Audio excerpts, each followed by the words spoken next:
if you have asked me before the research was done, if you have asked me, the first state I will mention is Lagos. If you have asked me. But when the research was now conducted, Lagos is actually is actually competing with those that in football they call it relegation zone. It's competing with those on relegation zone. But if you go up there, you will see that Sokoto was leading the chart in 2023. And I think it was followed by Kaduna, right? Katsina is the second. And what's the third? Gombe. And the fourth? Rivers. And the fifth? Kaduna. So the top five for last year, we had Sokoto, Katsina, Gombe, Rivers, and Kaduna. What did you notice there? Among the top five, it's just one southern state to see, right? Which is the first southeast state there? No, southeast. Abia. And followed by which other ninth position? Enugu is what position? It's not coming. Enugu is what position? No, I want to know Anambra. Anambra is what position? Just count for Anambra. How can it be the last? I know the last is the southwest states. Fifth from behind. Okay. 31st. Fifth from the back. And so that was 2023. And so I know that Anambra too have done some things this year. And so by the time they go out to collate data, we may see that Anambra goes up as well with airborne. It's on relegation zone, right? Okay. We will see that this state climbs up. But as at 2023, these were the data we have. And this, as I said, this is not somebody just sitting down to rank states. It was a protocol that was developed and validated by a lot of CSOs, and researchers were deployed. And if you go to the dashboard, there is a place called resource. Now, on the dashboard, for you to fully access all the sections of the dashboard, you will have to create an account on the dashboard. It's just simple. Just you don't have to create a personal account if you are using a software. It's just like that, your name, your email, and you create an account. With that, you are able to access every part of the dashboard. But if you don't have the account, you will see the dashboard. But when you click, for example, you see Sokoto, you now click the Sokoto to see the scores. Then it will ask you to log in with your account.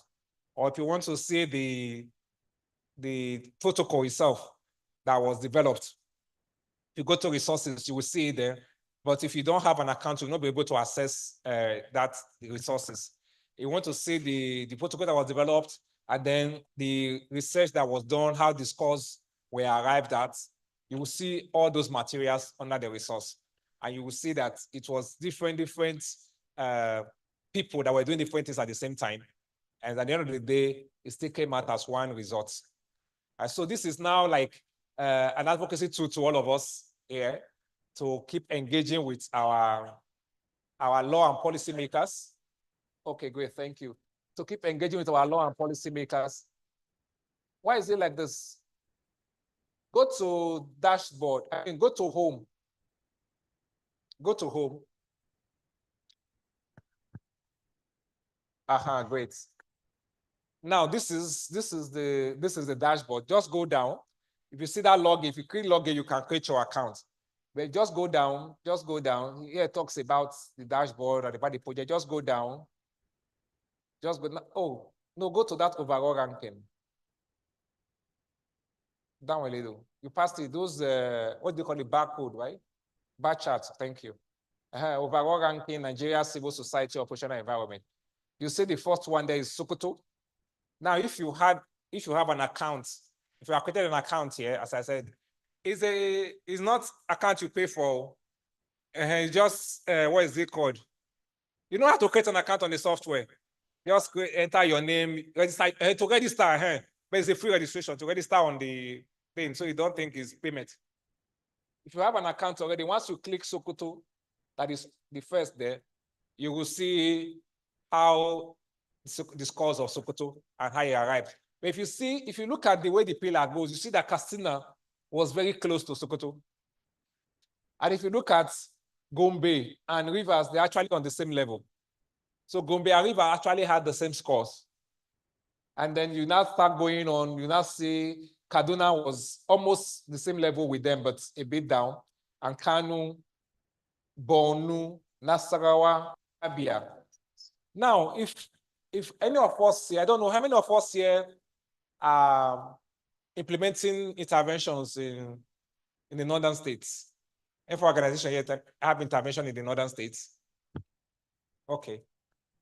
Now, what you will notice is you will begin to see deliberate efforts by the state government to empower CSOs to do their work. And I'm very frank. You see deliberate efforts. State governments in the north are deliberately trying to empower CSOs to do their work and trying to make the environment better. But we like speaking too much English in the south. I'm offering the mic to say this. We like speaking too much English in the south, and we like making things more difficult for ourselves, because in the south, we still believe, as government officials, we still believe CSOs are our enemies. And so let's make the work more difficult for them. Why the North are every day. When the results came out and I saw Sokoto as #1, I wasn't surprised. I have an intervention in Sokoto, and I know how much the state government is trying, even all the agencies, trying to see how they support the work I'm doing there. For example, I was just on my own when somebody called that, oh, he's the essay to the governor on NGOs and donor agencies and human rights. And then they've been keeping track of the activities we are doing. And they want us to have a meeting to see how they can better support what we are doing. I never knew him. They've been seeing what we are doing. And then they say, who are these people? They told, okay, can I get the number of their person? And that's how he just called. And by the time I went to Sokoto, we met, we talked. Okay, I would say, okay, I have an event. Okay, who do you want to be an event? I can help you mobilize people you want there and get the critical people in his room. I'm telling you what he did. He got the letter headed paper and said, oh, Global Rights is doing this in collaboration with the state government to invite the critical people to be in the room there. So when I saw, oh, they are even in #1, I wasn't surprised, because that is what I was able to discuss with my ED recently. I was surprised again when I saw a message from this time around. It said it's the DG of the agency. That one was the essay to the governor. And this is the DG of the agency on human rights, NGO and donor agencies, to say the state governor, the last time he has the meeting with the CSOs. And that's what the man does. He just calls CSO meetings sometimes and have conversation with them.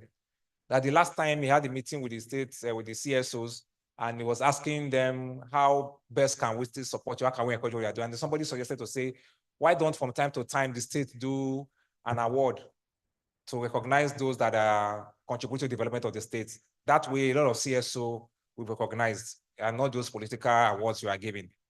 And I just got a message to say the state governor has taken that into consideration, and the award has been scheduled for next month. And he was informing us that, oh, they've seen our work and then they've included our name in the award. That's Sokoto State. So are you surprised that they are #1?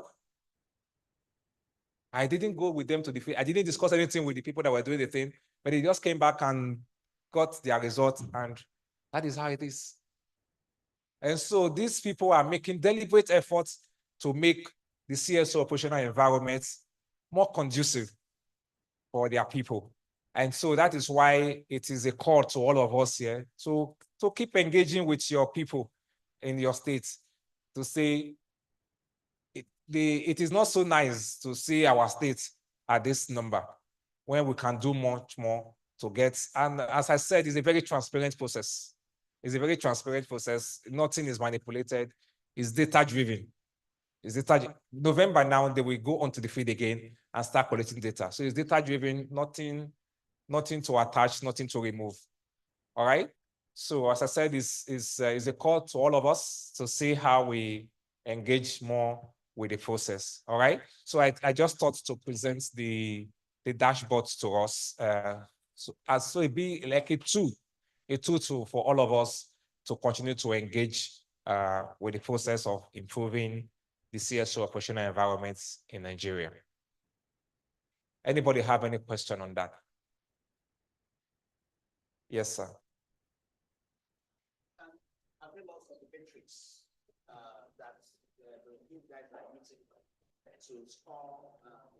The protocol, right? The criteria. Great. So just get onto the dashboard. As I said, get onto the dashboard. If I say, oh, let me send it to you by email, I mean I'm giving just you. Get onto the dashboard, create an account on the dashboard, then go to resources. And go to resources, you will see the protocol. And just download that protocol document, and then you will see the criteria inside the protocol. Is that it? Any other question, comments? Yes, sir.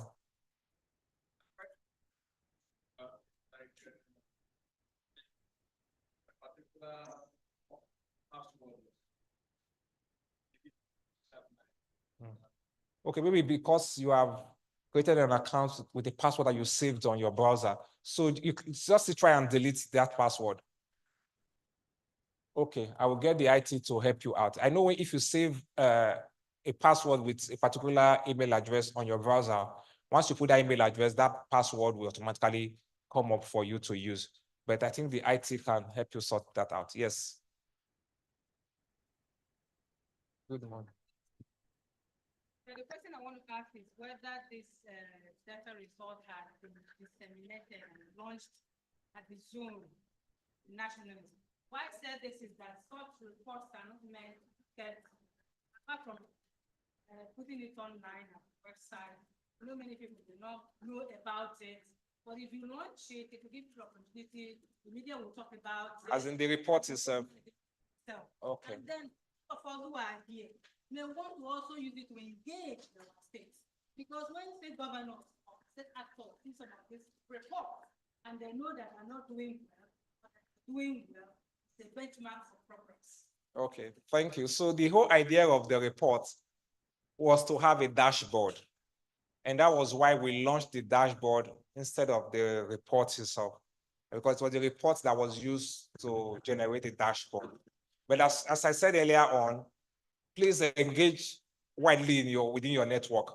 If you go to resources, you will see the report, the full report is still there. Apart from the protocol is there. You will still see the report itself is there. So you can download the report and share it wide and just disseminate it wide, let everybody see the report and direct them to the dashboard as well, let them see the ranking. And I think that Pretoria presentation is easier to see than reading the full report. On the Pretoria presentation on the dashboard, you can easily see how the states are ranked. If you have to read through we have to read through the entire report to fully see the ranking. But with this Pretoria presentation, you will see everything at a glance. All right. Okay, so I think we will starting officially now. We're starting officially now, and then we'll take it off from here. So thank you so very much. We may come back to talk about this later, but thanks a lot. Thank you. I'll hand over to Tawa.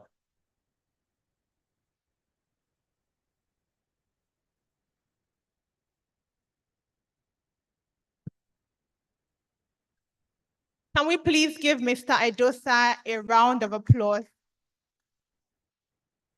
Thank you very much. Did we find that valuable? How many of us were surprised that Sokoto was the first? All of us, Abby? You're not?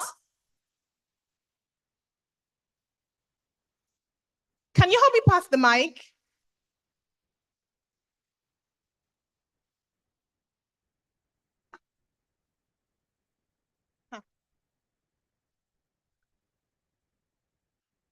I am not surprised that the northern states did so well and better. Why? Because there are a lot of donor agencies presence in the north. That's number one.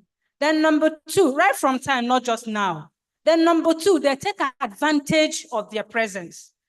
And I know that there are a lot of researches that have been done over the years. You see, like the one SEDOC did on budget transparency. Kaduna got first for 3 consecutive periods. And they've been doing so well, not just in that, in other areas in the CSO world. The northern states are doing so well because they are being funded and helped. Thank you. Thank you. I do think a lot of it is also political will.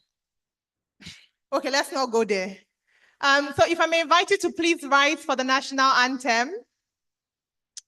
Let's salute Nigeria before we formally start. Please rise for the national anthem. Thank you. The second stanza of the new national anthem, but don't worry, we just have to sing along. I took it. It's the new one, but don't worry, it will be played for us. Just have to sing along.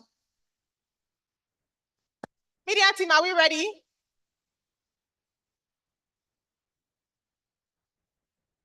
Fear not, it's the new one, but you just have to sing along. You are safe.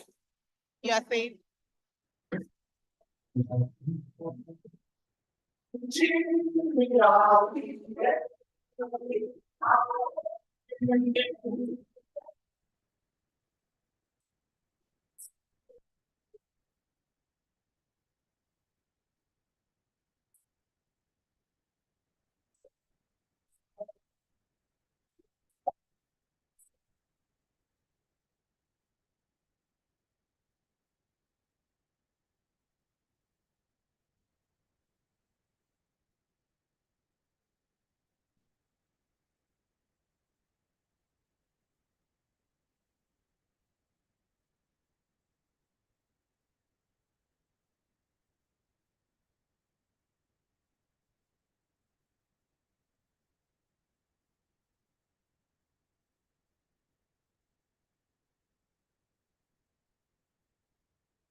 Your seat. Please have your seat. Thank you.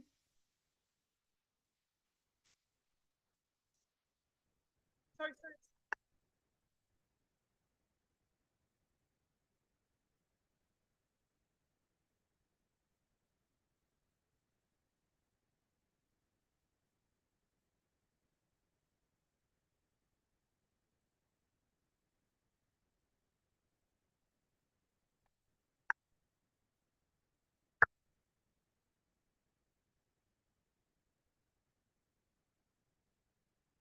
Okay.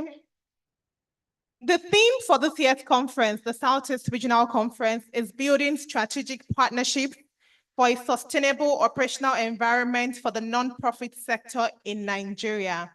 And I mean, a partnership has 2 or more people, right? Which was why it was important to bring a range of actors, including duty bearers and CSO actors, into the room. And so to give the welcomes and recognition, I'd like to invite Barrister Chioma Onyenucheya Uko. Please give her a round of applause as she comes to the stage. Thank you.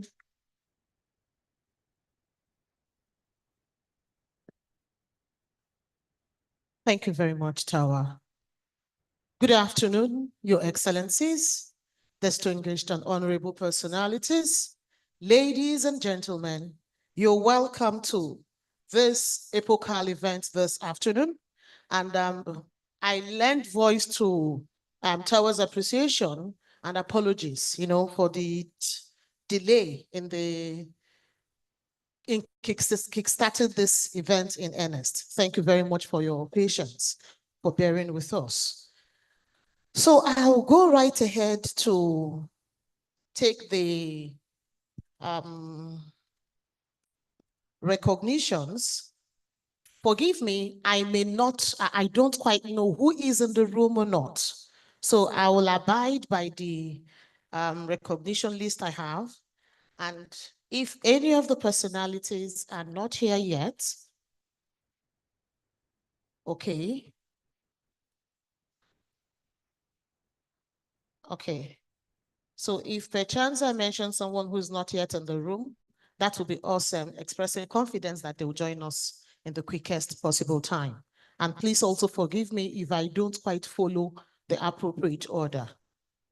So, of course, please recognize with me the representative of the Secretary to the State Government of Imo State, Chief Cosmas Iwu. You're welcome, sir.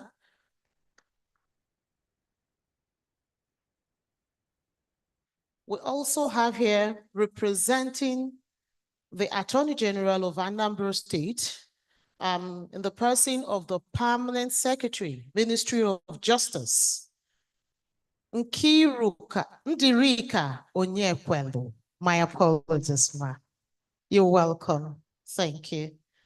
We also have here the the Deputy Chief Whip of the Enugu State House of Assembly, Honorable Obiajulu Princess Ugu. You're welcome. Thank you. We also have here with us the representatives of the speakers of, we have representatives of some of the speakers of the Southeastern states. So I'm not quite sure which of the states. I don't know if we have the representative of the speaker of Enugu State. If you're in the room with us, can you please just take a bow? Any representative of the speaker of Ebonyi State? A representative of the speaker of Abia? Imo? Oh, okay. That means they're not in the room yet. We also have here with us Dr. Kelechukwu Okezie, the steering committee member, Community of Practice on Civic Space Strengthening. You're welcome, sir. It's a pleasure to have you. Then the Chief Superintendent of the EFCC Special Control Unit Against Money Laundering, Temitope Erinomo. Maybe you should come forward this way, sir. Please, can you please step forward a bit? Yes, thank you. Then we have a representative from the Federal Inland Revenue Service, Stella Obiora.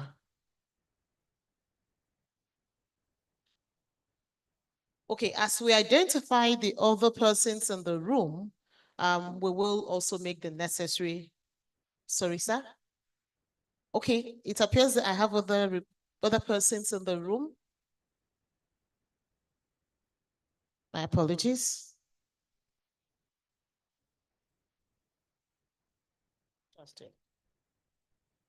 Okay, we have a representative of the Attorney General of Enugu State. Lisa, thank you very much for being with us. My apologies. I will get your name and I'll appropriate recognition in due course. Okay, so I will also come back with the names of other persons we need to recognize, and I'll be handing over to Tara to proceed with the afternoon. Thank you.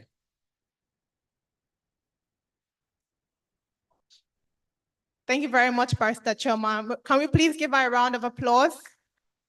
Thank you so much, and welcome to all our dignitaries and our esteemed civil society organization members. Without further ado, I would like to invite for the welcome address, Dr. Kelechukwu Okezie. Dr. Kelechukwu is a steering committee member for the Community of Practice on Civic Space Strengthening, who is working with Global Rights to put up this conference. So please, a round of applause as Dr. Kelechukwu Okezie comes to the stage.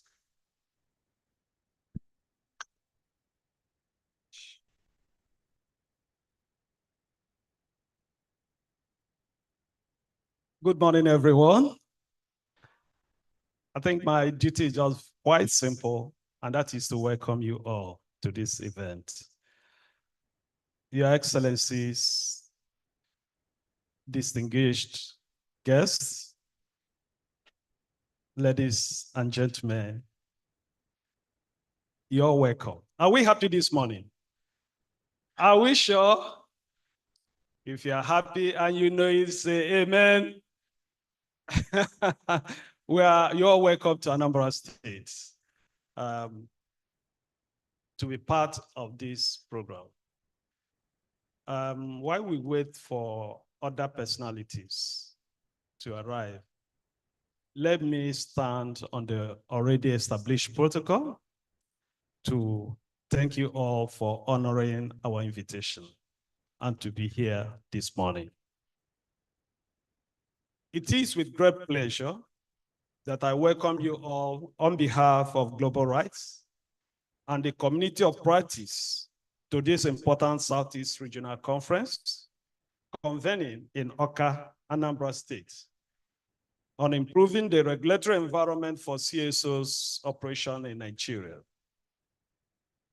Today marks a significant step towards fostering a more enabling environment for civil society organizations across our region and our nation.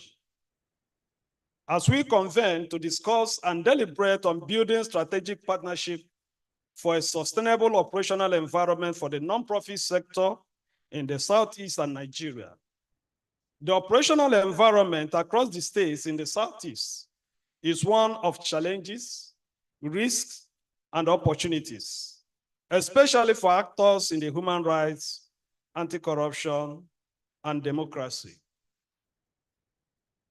Creating a conducive environment for CSOs to operate will ensure sustainable development of our region.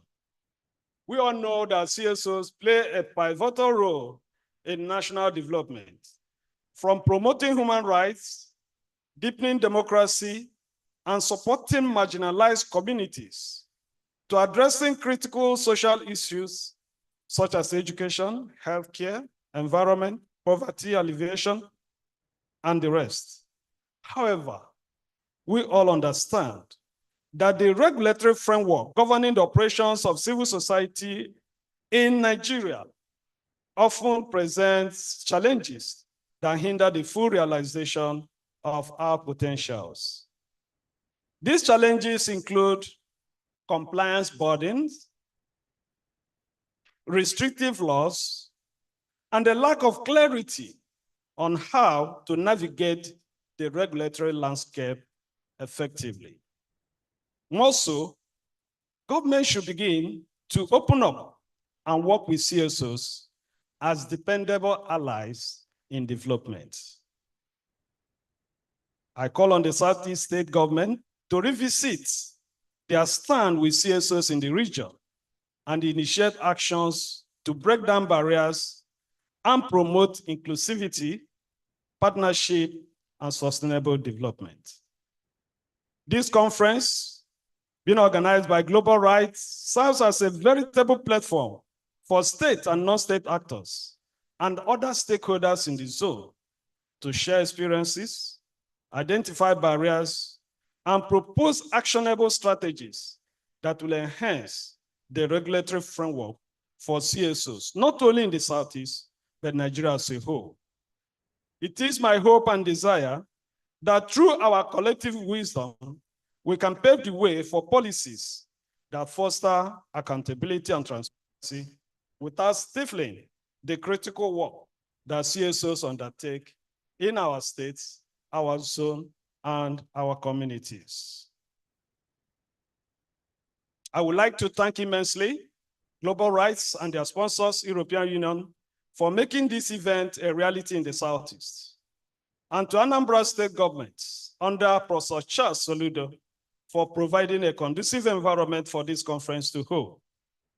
To you all our participants, I encourage you to engage fully, share insights, and let's work collaboratively towards sustainable solutions. It is only through our united effort that we can create a conducive environment for civil society to thrive and make a lasting impact on the lives of the people we serve. Once again, on behalf of Global Rights, I warmly welcome you all, and we look forward to fruitful discussions and outcomes that will shape the future of civil society operations in the Southeast and in Nigeria. Thank you all, and God bless. Thank you very much, Dr. Okezie. Our applauses are becoming very low. Can we please put some more energy into it? Thank you so much. Now, the Executive Director of Global Rights, Madam Abiodun Bayewu, is unavoidably absent. She's not in the country currently. So representing her to give a welcome address is the Program Manager of Global Rights, Mr. Edosa Oviawe. Good morning. Actually, she will connect with us in no time. Very soon she will connect with us. And so, but just to say a big welcome to everyone. I am not standing in for her to give her remark. So when she eventually comes up, she will give her remark. But just to say a big thank you to everyone for honoring this invitation to be here with us. I would like to especially acknowledge the honorable member. You're welcome, sir. Good to have you with us, sir. And of course, the PAMSEC, Minister of Justice. Good to have you, Mark. And of course, my honorable, the honorable Obianuju from Enugu State. Good to have you. Thank you. A big thank you to everyone that is here, and then for those that will be joining us shortly.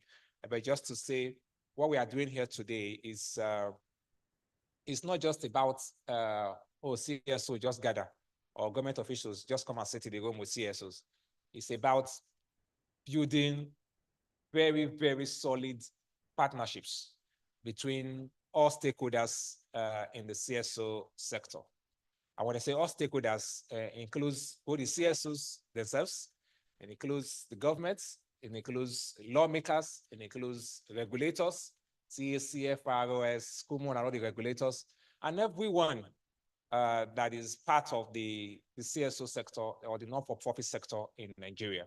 That is why we have deemed it fit to start these regional conferences. This regional conference started this year, and we are hoping to be an annual event. It started this year. The first edition started with the South-South, which was held in Calabar. But this is the Southeast edition, and it's like the third edition for the year. The Southeast edition, which brings together critical stakeholders from the Southeast region to come have a conversation on how to improve the regulatory environment for CSO's operation in the region. Here today, we have a delegate, Ebonyi. If you are from Ebonyi, can you wave at us? Good to have you. Where are the Ebonyi people? Ebonyi has, Ebonyi is about 30 delegates from Ebonyi. Where are they? What I'm seeing in the room is just about 8 or 9. Ebonyi has like 30 delegates here. Okay, please let's applaud the Ebonyi delegates. You're welcome. Enugu delegates, can I see your hand? Those from Enugu.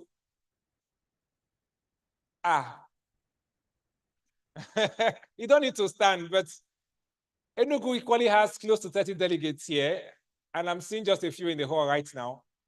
Okay, Abia.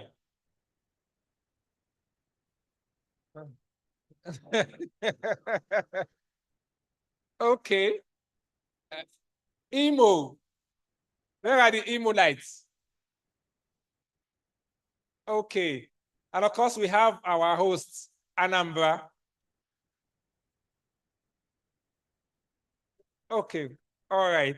So the whole idea is to have all the critical stakeholders from the region gather. And this year, it was decided Anambra should be the host state for this year's edition.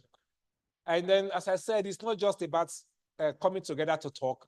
It's about working out workable solutions that suits the region. And that is why we have the National Conference on CSO Regulatory Environment that hosts every year in Abuja. But this is like looking at what suits, what works best for the region. And that is why we've gone to the regional level conferences. And so we can all discuss what was discussed in Southwest, maybe a bit peculiar to what is happening here, but there may just be some unique differences and unique approach to addressing the issues and the concerns. That's why we are having the regional conferences. And we are optimistic and confident that at the end of the day, that as we all come up with a resolution and a communique that will be issued later today, that we will all run with the resolutions from this conference. And I'm looking forward to a very, very engaging conversation today and very, very intelligent action steps and solutions be generated from this room today. And I trust my Southeast very well. I know how creative the Southeast can be. That is why they say, oh, it is one of the most industrious regions in the country because of how creative we can be. And so I know there will be very, very creative ideas that will come out of this conversation today. So once again, on behalf of Abiodun Bayero, the Executive Director of Global Wide, let me say a big welcome to everyone. And when she's able to come online later, she will still be able to speak with us. So thank you so very much.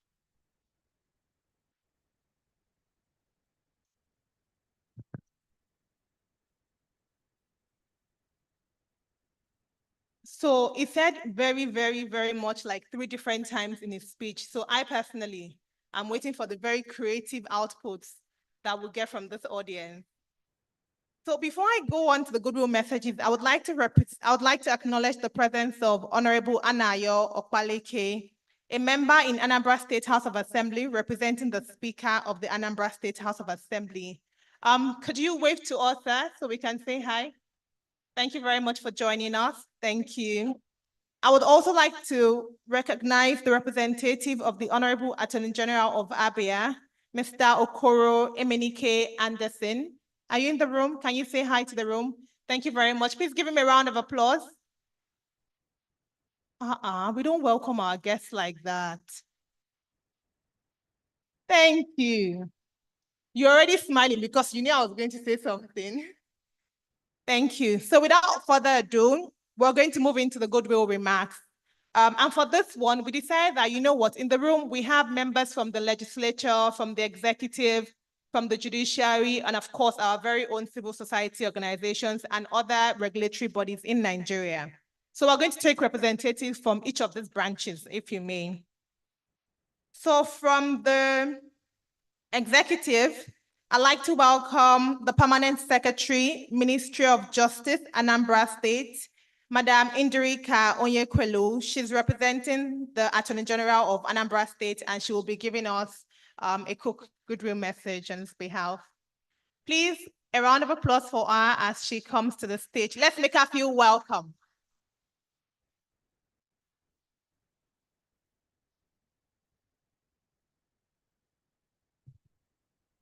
Good morning, everybody here in the hall. Please, I beg to stand on the existing protocol because we are far behind. I think it's almost 11:30, but this is supposed to start by 10. So on behalf of first of all, the executive, no, he doesn't like to be called Mr. Governor, who should have been represented by the Honorable Attorney General, and I'm now representing the Attorney General. So I believe I'm representing 2 of them. You are most welcome. You are most welcome. You are most welcome. This is Southeast Regional Conference. So we are all the same.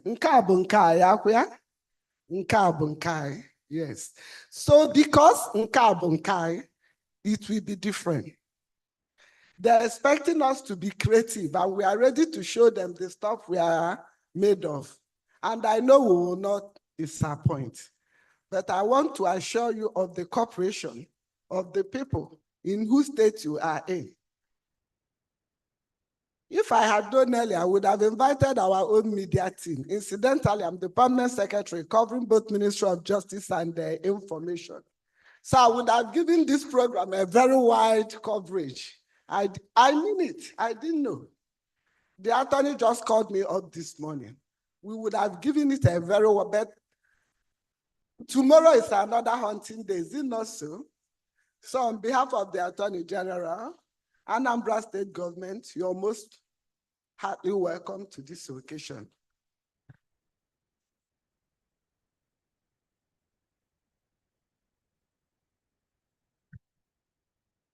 This is actually my first time in Anambra State. Yes, thank you. So it's very nice to be here. Next time I come, I'm going straight to Inewi. Yes. Is anybody from Inewi here? Right. They are here. Please don't erase them. So I'd like to also recognize the presence of the Honorable Commissioner for Justice and Attorney General, who is represented by Barrister Faithvin Nwancho. Can you please stand up, Ebonyi? Can you please stand up and wave to the room? Thank you very much for coming. Also, the State Coordinator, Human Rights Commission, Ebonyi State, Mr. Christopher Onyekachuku. Can we see you? Oh, it's behind you for those of you looking forward. Thank you for coming, sir. We appreciate your presence. And so, representing the legislature arm to give a goodwill remark, I'd like to invite the Deputy Chief Whip, Enugu State House of Assembly, Honorable Obianuju Princess Ugu. Obianuju, okay. I will learn today. Obiajulu, okay. Welcome. Good morning, everyone. Ndị Igbo ekene m unu. Biko, m ga-achọ ime welcome address m n'Igbo. Onye anụrụ Igbo ya weta interpreter. Biko na-ekene ndị chịkọbara ọgbakọ a bụ ndị Global Rights na ndị niile ha na ha jikọrọ aka ọnụ wee mee ka ọgbakọ a dị tata. Ihe anyị bịa bụ ihe anyị ga-eme ka anyị mezie ebe anyị. Ya onye ọbụla biko wepụta n'obi ya ka anyị rụrịta ụka kparịkọta nkata ka mgbe ọ ga-abụ na anyị mechaa taa anyị ga-ewepụta ụzọ dị iche iche anyị ga-esi gbakọ aka ọnụ wee fụ na ndị civil society organizations na ndị stakeholders ndị ọzọ na-atinyekọta aka ọnụ wee na-eme ka South East na Nigeria niile dị mma. Ndị be anyị alone.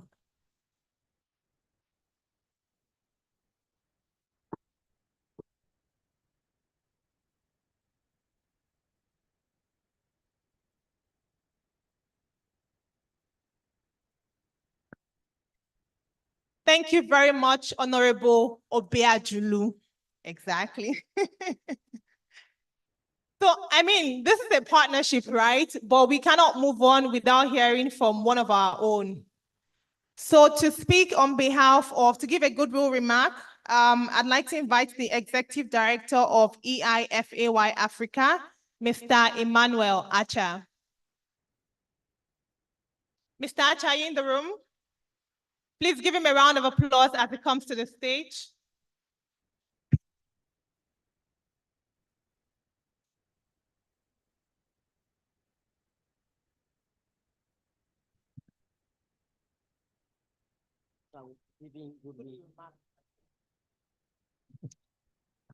Ndị Igbo ekene m unu.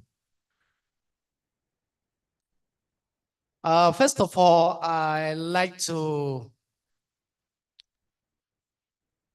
thank each and every one of us here, my colleagues, my partners, stakeholders of the Southeast, for this amazing program that we're having today, courtesy of Global Rights.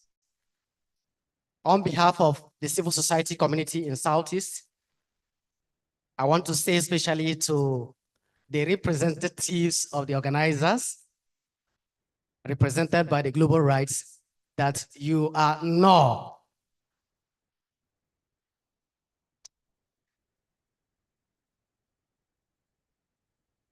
I know I'm happy to hear from my colleague there, Tawa Khalid, that she has already confessed that today, this is our first time of coming to Anambra State, to Oka precisely. Tawa, I know that you live, as you are living here, you live with a lot of good messages and impression that truly Southeast is the hub of Nigeria. Does anyone agree with me? In terms of innovation, in terms of beauty of the region, in terms of the resilience of the region, I think in terms of everything, somebody say everything. So I would like to thank you. And I enjoyed us colleagues. This is one of, I think, the first of its kind. We are having this kind of gathering in the region. So I enjoyed all of us to make good use of this opportunity to be able to dive deep into the problems and challenges of the civic space in the region and see how we can together, collaboratively, provide solutions to address some of these challenges. Thank you so much. I appreciate all of you. Thank you. Thank you very much. I'm already having a good time in Anambra. Yesterday I ate fish. So today, maybe I'm going to try okpa. No, this one is Anambra fish. Ukwa. Okay, all of them. So I'd also like to representing the Commissioner for Women and Social Welfare, Anambra State, Madam Udogo Innocent. If you're here, could you please stand up and wave to the room? Mr. Thank you very much for joining us. Thank you. Now, to wrap up this entire section of goodwill messages, we have someone from a regulatory body, the Economic and Financial Crimes Commission, the Chief Superintendent of EFCC, Mr. Temitope Eriomo, who will give us the final goodwill remark for this section. Please give him a round of applause as he comes to the stage.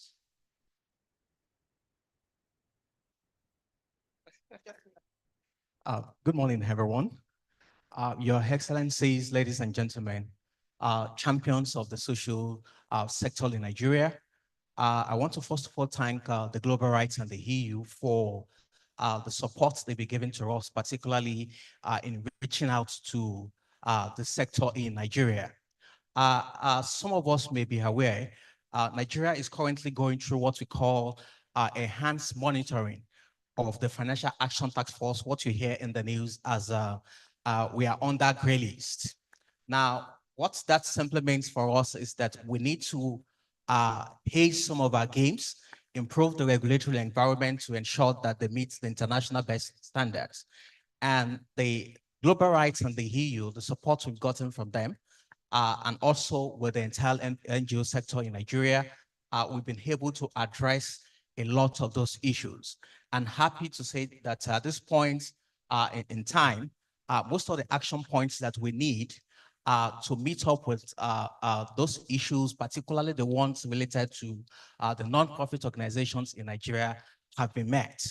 If you look at the compliance across all the sector, the non-profit organizations in Nigeria has the highest numbers of persons who are actually complying with those regulations. And these, thank you very much. And these are efforts, deliberate efforts from the EU, from the Global Rights, and also from every one of us.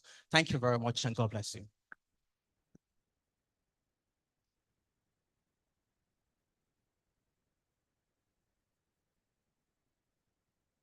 Thank you very much, Mr. Temitope Eriomo. We appreciate you taking the time and being here. So without further ado, we're having the keynote address next. And then after that, we'll take a group photograph. And I know some of us are already thirsty and hungry, so we'll break for lunch so you can stretch your leg. Tea break, so you can stretch your leg. So the keynote address will be on improving CSO operations through effective policy and legislation, the role of subnational legislature. And representing the Honorable Speaker, Anambra State House of Assembly, I'd like to invite Honorable Anayo Okpaleke, a member Anambra State House of Assembly, to the podium to give the keynote address.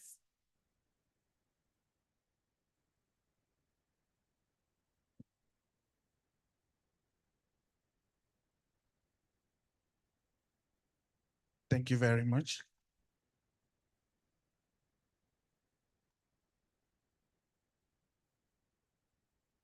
Good morning, ladies and gentlemen. Standing before you today, this morning, is Okpaleke Anayo, the member representing the good people of Agwata constituency in the Anambra State House of Assembly, and by the special grace of God, the chairman, House Committee on Education. I wish to stand on the already established protocol. However, I must acknowledge my colleague, Honorable Ogun. You're welcome to bye. Thank you. You're welcome to Anambra State. This is the light of the nation.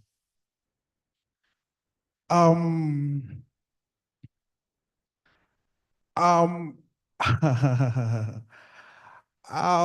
just want to thank the Global Rights and the EU for organizing such a wonderful regional conference. So I bring you greetings from the Anambra State House of Assembly, Mr. Speaker. In fact, one of our colleagues will be led to Rex today, a former colleague, a former Deputy Speaker of the 5th and 6th Assembly, Honorable Barrister Halford Oseke, will be led to, in fact, his body and remains to be submitted to Mother Earth today. So that's why Mr. Speaker is not here. Mr. Speaker ought to be here, but he now called me this morning that I should try and represent him before meeting up with the funeral services. So that's why he's not here. But by the special grace of God, he sent a keynote address. And the address reads thus: a keynote address presented by Honorable Sonto Chukwunkem Udeze, the Honorable Speaker of Anambra State House of Assembly at the Southeast Regional Conference on Improving Regulatory Environment for CSOs operations in Nigeria, holding this day, the 24th day of October, 2024, here in Oka, Anambra State. The topic: improving CSOs operations through effective policy and legislation. The role of subnational legislature. All protocol duly observed. It is indeed an honor to address you today on a matter that is central to the progress of our society. The role of effective policy and legislation in enhancing the operations of civil society organizations at the subnational level. The theme of this keynote, improving CXO's operations through effective policy and legislation, the role of subnational legislature, could not be more timely or relevant in our current socio-political landscape. Background. CXOs plays an integral role in the socio-economic and political development of our nations. They provide a voice for the marginalized, hold governments accountable, and serve as a catalyst for development across sectors such as health, education, human rights, and gender equality. However, despite their significant contributions, CSOs face numerous operational challenges ranging from limited financial resources and regulatory constraints to institutional barriers that hinders their effectiveness. Democracy represents the best form of government as it offers opportunity for the effective participation and involvement of citizens. These citizens are members of society who constitute and make up civil society, which in turn dominates the democratic space as states and non-state actors. In the 25 years of Nigerian unbroken democracy, CSOs have demonstrated tenacity and resilience and have contributed immeasurably to the nation's and its states' development, growth, and progress. Significant CSO presence in a democratic government confers legitimacy, credibility, truth, trust, and confidence in government. This conference will surely facilitate conversation that will enhance the operating environment at the subnational level and improve civil society organizations through an effective policy and legislative framework. Admittedly, the current regulatory environment in Nigeria poses some challenges to the smooth operations of CSOs. These include cumbersome registration processes, inconsistent regulatory policies, the restrictive laws that stifle CSOs' operations, and all that. Addressing these issues require a concerted effort, particularly from the subnational legislatures, which are closer to the grassroots and understand the unique needs of their communities. The roles of subnational legislatures. To improve the operational effectiveness of CSOs, we must critically examine the role of subnational legislatures in creating and supporting an enabling environment for civil society to thrive. While national policies and legislations are key, subnational governments, state assemblies, and local councils are much closer to the grassroots.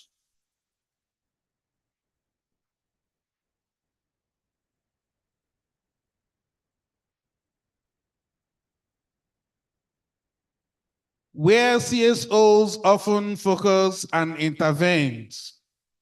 The decision made at the level of governance can profoundly impact how CSOs functions and achieve their goals.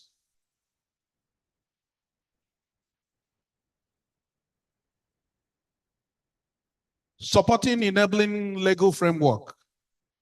Our fundamental way subnational legislature can improve CSO's operation is by ensuring that the enactment of enabling law that promotes their effectiveness and activities. A supportive legal framework ensures that CSOs can operate freely and efficiently without unnecessary bureaucratic impediments. The focus should be on policies that recognizes CSOs as development partners rather than adversaries or competitors. Subnational legislatures should therefore aim to simplify registration processes, provide clear regulations on financial transparency, and offer incentives for nonprofit organizations. Moreover, legislative reform can introduce frameworks that facilitate partnership between CSOs and local governments. This not only strengthens collaboration, but also aligns the development agenda of both parties towards common goals. Strengthening accountability mechanisms. Subnational legislatures are also crucial in ensuring CSOs remain accountable to their stakeholders. Legislation that promotes good governance, transparency, and accountability within the civil society space is vital for maintaining public trust. However, accountability should be a two-way street CSOs, because the CSO needs to be transparent about their operations, and the legislature must create oversight mechanisms that are fair, inclusive, and supportive. Subnational legislatures can pass laws ensuring government agencies collaborate with civil society groups to address regulatory or operational challenges. Strengthening the accountability mechanisms will improve public perception of CSOs, encourage more community participation, and foster a culture of partnership and trust. Promoting civic participation and inclusion. Legislation that promotes the inclusion of civil society in governance, processes at the subnational level is essential for fostering participatory democracy. Legislators can enact laws institutionalizing civil society's involvement in policy making, monitoring, and evaluation processes. When CSOs have a formal role in policy discussions, they can better contribute to local development agenda and advocate for marginalized voices.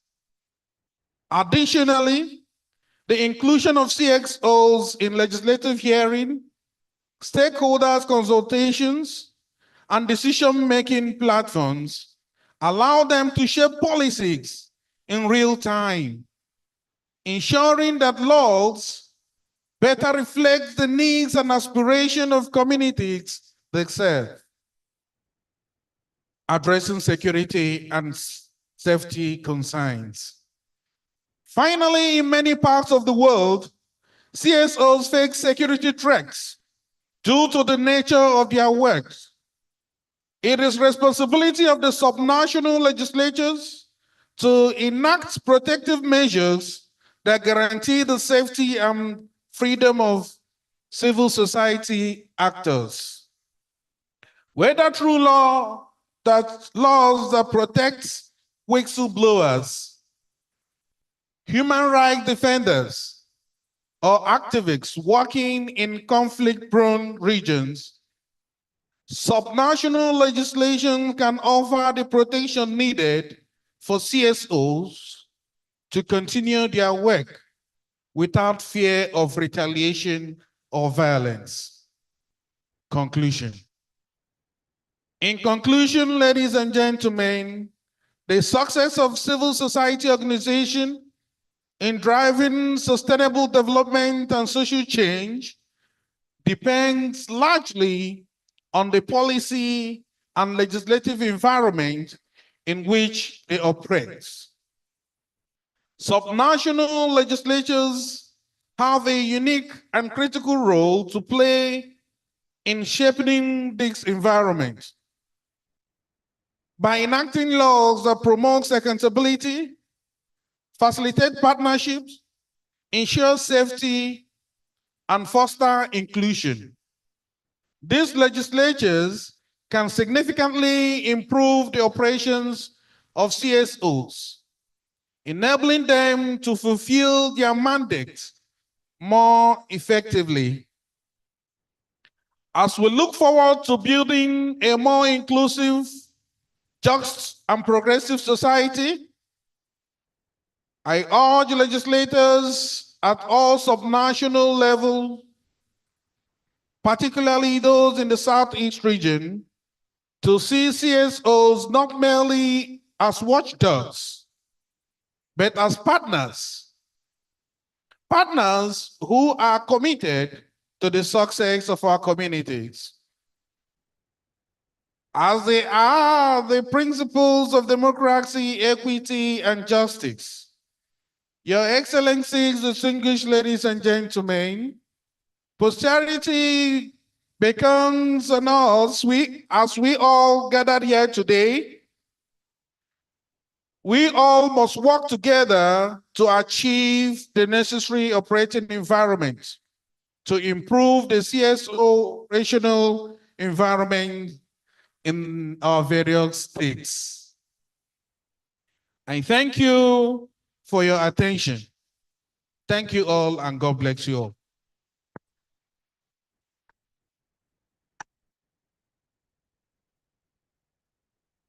Thank you very much, Honorable Anayo Okbaleke, Member, Anambra State House of Assembly, representing the Honorable Speaker, Anambra State House of Assembly. We appreciate you taking the time.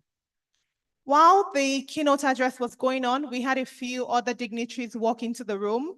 And so I'd like to recognize the presence of Mrs. Cecilia, representing the Honorable Commissioner for Women Affairs, Ebonyi State. Can we see your hand, ma'am? Can you wave to the room? Thank you very much for joining us. Prince Ekene Nwanjoku, the Chief of Staff of the Attorney General of Enugu State, representing the Attorney General of Enugu State. Can we see you, sir? Please wave to the room. Thank you very much for joining us. We appreciate you. And now this is an intersectional conference, right? And so I would like to invite the Enugu State Chairman, the Joint National Association of Persons with Disabilities, Mr. Festus Onyebuchi Mba, to address the room, to give just a goodwill remark of like 3 minutes. Have you come to the stage, please? Is Mr. Festus in the room? Okay.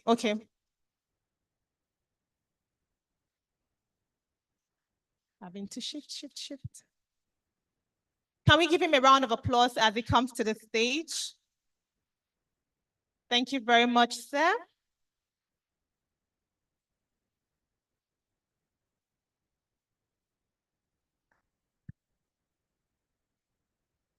Yeah, good afternoon, ladies and gentlemen.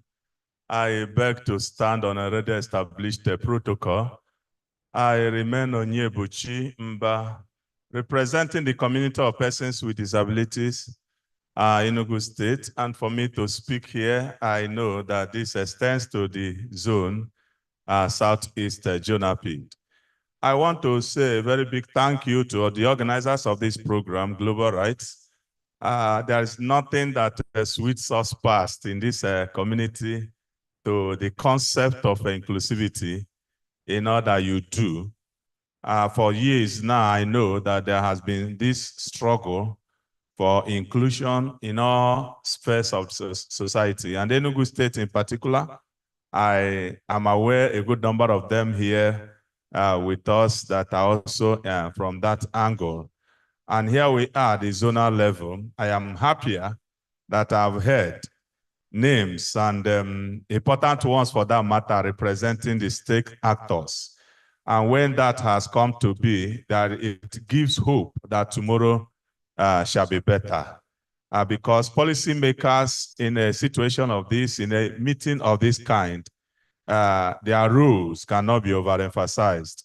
I am aware that part of the challenges that civil society organizations are faced today in Nigeria is series of laws that sometimes you think of whether they are loyalty to Abuja or whether they are loyalty to state.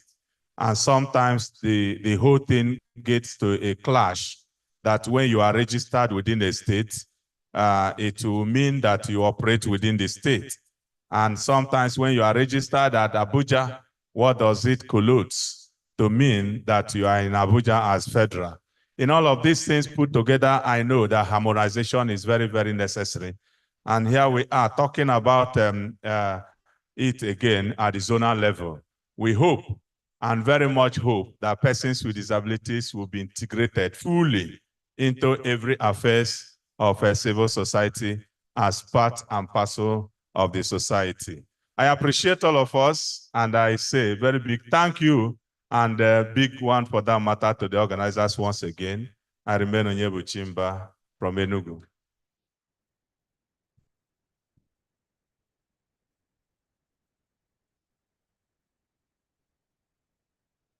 Thank you very much, Mr. Onyebuchi. I'd like to announce to us that, we want people to know that there is something happening in Anambra State, right? So for the conference, we have some specific hashtags. I'll read them out, but if you also check the back page of your program of events, you'll see it there. Yes. So the first one is NIG, as in Nigeria CSO Conference. Then there's SE, Southeast REG Conference. Then there is EUGR24, and then there's GR24. So if you're on Twitter, if you're on Instagram, if you're on LinkedIn, if you're on Facebook, and you're posting anything about this event, please put the hashtag so that others can also join the conversation. We're also streaming live on YouTube, I believe. So you can tell your colleagues, your friends, and peers that are not here that they can still join the conversation and the proceedings on YouTube. Now, just before we go for tea break, we'll have a group photograph while makeups are still fresh and people are not looking tired. They're still fresh now. Exactly. So we'll just have a quick group photograph. The photographer will sort of arrange us for that. We'll have it right here in front of the stage. So, Mr. Photographer, please. Yes. Just as photographer is getting ready, she just mentioned something. I think we should do something very unique right now. She mentioned putting something on the social media with the hashtag. I want to just ask all of us to just please stand up with your phone, do a selfie with someone, whether it's a photo or a video with someone, not just you and someone, and just post it with any of those hashtags. Post it on your Facebook, on your Twitter, on LinkedIn, on Instagram, anyone. Just do a selfie with someone, showing you are not alone in the conference. You can do a video selfie, you can do a photo selfie. So just do it with someone and post it. Let's go with my, I will take your contacts later, man. That's what I have to do with your office.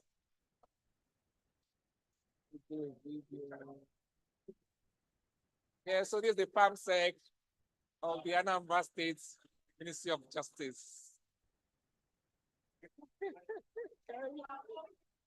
Okay, let me do another one with this. This is Honorable Obiajilu Princess, the Deputy Chief Whip, Enugu State House of Assembly.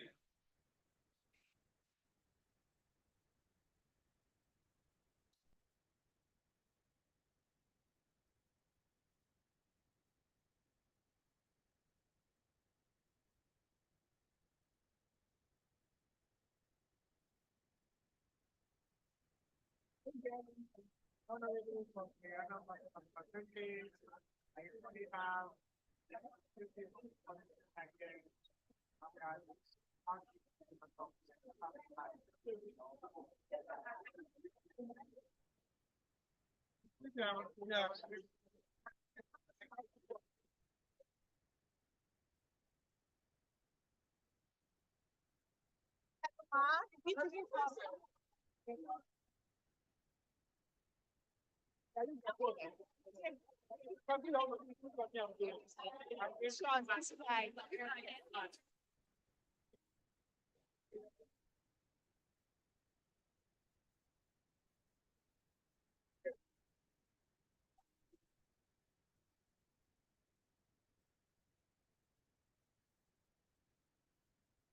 Please don't forget to post the pictures and videos you're making.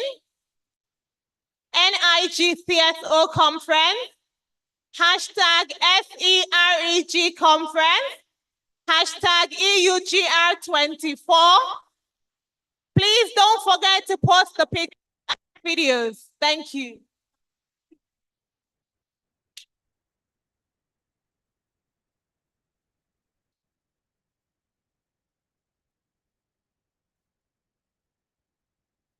That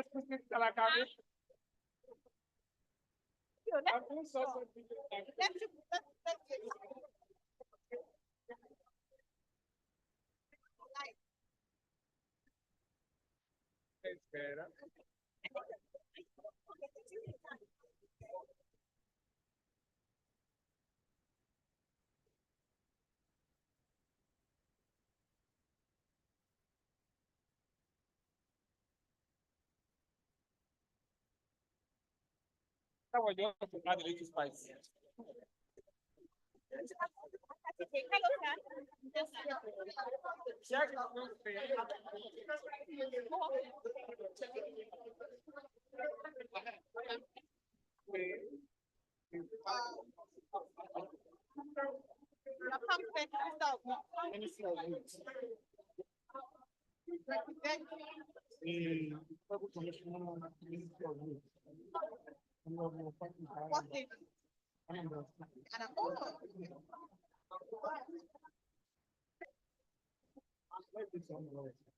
Thank you. Honorable Patrick.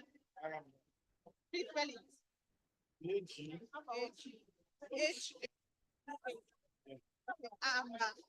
That's the functional name.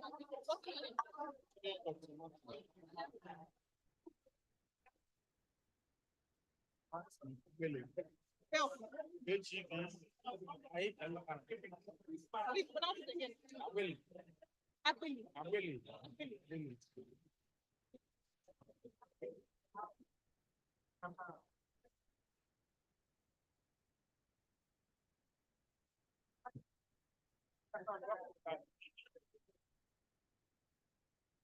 Is this the general picture?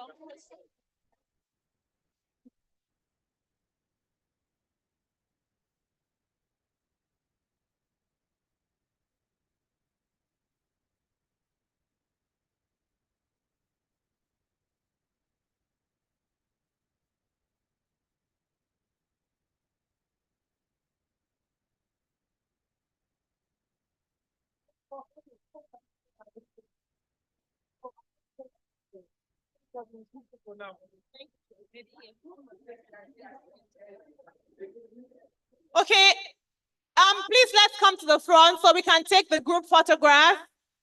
Thank you very much. Please come to the front so we can take the group photos. Where are the ushers?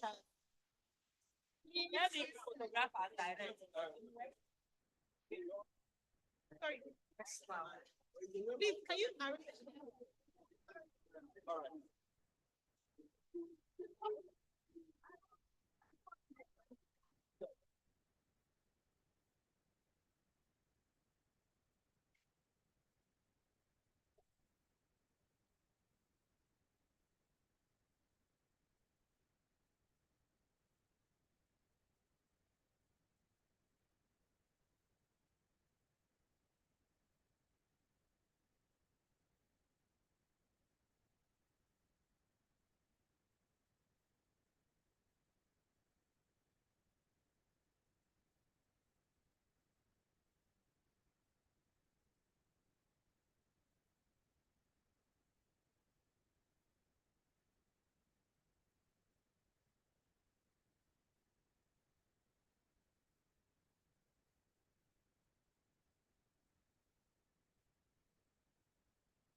So, thank you, everyone. Please head to the back of the room for your tea break. Please head to the back of the room for your tea break. Thank you.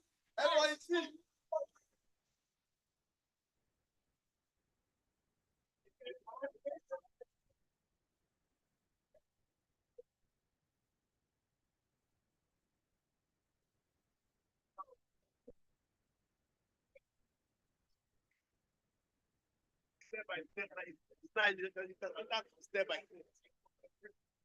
know you have mentioned and I'm able to don't know me.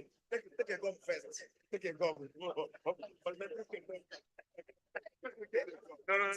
It's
A speech is supposed to be the conveyance of the realities of life as we see, as we experience that life.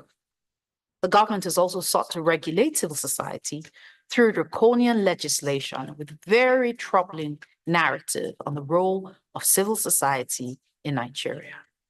The decency we have in our country, the decency we have in the society is basically because there are people who are fighting for our rights to be upheld.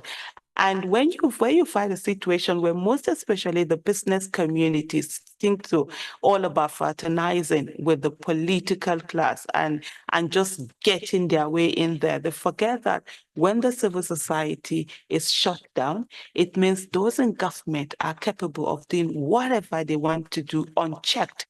Corrupt, forces of destabilization, funding terrorists.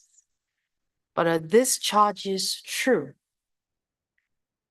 Are they a misunderstanding or a deliberate attempt at tainting the public's perception of the only true opposition demanding accountability, rights, and dignity? From the first day that we returned to democratic rule, and the people who have been in the forefront of holding this line, civil society, they've been the ones who spoke up during the time of Obasanjo, the third-term attempts, the unlawful and undemocratic removal of governors. They were in the forefront.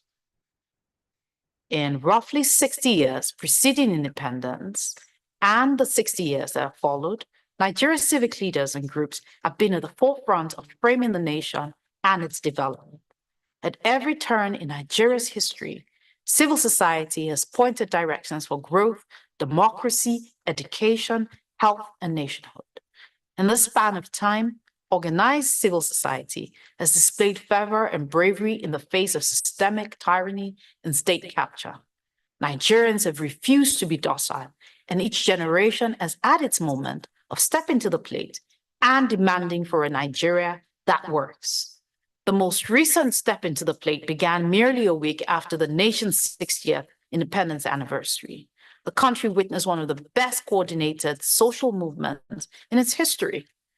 Across Nigeria, thousands of citizens, in particular its young people, took to the streets to demand an end to the Special Anti-Robbery Squad, popularly known as SARS, which for years has been known for its brutalization and extrajudicial killings of many innocent Nigerians. If you gather 5 people in Nigeria, certainly in Lagos and probably in Nigeria today, you will find that at least 3 of them know somebody who has had some encounter with police brutality. It may not be SARS, but it's they will certainly be able to recount that to you. And I think, or extortion or whatever it is, the ways in which the police fall short of what they ought to be. There's something to be said about a citizenry that's young, a citizenry that's angry, a citizenry that's frustrated with not just the spate of killings, but the intentional disinformation, the intentional misinformation, but also the intentionality to sow seeds of discord across ethnic, religious, and political lines. The protests defied conventional hero-led movements and were led by everyone out on the streets as well as those behind the keyboards on social media. What digital media did was to open access to a wide range.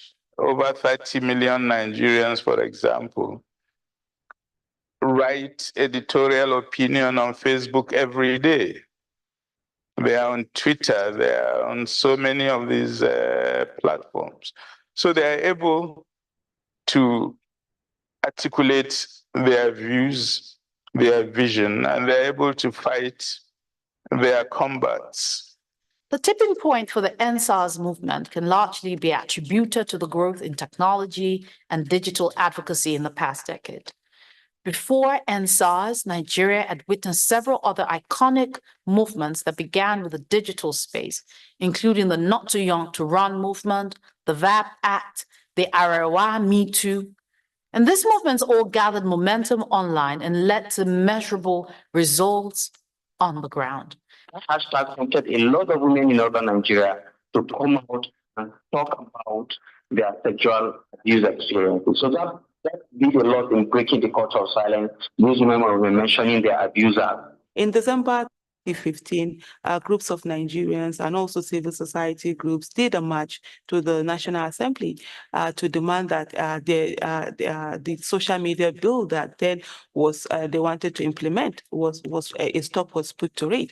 Even though 5 years later, it's still back on the table. But it helped because a lot of people didn't understand the implication. A lot of people didn't understand what it meant. And it took the civil society, explaining to people, creating that awareness and letting people understand what was going on. The Nigerian civic space has been a vibrant and inspiring force, a fact that can be traced all the way back to pre-independence Nigeria.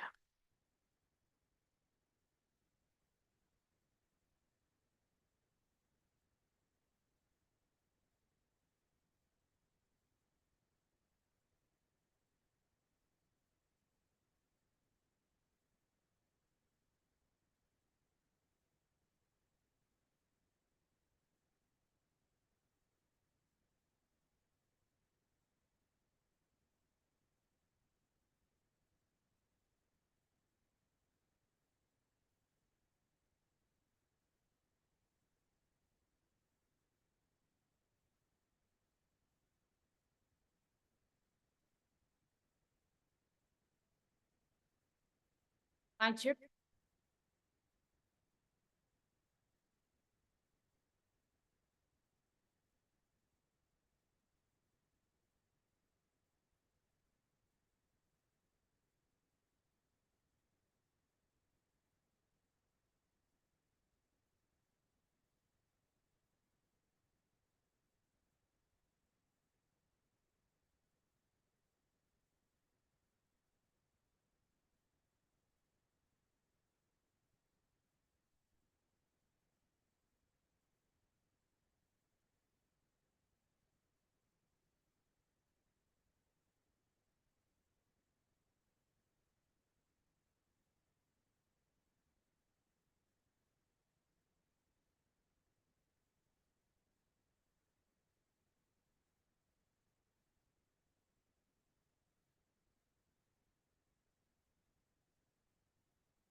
I'm on my way to you. The time is on the loose. I will always fight for truth. If I had the chance to choose. Here we go. Like every guy that's my hero. My weakness is love. I don't do it for the letters. Cause you know me without us. Peace stands for the people. So I be on my way. Whatever you think you need to. 1, 2, 3. Oh, me.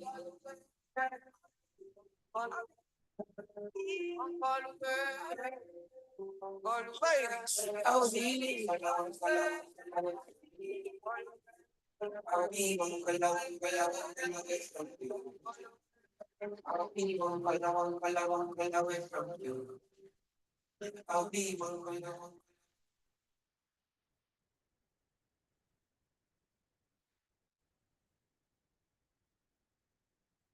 And dignity. On the first day that we return to democratic rule, and the people who have been in the forefront of holding this line, civil society, they've been the ones who spoke up during the time of Obasanjo, the third term attempts, the unlawful and undemocratic removal of governors. They were in the forefront. In roughly 60 years preceding independence and the 60 years that followed, Nigeria's civic leaders and groups have been at the forefront of framing the nation and its development. At every turn in Nigeria's history, civil society has pointed directions for growth, democracy, education, health, and nationhood. In this span of time, organized civil society has displayed fervor and bravery in the face of systemic tyranny and state capture. Nigerians have refused to be docile, and each generation has had its moment of stepping to the plate and demanding for a Nigeria that works. The most recent step into the plate began merely a week after the nation's 60th independence anniversary. The country witnessed one of the best coordinated social movements in its history. Across Nigeria, thousands of citizens, in particular its young people, took to the streets to demand an end to the Special Anti-Robbery Squad, popularly known as SARS, which for years has been known for its brutalization and extrajudicial killings of many innocent Nigerians. If you gather 5 people in Nigeria, certainly in Lagos and probably in Nigeria today, you will find that at least 3 of them know somebody who has had some encounter with police brutality. It may not be SARS, but it's the they will certainly be able to recount that to you. And I think, or extortion or whatever it is, the ways in which the police fall short of what they ought to be. There's something to be said about a citizenry that's young, a citizenry that's angry, a citizenry that's frustrated with not just the spate of killings, but the intentional disinformation, the intentional misinformation, but also the intentionality to sow seeds of discord across ethnic, religious, and political lines. The protests defied conventional Euro-led movements and were led by everyone out in the streets as well as those behind the keyboards on social media. What digital media did was to open access to a wide range. Over 30 million Nigerians, for example, write editorial opinion on Facebook every day. They are on Twitter, they are on so many of these platforms. So they are able to articulate their views, their vision, and they're able to fight their combats. The tipping point for the NSAS movement can largely be attributed to the growth in technology and digital advocacy in the past decade. Before NSAS, Nigeria had witnessed several other iconic movements that began with the digital space, including the Not Too Young to Run movement, the VAP Act, the Arewa Me Too. And these movements all gathered momentum online and led to measurable results on the ground. That hashtag prompted a lot of women in urban Nigeria to come out and talk about their sexual abuse experiences. So that did a lot in breaking the culture of silence. These women were mentioning their abuser. In December 2015, groups of Nigerians and also civil society groups did a march to the National Assembly to demand that the social media bill that then was they wanted to implement was a stop was put to it. Even though 5 years later, it's still back on the table. But it helped because a lot of people didn't understand the implication. A lot of people didn't understand what it meant. And it took the civil society, explaining to people, creating that awareness and letting people understand what was going on. The Nigerian civic space has been a vibrant and inspiring force, a fact that can be traced all the way back to pre-independence Nigeria.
Nigeria recently commemorated its 60th independence anniversary.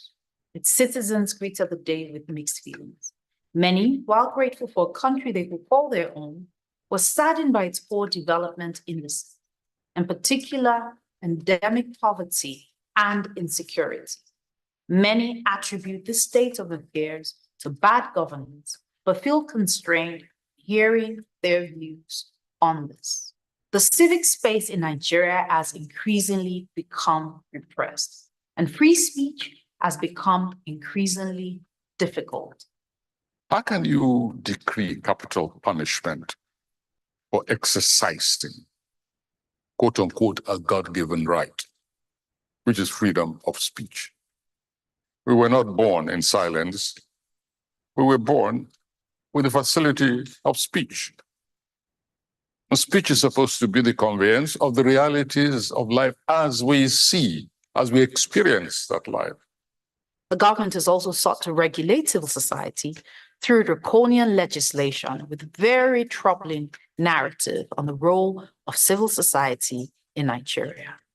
The decency we have in our country, the decency we have in the society is basically because there are people who are fighting for our rights to be upheld. And when you find a situation where most especially the business communities think to all about fraternizing with the political class and just getting their way in there, they forget that when the civil society is shut down, it means those in government are capable of doing whatever they want to do unchecked. Corrupt, forces of destabilization, funding terrorists.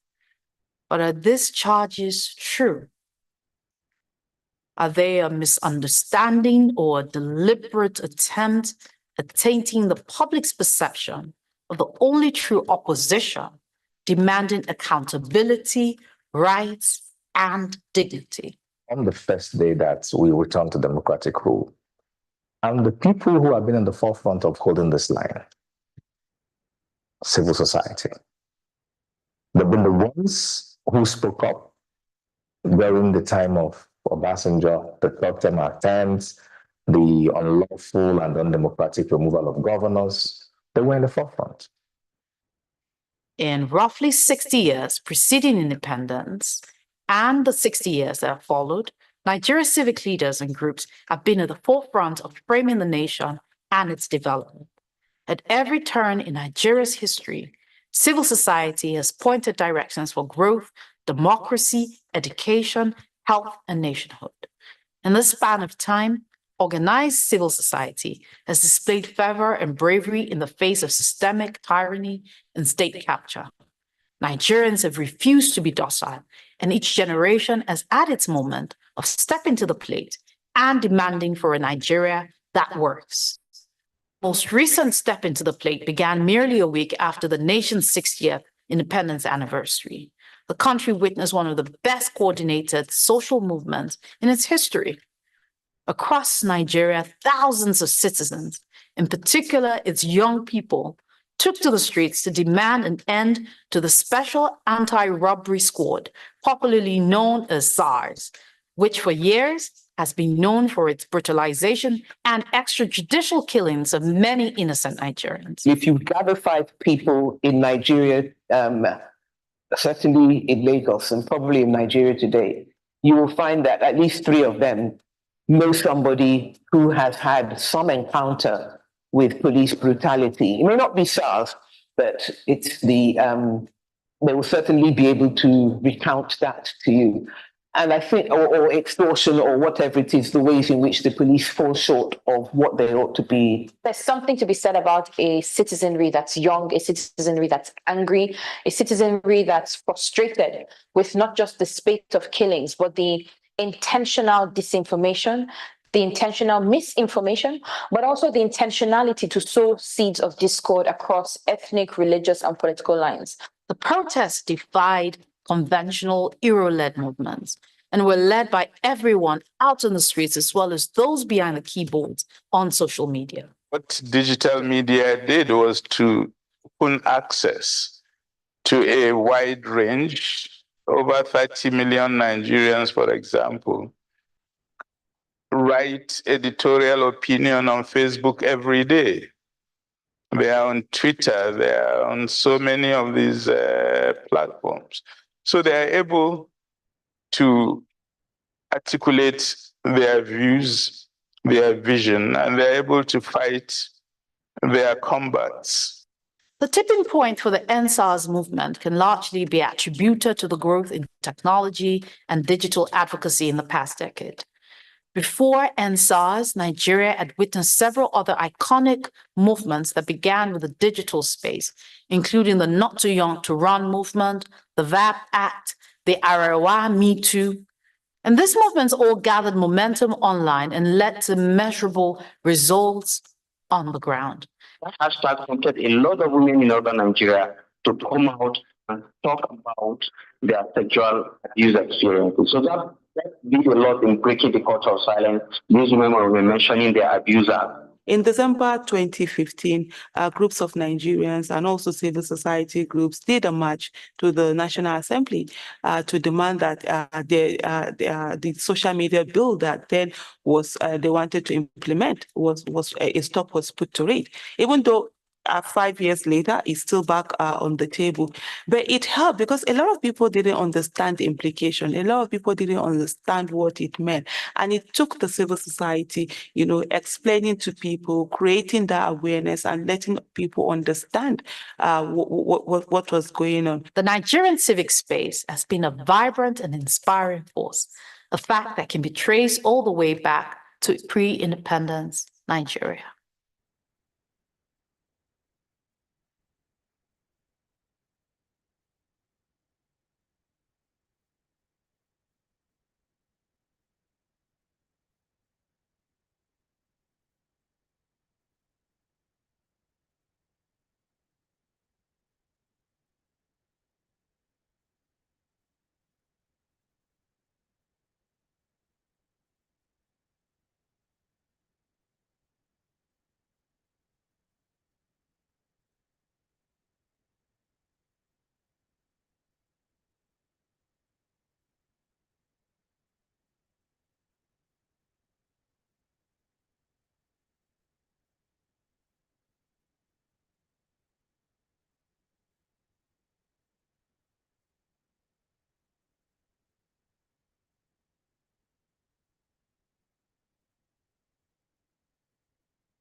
Nigeria recently commemorated its 60th independence anniversary.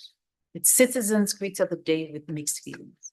Many, while grateful for a country they could call their own, were saddened by its poor development indices, in particular, endemic poverty and insecurity. Many attribute this state of affairs to bad governance, but feel constrained hearing their views on this.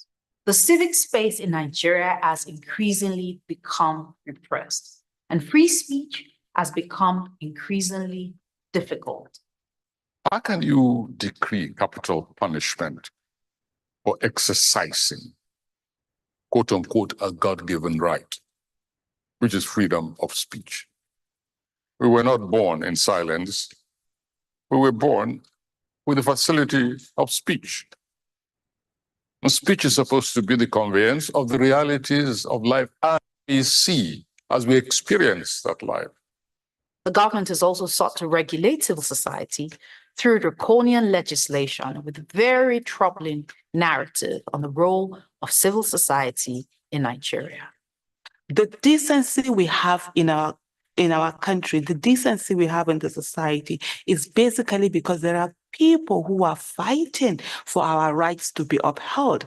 And when you find a situation where most especially the business communities think to all about fraternizing with the political class and just getting their way in there, they forget that when the civil society is shut down, it means those in government are capable of doing whatever they want to do unchecked. Corrupt, forces of destabilization, funding terrorists. But are these charges true?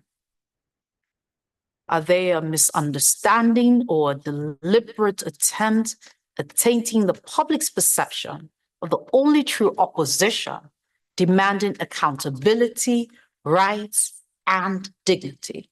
On the first day that we return to democratic rule, and the people who have been in the forefront of holding this line, civil society, they've been the ones who spoke up during the time of Obasanjo, the short-term attempts, the unlawful and undemocratic removal of governors. They were in the forefront. In roughly 60 years preceding independence and the 60 years that followed, Nigeria's civic leaders and groups have been at the forefront of framing the nation and its development. At every turn in Nigeria's history, civil society has pointed directions for growth, democracy, education, health, and nationhood. In this span of time, organized civil society has displayed fervor and bravery in the face of systemic tyranny and state capture. Nigerians have refused to be docile, and each generation has had its moment of stepping to the plate and demanding for a Nigeria that works. The most recent step into the plate began merely a week after the nation's 60th independence anniversary. The country witnessed one of the best coordinated social movements in its history. Across Nigeria, thousands of citizens, in particular its young people, took to the streets to demand an end to the Special Anti-Robbery Squad, popularly known as SARS, which for years has been known for its brutalization and extrajudicial killings of many innocent Nigerians. If you gather 5 people in Nigeria, certainly in Lagos and probably in Nigeria today, you will find that at least 3 of them know somebody who has had some encounter with police brutality. It may not be SARS, but it's the they will certainly be able to recount that to you.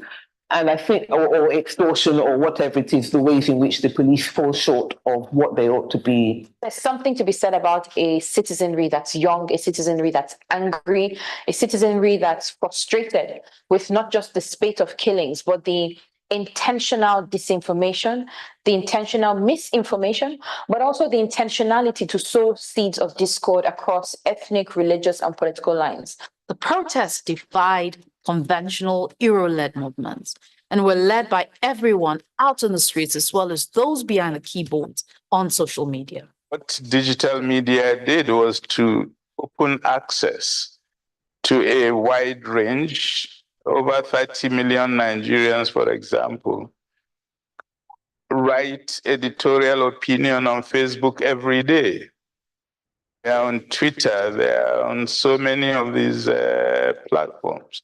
So they are able to articulate their views, their vision, and they're able to fight their combats. The tipping point for the EndSARS movement can largely be attributed to the growth in technology and digital advocacy in the past decade. Before EndSARS, Nigeria had witnessed several other iconic movements that began with the digital space, including the Not Too Young to Run movement, the VAP Act, the Arewa Me Too. And these movements all gathered momentum online and led to measurable results on the ground. Hashtag prompted a lot of women in urban Nigeria to come out and talk about their sexual abuse experiences. So that did a lot in breaking the culture of silence. These women were mentioning their abuser. In December 2015, groups of Nigerians and also civil society groups did a march to the National Assembly to demand that the social media bill that then was they wanted to implement was a stop was put to it. Even though 5 years later, it's still back on the table. But it helped because a lot of people didn't understand the implication. A lot of people didn't understand what it meant. And it took the civil society, explaining to people, creating that awareness and letting people understand what was going on. The Nigerian civic space has been a vibrant and inspiring force, a fact that can be traced all the way back to pre-independence Nigeria.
Nigeria recently commemorated its 60th independence anniversary.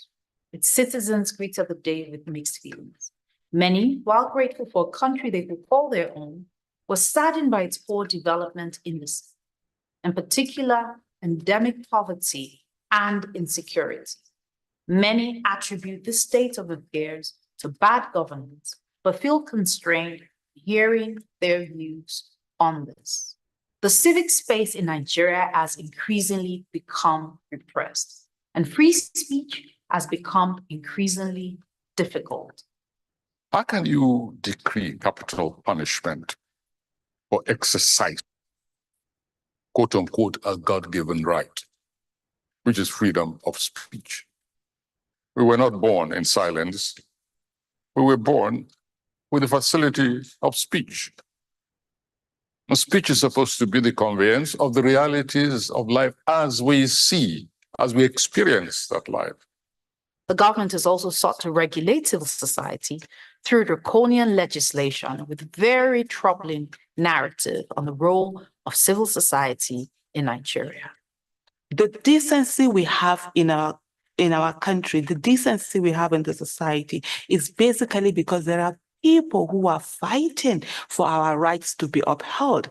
And when you find a situation where most especially the business communities think to all about fraternizing with the political class and just getting their way in there, they forget that when the civil society is shut down, it means those in government are capable of doing whatever they want to do unchecked. Corrupt, forces of destabilization, funding terrorists. But are these charges true? Are they a misunderstanding or a deliberate attempt at tainting the public's perception of the only true opposition, demanding accountability, rights, and dignity? On the first day that we return to democratic rule, and the people who have been in the forefront of holding this line, civil society, they've been the ones who spoke up during the time of Obasanjo, the third term attempts, the unlawful and undemocratic removal of governors. They were in the forefront. In roughly 60 years preceding independence,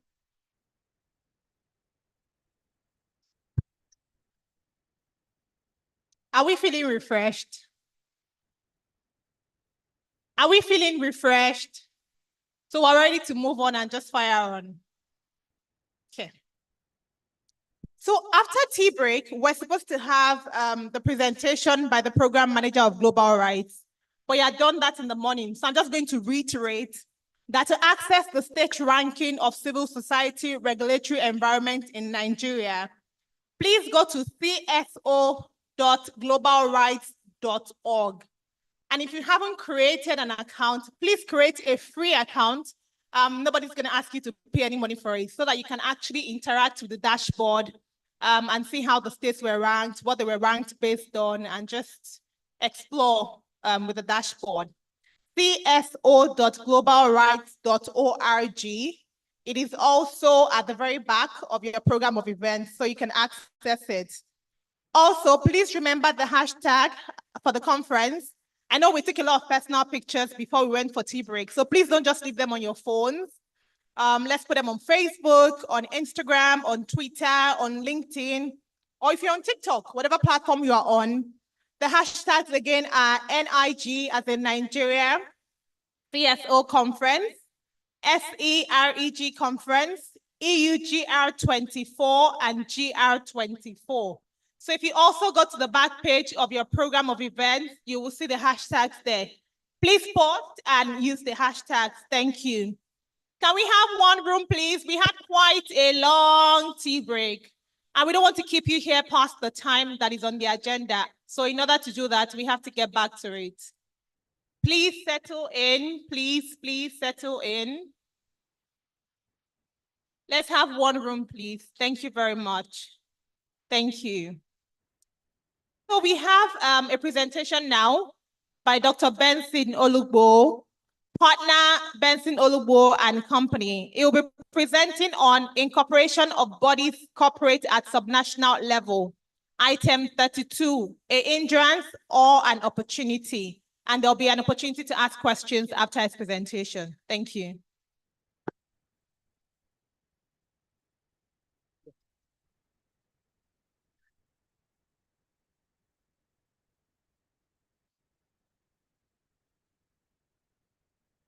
Good afternoon, ladies and gentlemen.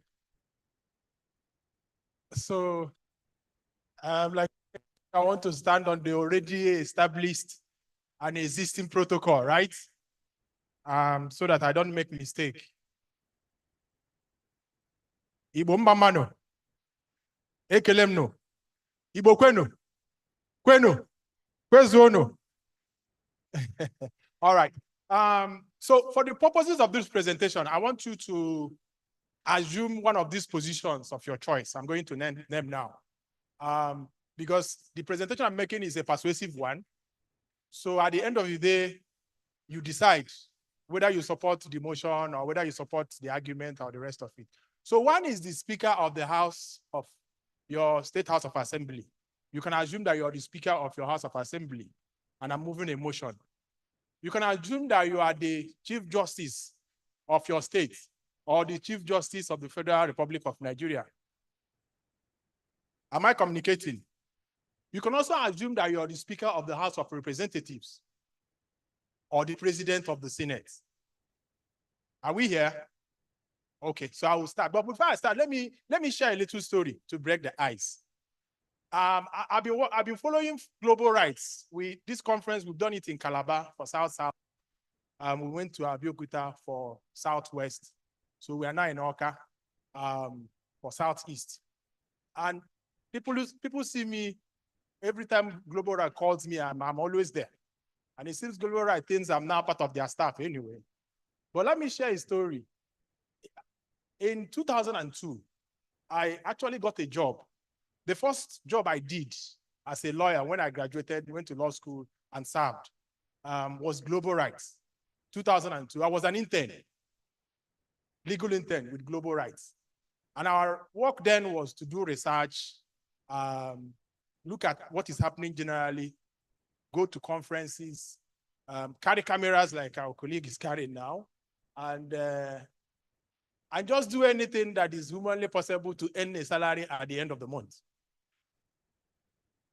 So then it was an international organization, and they used to pay me $200 then, 2002.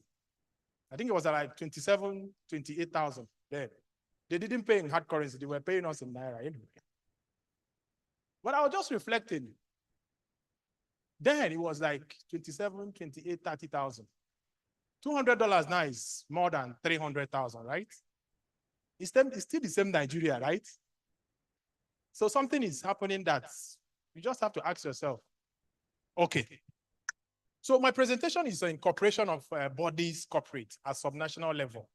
Item 32, part 1, the second schedule, the 1999 Constitution. Is it a hindrance or an opportunity? Okay. So one of the things, my presentation is going to be short because I want us to also interact, is there is this cloak of regulation for civil society organizations. Most times, those in government see us as members of the opposition. There are some instances where some organizations have released a poll looking at different things that happen in Nigeria. So when the poll is positive, politicians accept it and say, after all, this organization said A, B, C, D. When the poll is negative, they say, you are armchair researchers. You understand? And most times when we issue a press release, they will say you are attacking government. You don't know how these things work. So in several years I've worked in the CSO environment. Most times government is always trying to restrict civil society operation. And this is through so many laws that we have. In 2021, I did a study. So as I speak, we have not less than 58 legislations, both primary, secondary, and auxiliary legislations that regulate CSOs in Nigeria. But if you go to National Assembly, you will still be hearing kepu, that they still want to get another regulation targeting CSOs. And you're wondering what is really going on. They say, you are involved in money laundering. Everyone is looking at me now. They said they are using you to finance terrorism in Nigeria. You're doing subversive activities, So that has continued. But so civil society regulation has oscillated between compliance, you have to follow government law, restriction, you don't even need to do anything, don't talk again. And then outright registration. There are instances where you wake up, CS just delisted an organization, even though they delisted the wrong organization anyway.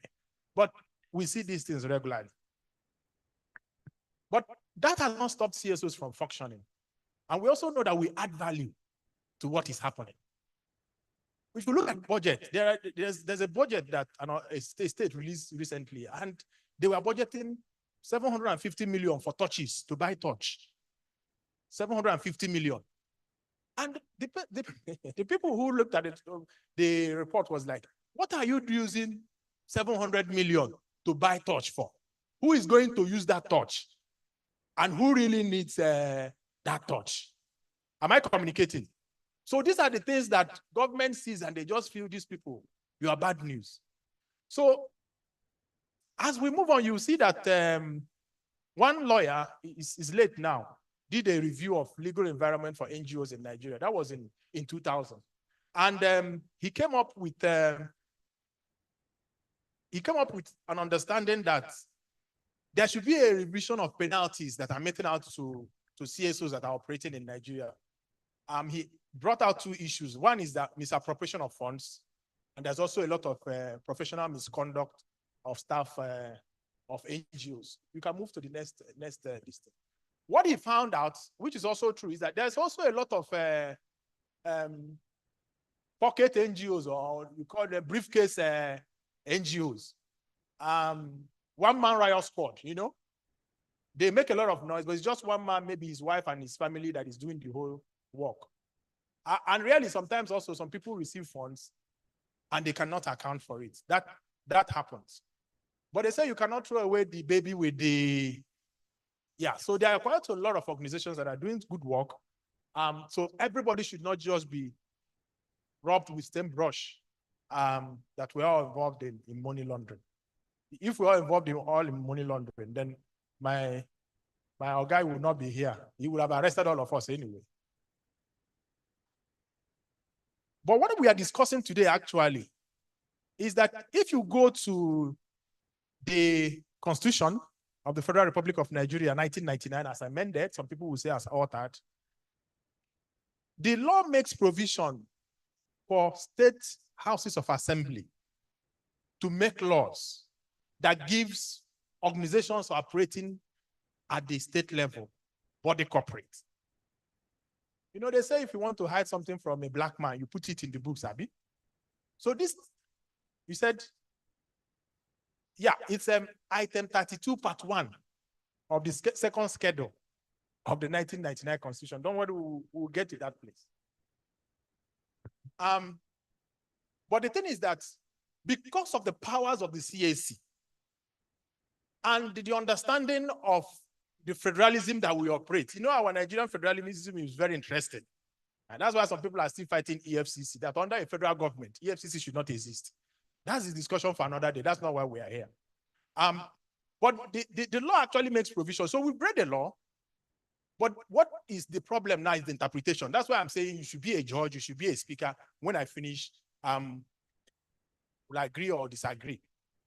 But because of that provision, a consortium of state networks of civil society organizations in Nigeria have submitted a memorandum on the amendment of that item 32, part 1 of the second schedule of the 1999 Constitution to move it from exclusive legislative list to the concurrent legislative list.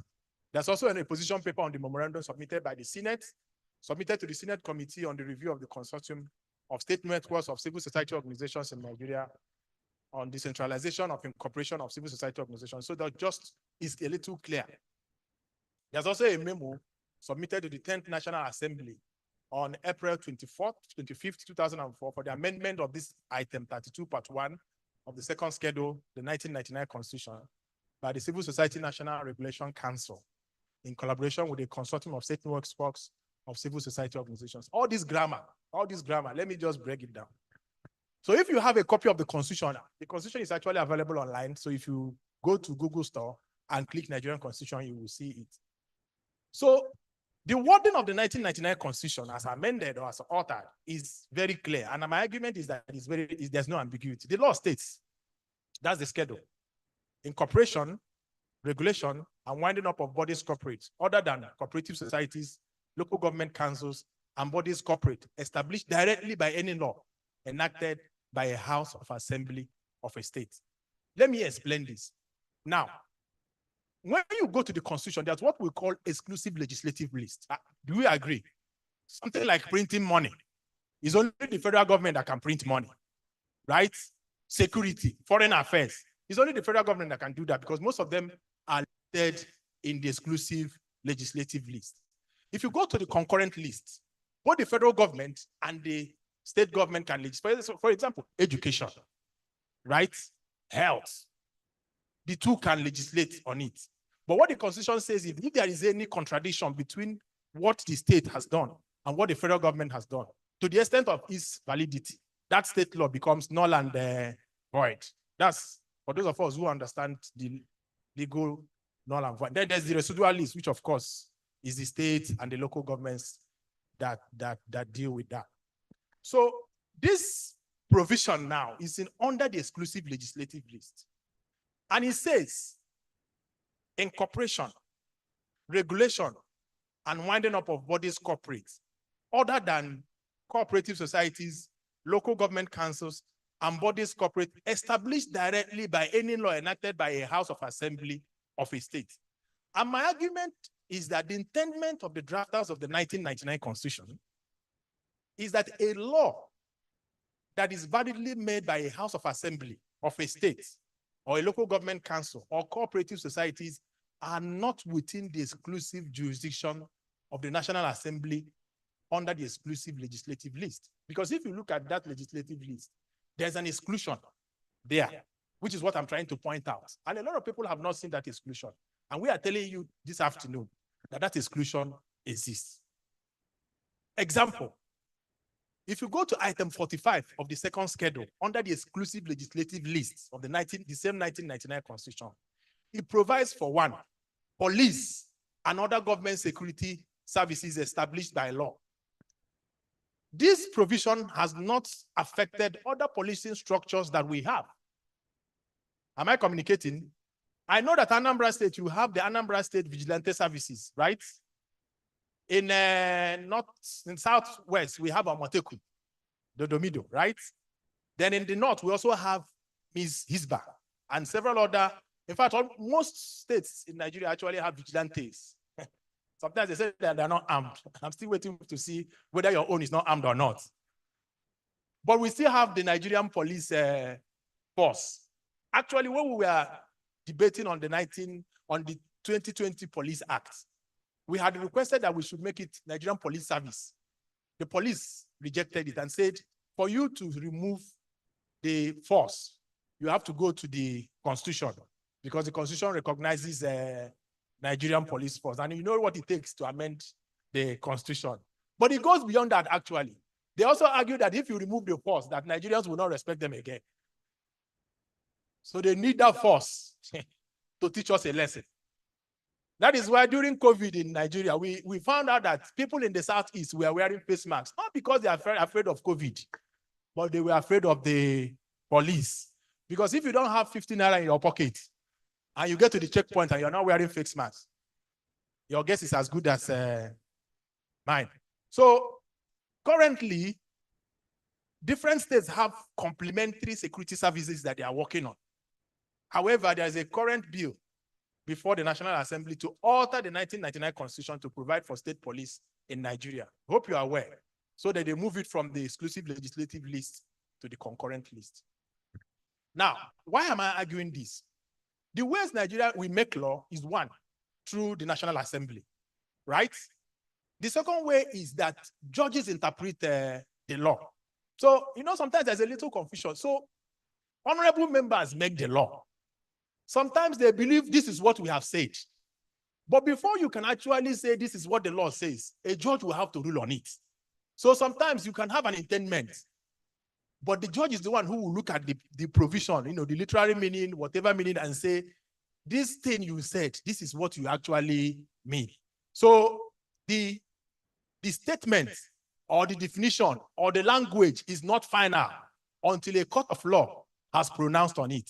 That is why we say that even when somebody is accused of a crime, you can only say somebody is guilty when he is brought before a court of competent jurisdiction and the person is tried and the judge says you are guilty without doubt. Until doubt, the Constitution says you're still innocent until proven guilty by a court of competent jurisdiction. There's a reason for that. So sometimes also when honorable members make law, the finality is not the statement that the law has been passed into law. Judges have the power to interpret the law. For example, the current local government law that, of course, the judgment of the Supreme Court on the autonomy of local governments.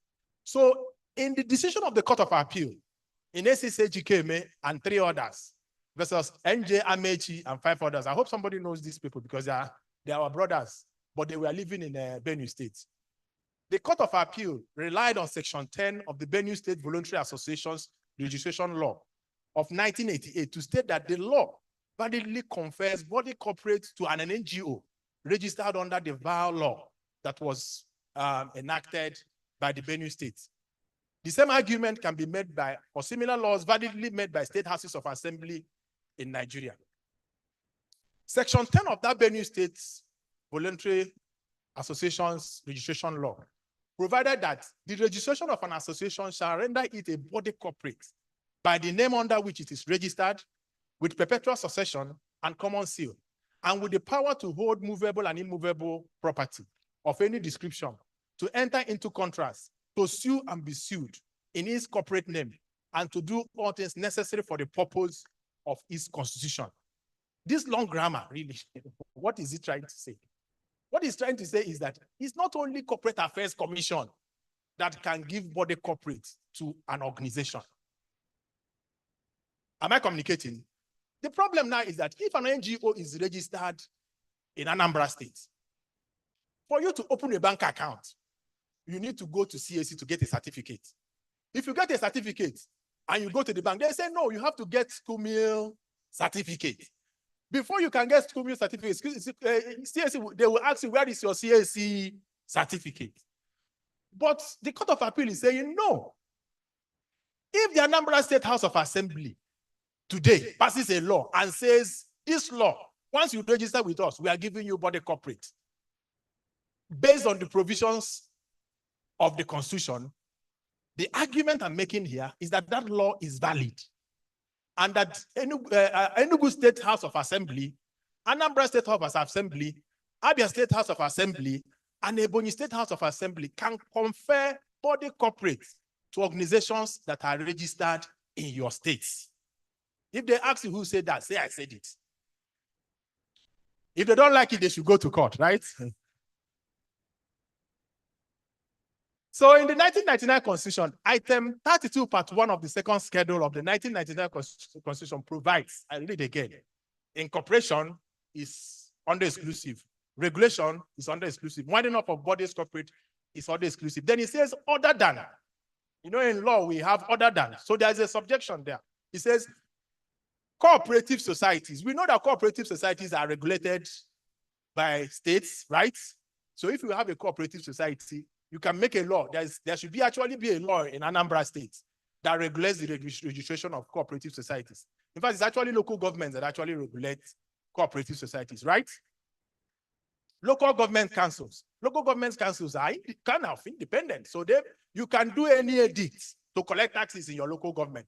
Will FIRS come and grab you that you're not, because of course you go around, you see all these people who stop us on the road if we are carrying cars and all those things. Those laws are made pursuant to the laws by those local government councils.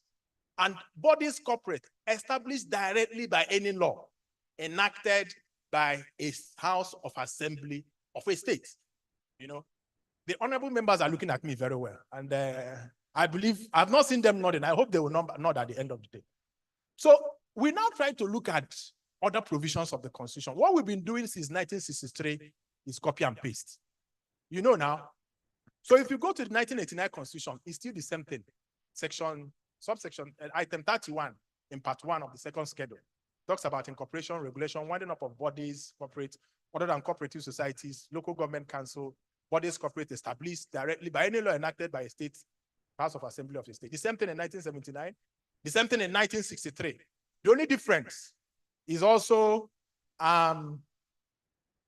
you know, our national anthem has a native rights, native land rights. So if you look at the 1963 Constitution, the item 19, part 1 of the schedule says incorporation, regulation, and winding up of bodies corporate, other than cooperative societies, native authorities, which is our local government rights, local government authorities and bodies corporate established directly by any law enacted by the legislature of a region. Why is this a problem? The problem is that as I speak, without CSC registration at the national level, organizations do not have body corporate and do not have legal personality. They cannot sue or be sued, right? These subnational organizations without CSC registration cannot buy properties and cannot confer title to them since they are not registered. We also believe that this is a loss of revenue for the state governments.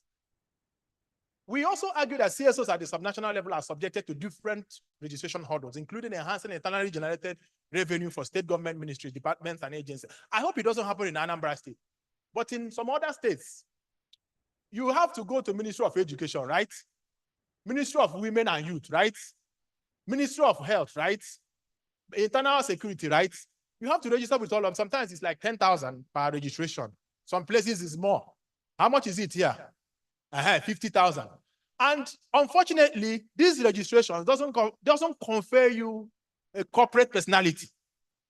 Without this registration, even if they're up to 50, if you go to open a bank account, they will not accept it. They will say go to CAC. And then with CAC, they will say go to school meal. School meal is here, and you will agree. So, and interestingly also, donor agencies are not favorably disposed to support CSOs at the subnational level that are not registered with CAC. It's a problem. So what's the way forward? I hope you're concluding on your judgment now, right? Good. The first point, we are arguing that the newly established Southeast Development Commission, there's a Southeast Development Commission, right? The bill has been passed and signed into law. should propose a model law applicable to states in the Southeast. Each state house of assembly in Abia, Anambra, Ebonyi, Enugu, and Imo states will decide on how best to adopt this law. Number two, CSO should encourage state governments to pass laws that enable them to incorporate non-profits at the subnational level. There is a judicial backing for this by the Court of Appeal. And that is the SSAGKMA and 3 others versus NJ Amechi and 5 others. And until that judgment is appealed to the Supreme Court, that is the law of the land. Because once the Court of Appeal makes a decision, it automatically interprets any provision of the Constitution. And until you go to the Supreme Court to either affirm, or reject that submission, whatever the Court of Appeal has decided remains the law. Do you agree with me? Okay. Those in support say aye. Those against say nay. Okay. So it seems the nays didn't even come to the party. All right. So we argue that the CSO should continue the campaign and advocacy to make item 32, part 1 of the second schedule part of the concurrent list.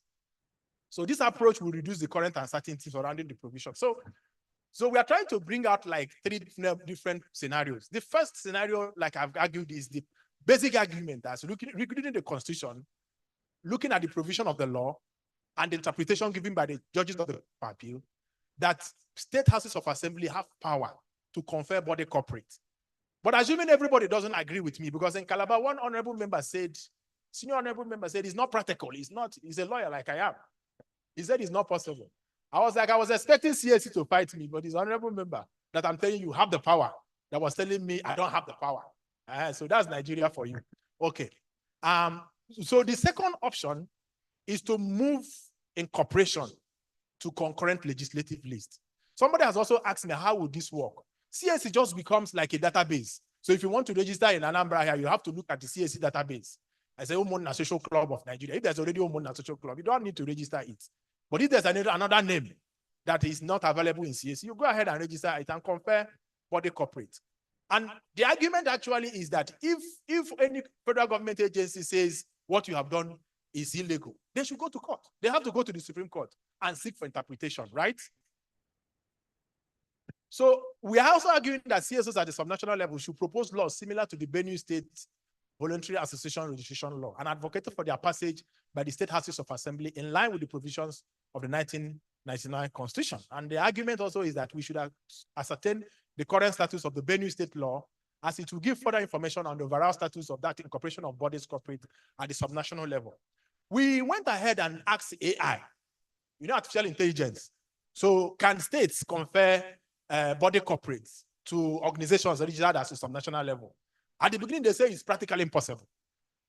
You have to prompt AI. It's garbage in, garbage out now. We said, but where there is a Court of Appeal decision that says they must do, what do you think? He said, yes, they can do it. But the operation will have to be limited within the states where that organization has been registered. You understand what I'm trying to say? So if the State House of Assembly, Anambra State House of Assembly passes a law and gives you body corporate, remember that you can only operate within Anambra.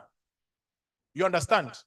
Unless, let's say, the Southeast Development Commission has a model law, and that is passed like Omoteku. Omoteku operates in all the Southwest states. But also, even though it's a regional thing, each of the states pass Omoteku law individually to give body corporate, because they don't have a regional House of Assembly.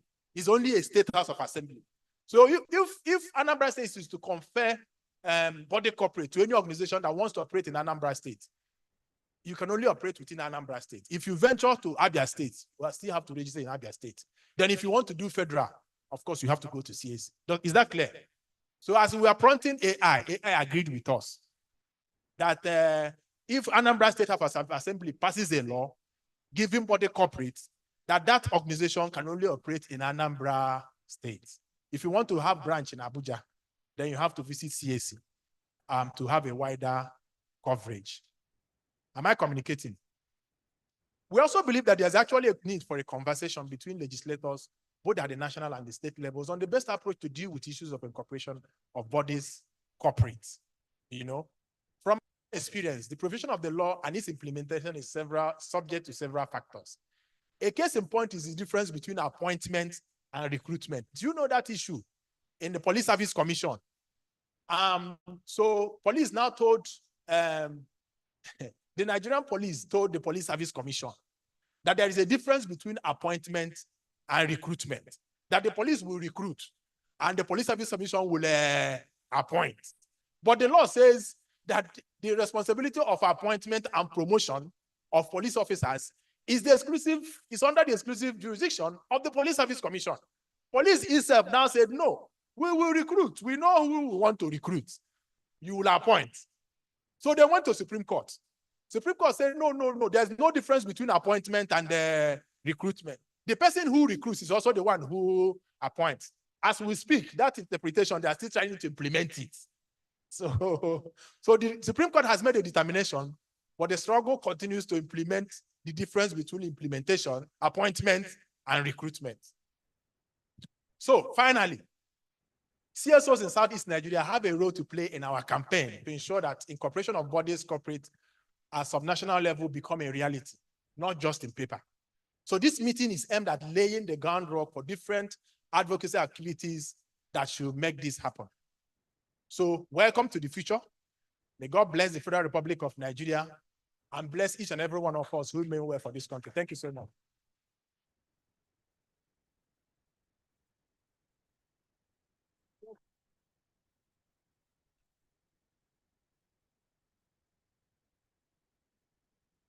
Thank you, Dr. Benson. I feel like I can tell that we enjoyed that presentation. Exactly. So please give Dr. Benson another round of applause. It was the Global Rights in Calabar and Abeokuta, and this session is always a hot cake. That's how we brought it forward for this region. So now we're going to take questions regarding its presentation. So if you have any questions, can you please, by show of hands, so that one of the volunteers can go around and take the questions. Do we have any questions, please? Before I release Dr. Benson. Oh, that means that everything he said was completely clear and we're good. You can... you have a question, fantastic. I'll come to you. It's just to reaffirm what you've just said, so that for better clarity. I know in some states, the Ministry of Women Affairs registered some organizations, civil society organizations at that local level. And by that registration, I think it confers legitimacy for them to operate within the state. And for you to now go global or national, you now have to go to Corporate Affairs Commission. Now, in a state where you have a lot of bodies, ministries, requiring CSOs to register with them, is there any provision in law to support that? Can CSOs, because you made a lot of recommendations, because we are seeing some issues where as an NGO, you have to register with various ministries. Is this something we can also begin to challenge? That let's have one body that does that at the subnational level and not having a lot of these things. And there are provisions within the law that can support that. So that's my question. Thank you.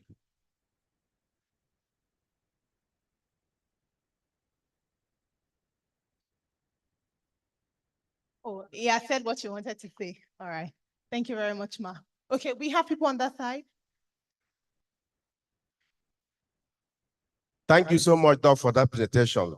We are so much worried because of what is written in the CAMA about company and the non-profit registration. And it's a serious worry.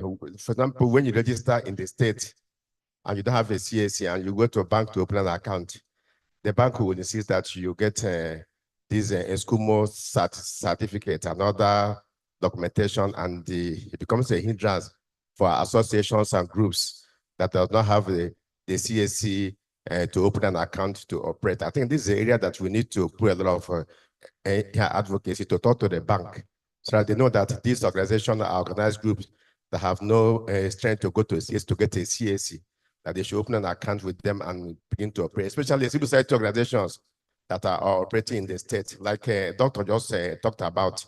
It's also getting worrisome because when you even have a CAC at the state, they say you have to register with the Ministry of Youth, Ministry of Budget and Planning before you can do an engagement in the state. So these are the issues that we need to also look at and see how we're going to address it in the state, especially here that we have the state actors here, that they can go back to the state and begin to see how they're going to engage them in these processes. Thank you.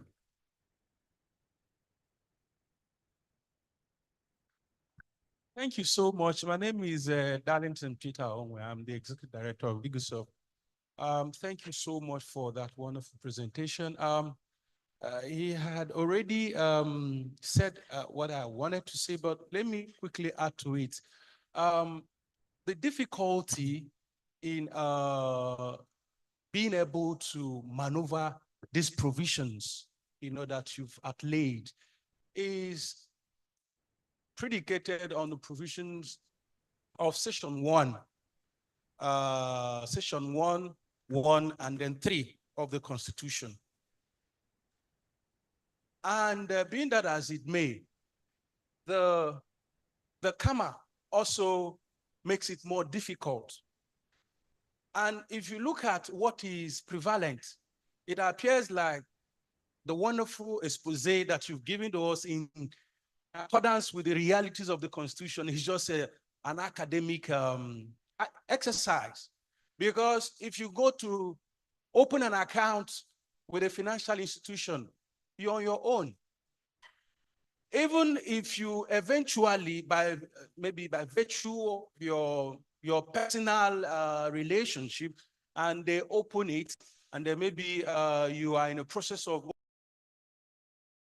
at some point, they will place a lien on that account. And not until you get the SCUMO, it becomes a challenge. Now, what happens if at the cost of registration with the CAC, there is an agency exchange for them to know that this particular organization is registering? And therefore, as you are registering, it comes as a combo pack where they also give you your SCUMO and then your registration certificate, thereby reducing the bottleneck in the CSO operation. So I think this requires a high level advocacy in such a way that we are going to, through what is it called, alteration bill, address these challenges. Because this wonderful fora is amazing, but it will not address the root source and cause of the situation. So this is just what I want to submit. Thank you. All right, thank you so much, the presenter. I think that's a wonderful. Sorry, excuse me. Sorry, just a minute, please. Okay, just so we don't go so much out of the scope of what we are discussing right now, all right? We are going to have a panel discussion, all right, today, where we'll have the SCUMO, the CAC, the FR, the regulators, the lawmakers, they're all on that panel. And some of these issues, I think these questions will be better thrown at that panel discussion, all right? So maybe we should just limit our intervention to the concepts he has presented about the state powers to make law or not, all right? So let's shift our intervention to that area, and then we'll come to the panel conversation where we are going to treat all the issues, and then you can show those questions. Thank you. All right, thank you so much. Mr. Benson, thank you for that interjection. Even though I think it's a good one, but we need to be very careful. This discussion at the regional level, we can quickly take it up. And because it's revenue area for states can actually fly with it. But such initiatives, if we don't manage it very well, it's also, it will lead to a lot of problems for civil society organizations. What do I mean? You find out that double registration will come in because, as you rightly allude to. If you register in Anambra, you can't do program in Enugu and all that. And beyond the Southeast Development Commission, we have the Southeast Governors Forum. We have the Legislative Conference Council and all that, where such issues can be discussed. But one thing I know is that some of the policies of registration with ministries is not in any law, but in policies of those ministries. But CSOs in the room will ask themselves, beyond registering with Ministry of Gender Affairs and all that, if you have an intervention in the state and you approach them, they don't refuse. I have worked in development sector for years. And as we speak, my organization is not registered with Ministry of Gender Affairs, but I do programs with them. I have also approached Ministry of Youth Development in the state. They talked about registration, but I also told them the potentials and the things that we are bringing on the table. Until date, I didn't register. So please, we need to manage some of these things very carefully so that we don't end up creating more problems for ourselves. Thank you.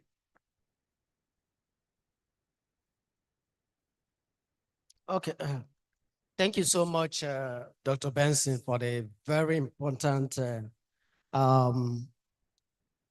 section.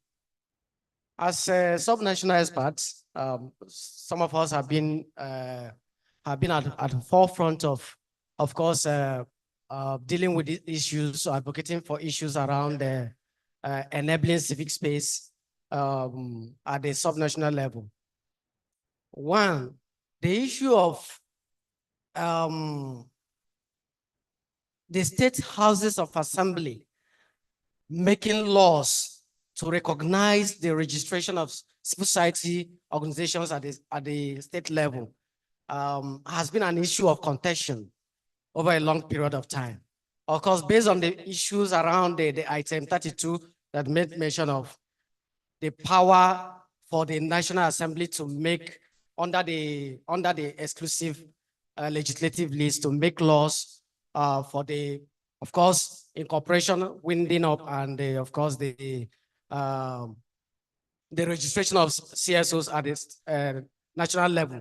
But under that item, there is an exception. I think that's where the legal contention is happening, because there's an exception that says other than, of course, the cooperative society and the other entities, body corporates that has been legislated upon by the state houses of assembly, so, directly by the state houses of assembly. So it's just like what you say, subject is an area that is subject to legal interpretation. And I'm happy with what the Benue State House of Assembly did with respect to reaffirming that actually the NGOs that are registered at the state level are body corporates.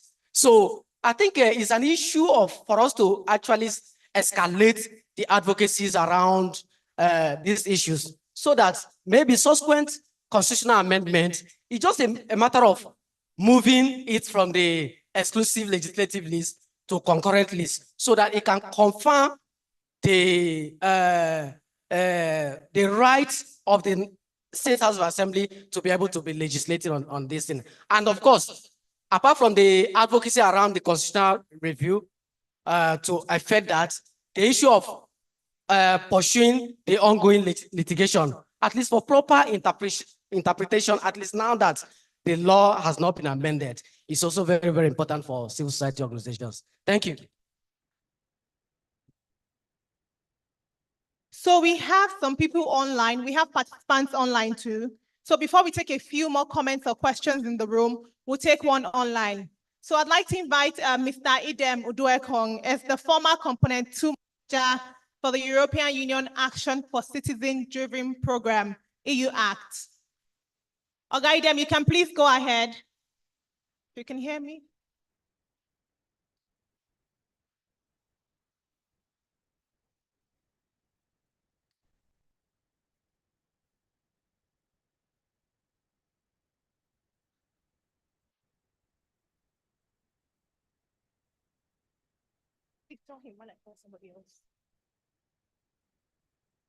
How many more people still have questions or comments? We'll take like 3 more before we continue. So I'll take you, Ma. 1, 2, okay. We'll take 2 more now and then we'll come back, just so that we address the other parts of the program. I'm unmuted now. After. Okay, then please go ahead. All right. Okay. Thank you. Good afternoon, everybody.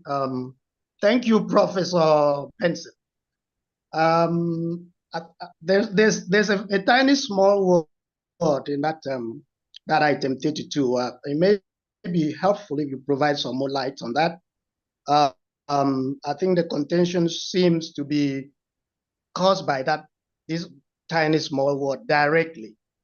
So the people on the side that are saying that, look, it's only the federal government that can incorporate according to that item 32, are saying that word directly is referring to maybe, for example, if by law of a state house of assembly, a state government is setting up a specific entity, maybe a corporation, that is what it means. Just for example, maybe at the National Assembly, the direct laws of National Assembly used to create entities like professional bodies such as ICANN. But there's another school of thought, though not very popular, but legitimate in the argument as well, that look, the word directly actually refers to that legal framework mentioning the type and categories of entities that is to be registered. For example, NGOs, CSOs, Fed-based. Not necessarily meaning that they need to mention a specific name of that entity that is going to be created.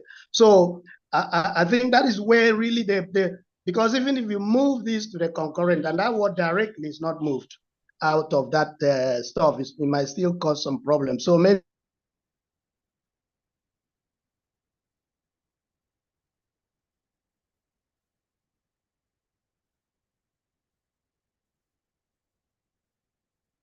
what they want. And I think they need to look at this beyond just thinking of it in terms.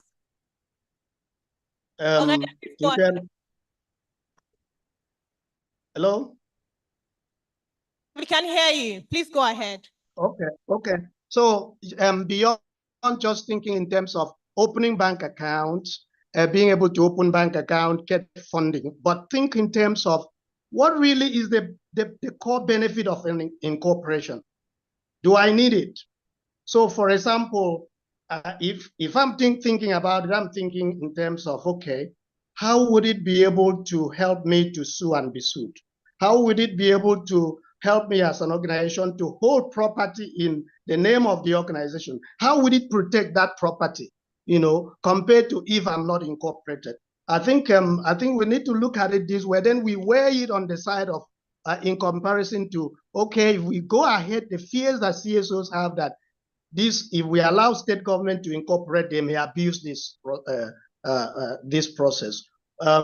Should we take the risk and go ahead and incorporate, even though we know that they would abuse it or not? So I think I will stop here. I would like you to sort of just throw some more light on this area. Thank you. Thank you, Gaidem. Thank you, everyone.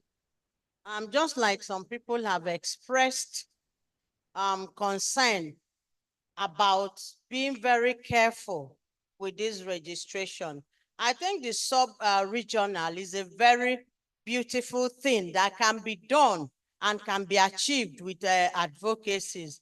But I think the problem is we really need to address this issue of suspicion first, because the government, the state houses of assemblies, do they really trust the CSOs?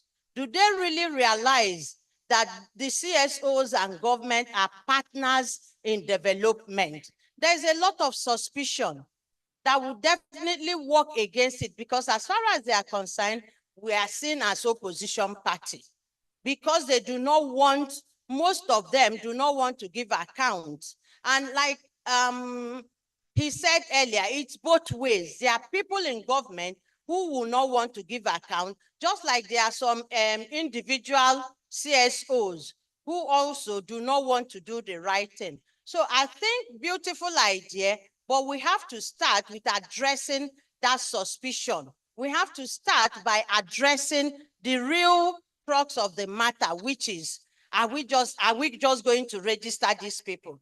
Like Oge said, Ebonyi State registers once and that is it. Anambra State, you pay 50,000 and you renew it every year.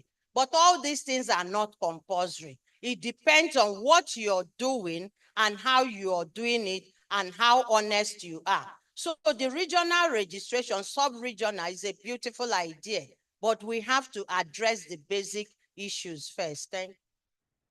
Thank you very much, Ma. And then to the final question / comment in the room.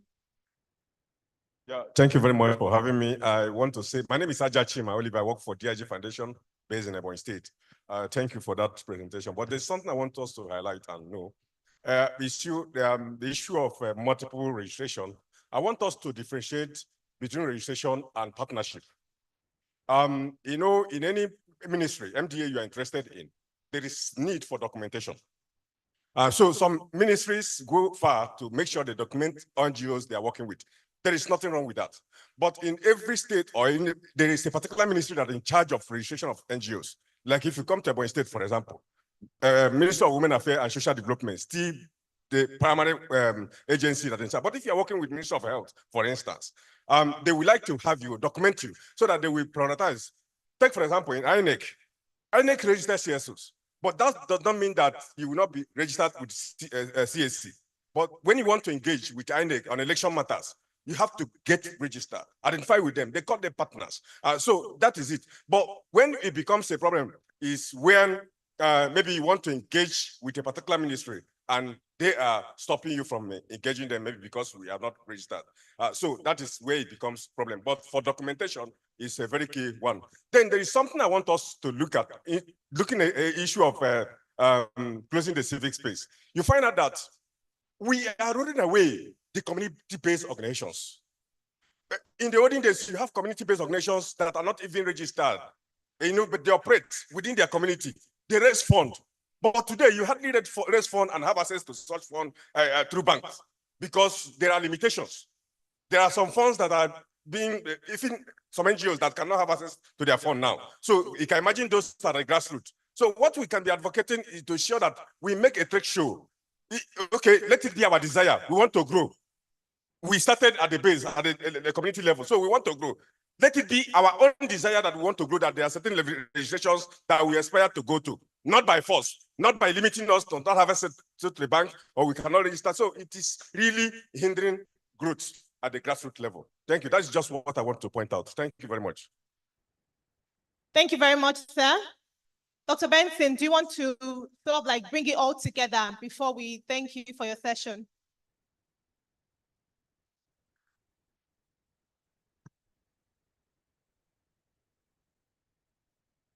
Thank you. Thank you. Thank you very much. I think some of the things raised are more of comments than questions.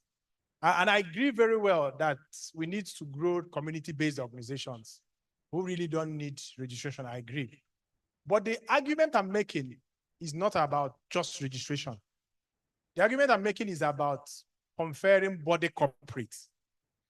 Registration at the state level, as I speak, cannot confer body corporates. That's the, is it the cocoa, right? That's the cocoa. Even if you register at 50 ministries, or you just register at 1, you cannot use it and open a bank account. As I'm sure our brother from EFCC will elaborate more.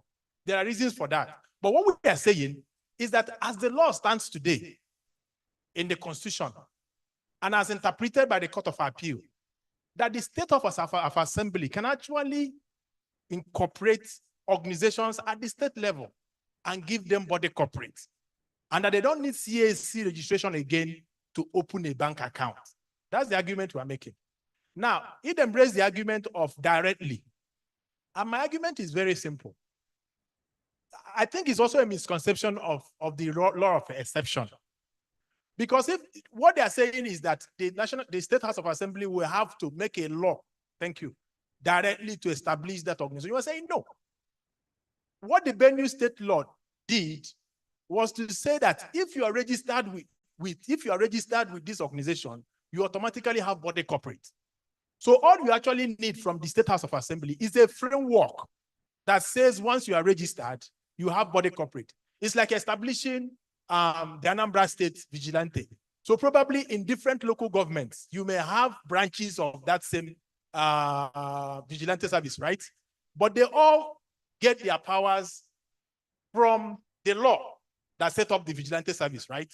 So my argument is that if the Anambra State House of Assembly passes a law to say every organization that registered with us or registered in this law is given body corporate, you don't need to make single legislations to give power of body corporate. And so for us, actually, I understand the argument about fears and all those things. But the reality also is that if you have a power and you're not aware of the power, and we know that you have the power, the best thing we can do is to tell you that you have the power. And then the best thing you can do is to exercise the power. And those who feel that you don't have the power, the next thing they can do, like Wike was saying, is go to court, right? The one they are contesting about lands in Abuja and the rest of it. So whether it is a revenue-making process or not, because as we speak now, they are still collecting the money, whether it's 50,000 or 10,000 and all those things. The reality is that they will not give you body corporate unless and until your State House of Assembly makes a law to say we can give you body corporate. And that is the beauty of federalism. The argument is that we run a federalism that is not actually a federal system. You understand? And if you look at the Constitution very well and the way it is enacted, we believe that if the State House of Assembly take it up, they can do that. Then the issue of advocacy to open an account, unfortunately, they will not agree. Because even when we discussed this in Abeokuta, the person who represented FCC said that there is regulation. They can only open the account and allow you to open the account, but to withdraw money from there, banks, even if it's dormant and money enters, they will allow the money to come in. It's when you want to collect the money that they will tell you,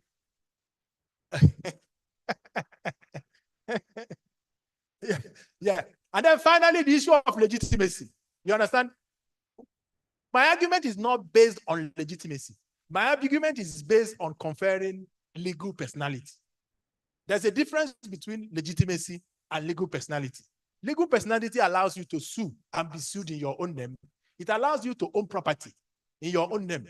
And of course, if you have it here, it also allows you to open a current account with a bank and actually ask EFCC to give you school certificate. You don't need CSC. You don't need CSC certificate again. If the Anambra State House of Assembly put their leg on the ground and say, we are going to do this. Thank you very much.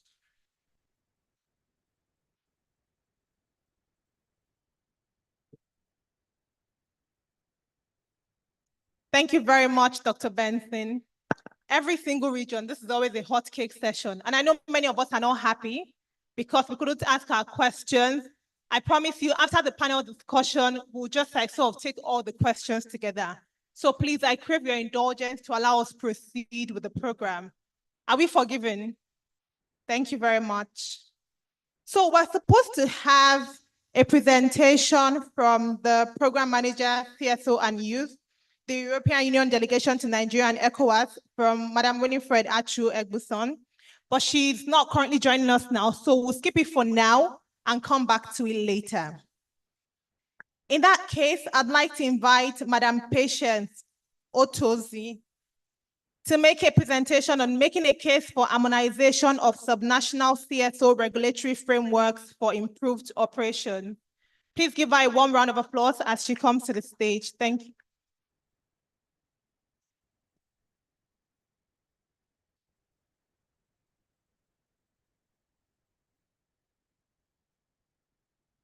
Good day, everybody.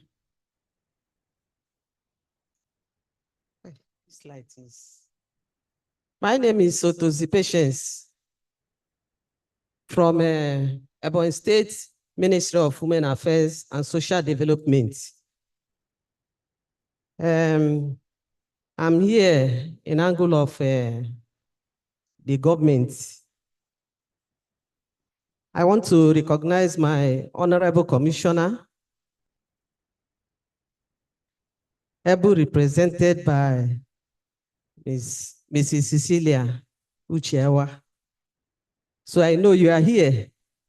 In case I'm not getting it, you are here to correct me. You are welcome. So my topic is on how to harmonize of subnational CSO regulatory framework for enhanced operation. You know, the arguments have been going on about the issue of registration. Coming to the state, only the Ministry of Women Affairs have the mandate to do registration. But when I'm here, I understood that there is other states, other bodies that are doing registration more outside Ministry of Women Affairs. So I was surprised to hear that. So in Ebonyi State, and that is why we are here to canvass on that, because Ebonyi State are not doing that. We only Ministry of Women Affairs, we have the acts and mandates to do registration. And why we are doing that? So that the civil society organization will not find it difficult to do their work effectively. Because this issue of a multiple registration have caused a lot of problem to them. So, and ministry are there to support them in any angle. We are not here because I heard when the other a presenter here was saying that they always suspect this civil society organization. Government don't suspect anybody. Once you are doing a good work, government cannot suspect you. Because I know some of the civil society organization that is partnering with the Ministry of Women Affairs, we register them. They know how we operate. So in Ebonyi State, we have only Ministry of Women Affairs at the state level. The other one is corporate affairs. Any other registration outside the Ministry of Women Affairs is not from the state government. So I want to tell you that we are here to partner with any organization, any civil society that are doing well. But if you are not doing well, such people, we delete them, we respond them.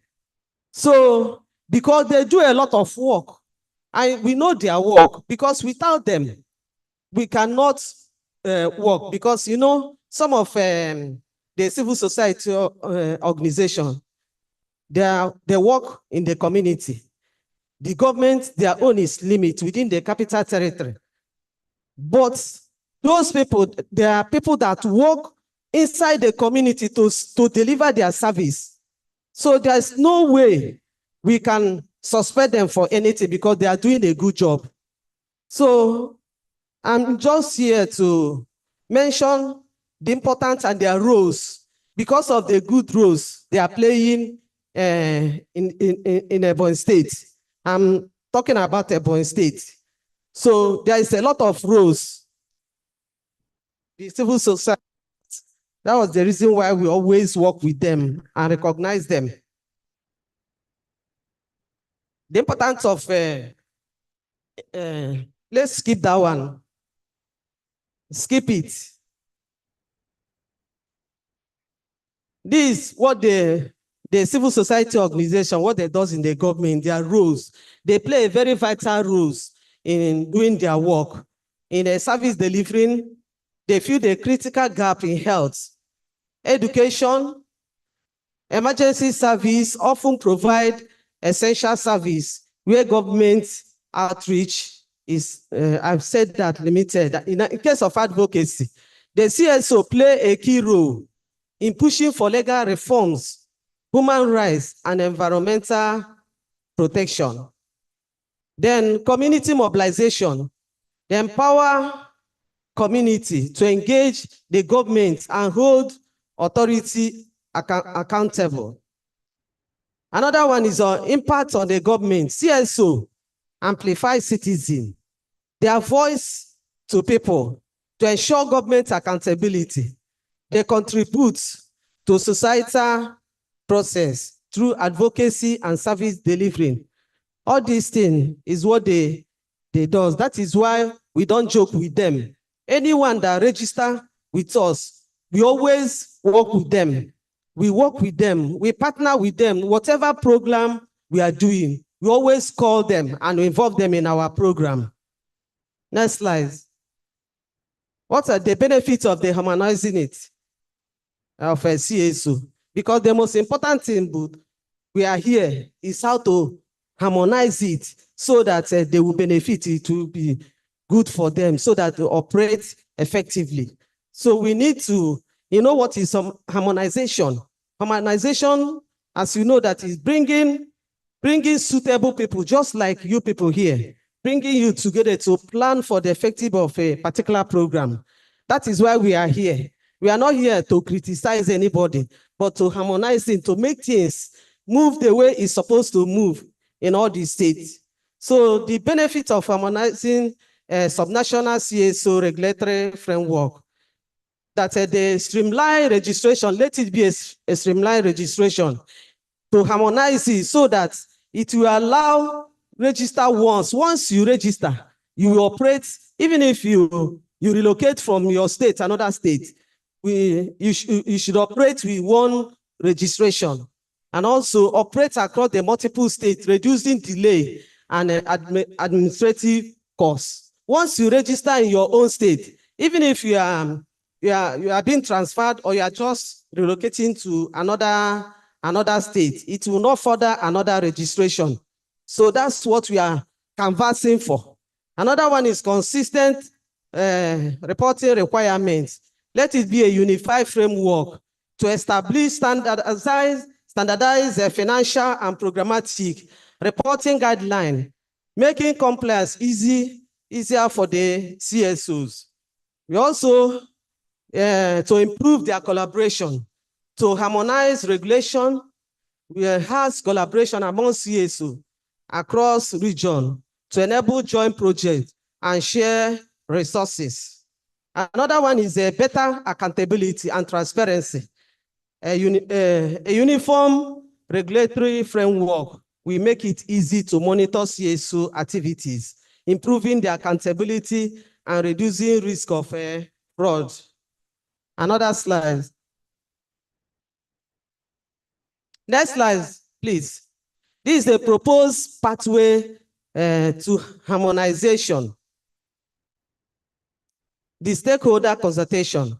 They engage the state government, national regulatory bodies, CSO, to identify challenges and develop harmonized solution. This is the modern law development creation. It's a modern regulatory law and a guideline that some national government can adopt, including, at times some laws affect them.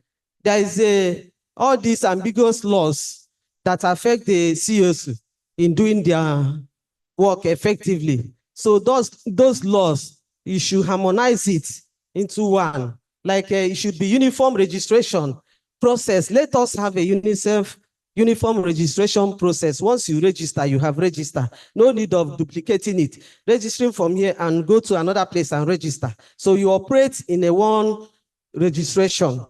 So consistent financial reporting standards, standardized operational license. Once you have your own license, you have it. The monitoring and evaluation mechanism, capacity building. It provides training for state regulators, CSOs, to ensure their understanding and can implement the harmonized frameworks. Next slide. Call for action. for government commit to enable enacting harmonized CSO's law to promote consistency, transparency, and operational efficiency across states. For CSOs to advocate for regulatory reform to reduce barriers and create a more enabling environment for civil society work. For donor and development partners, they provide financial and technical support to assist in harmonization of subsectional CSO regulatory frameworks. Next slide. This is the conclusion. Because we are not here, I don't have much to say. The most important thing, how do we harmonize it the way it will suit the civil society organization? That is why the governments are here. So in a conclusion, harmonizing sub-national CSO regulatory framework is crucial for creating a more enabling environment where civil society can thrive. A consistent framework will lead to improved service delivery, better accountability, and enhanced collaboration. Then a closing call. We can only achieve that harmonization through effective collaboration with stakeholders, with governments, CSOs, development partners, must collaborate to achieve harmonized regulatory frameworks. That benefits everyone, especially the community, say by civil society. On that note, I have to stop here.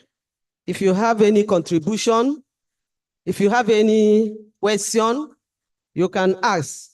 We governments are here so that we can answer. Thank you.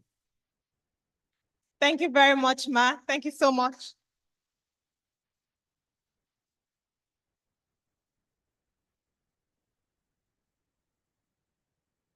Thank you very much, Ma. Please give her another round of applause. Thank you so much. Now, we've had a long day, and I know that a lot of us are tired. So we're going to do something quick called the chicken dance. Yeah, chicken dance. And Mr. Idosa will be directing us on how to go about that. Thank you. Good afternoon. Good afternoon. We've heard a government person talk about making a case for harmonization. We will see here from a CSO person as well. And then we'll now go to the high point of the day, which is the final session, which is the very explosive high panel dialogue. I want to assure you don't want to miss that dialogue. A lot of the issues we were raising at that time, to be that time to trash it all out. But I want to please call on every one of us, just to free our energy a little. I want us, all of us, to join me in a 2 minutes dance. Please, let's all stand up and we get ready to do the chicken dance. It's just to free our energy. I'm going to have my facilitator on the screen. And so whatever she does, just follow her and do what she's doing, and your energy will flow, I can assure you. So are we ready? Is there audio? Okay, so great. So let's go on.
Wow. I feel like we should have done the chicken dancing. A lot more happy faces in the room than before. So we enjoyed the chicken dance. Fantastic. That's enough chicken dance for today, please. Thank you. Thank you very much.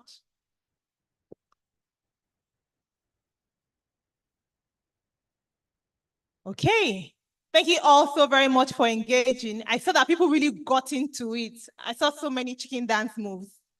Thank you. So the panel dialogue is the final thing for today, and we have just one more presentation before we get into it. And after that panel dialogue, we're going to have a lot of room for a lot of questions and comments. So even the comments that you have from Madam Patience's presentation, please just note them down somewhere, or your statements, and we'll take all of it together after the panel dialogue. So now the very last point on the agenda before we have the panel dialogue, I'd like to invite Mrs. Rachel Johanna, the Executive Director of the Davina Care Foundation, to the stage. She's also going to be making a presentation about making a case for harmonization of subnational CSO regulatory frameworks for improved operations. Please give her a round of applause. Thank you.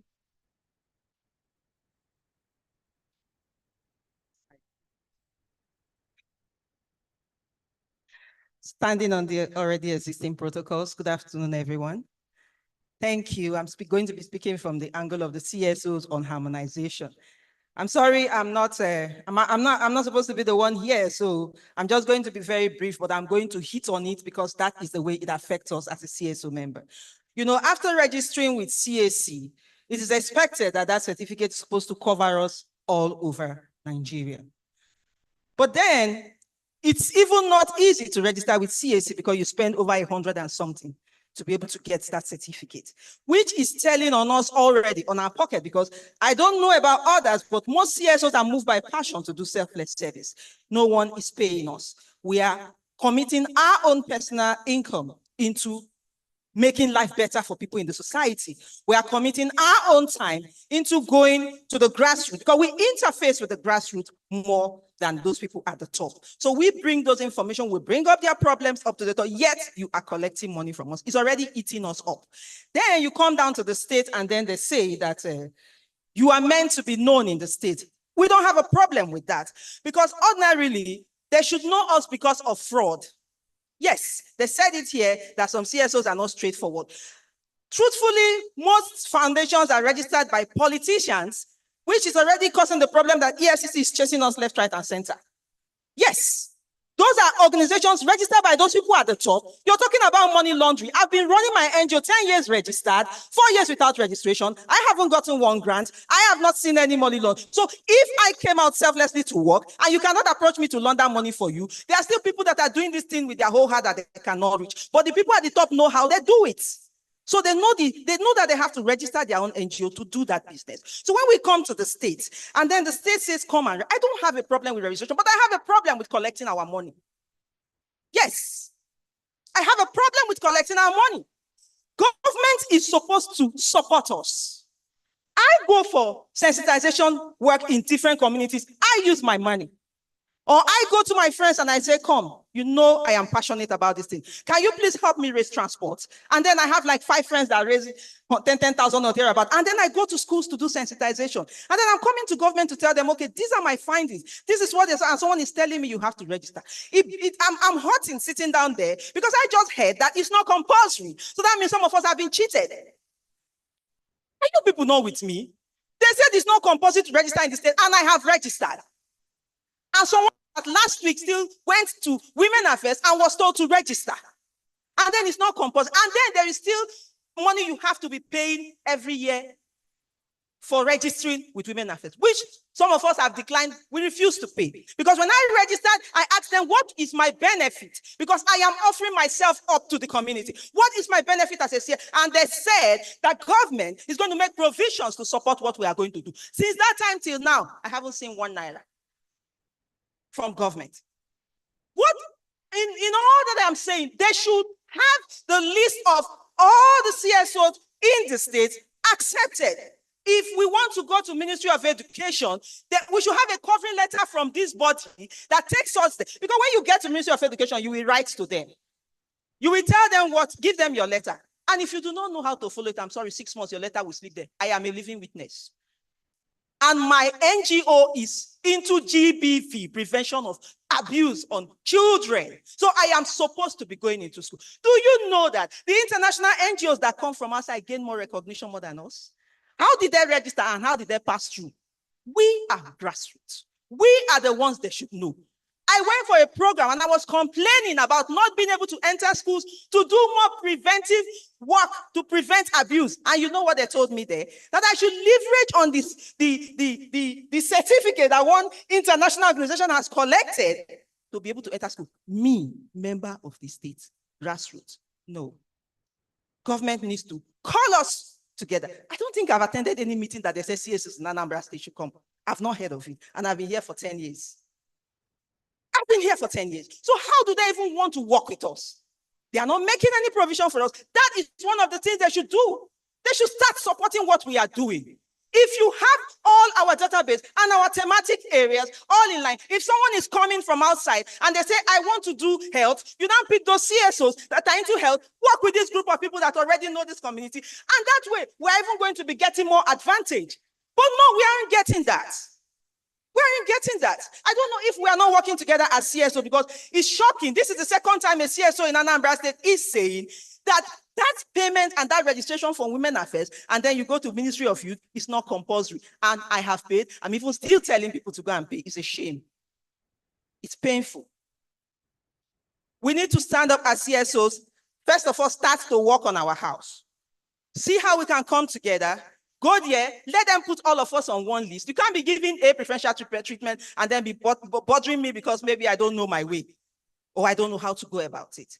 If the government can just put up that thing and all of us now know that we belong to this body, not just calling one CSO to come and stand as CSO representative. I don't know that. What we know is have a database of all the CSOs in your state, see how you can support us, carry us along. When projects come, those in health, work on health, those on governance, call them to governance, those on children, call them to children, those for education, take them there. That's where we are going to have success. I'm tired of struggling, but I won't stop. It's my passion. Thank you very much.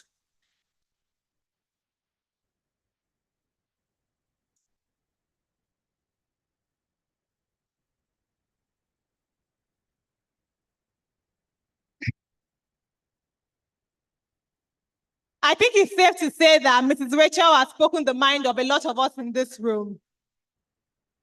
So please, let's give her a round of applause. Thank you so much for speaking to the CSO angle. And you know, for me, just underscores the reason why we should thank Global Rights for this gathering.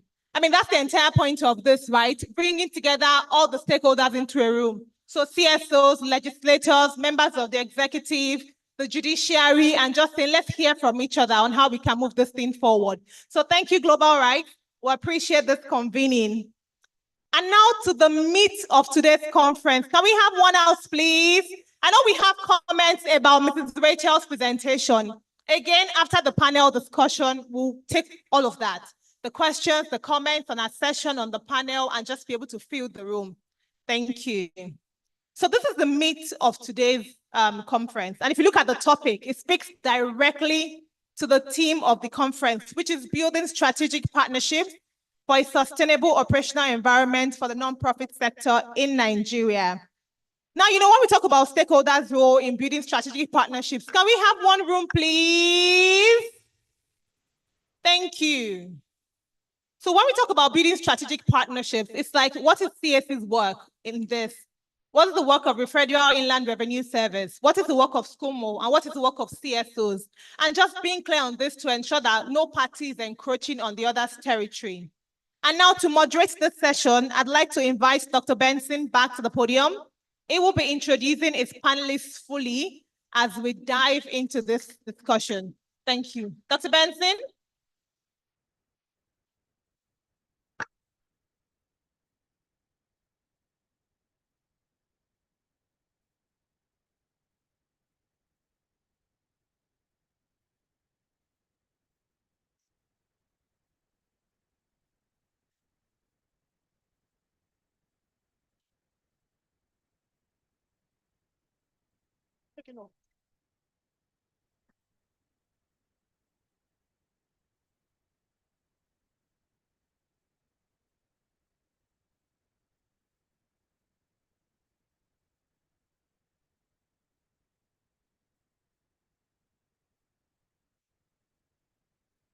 Okay.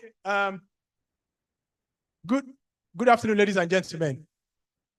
Can you turn to your neighbor and say, welcome again? Some people are not talking. Say your neighbor, welcome again. Okay, say neighbor, neighbor. Are you enjoying yourself? Say neighbor, neighbor. Do you know my name? Do you know who I am? Do you know where I'm going to? Okay. You know, when we went to Calabar, they called it Transcorp Hotel. In Oka is Hilton Leisure. In Abuja is Transcorp Hilton. Do you understand the difference? Calabar is Hilton, no, Transcorp Hotel. Oka is Hilton Leisure. Abuja is Transcorp Hilton. Those in support, clap for Abuja. Okay, so what we are going to do now is very important. It's been a very interesting panel discussion. It's going to be on stakeholders' role in building strategic partnerships for a sustainable operational environment for the non-profit sector in Nigeria.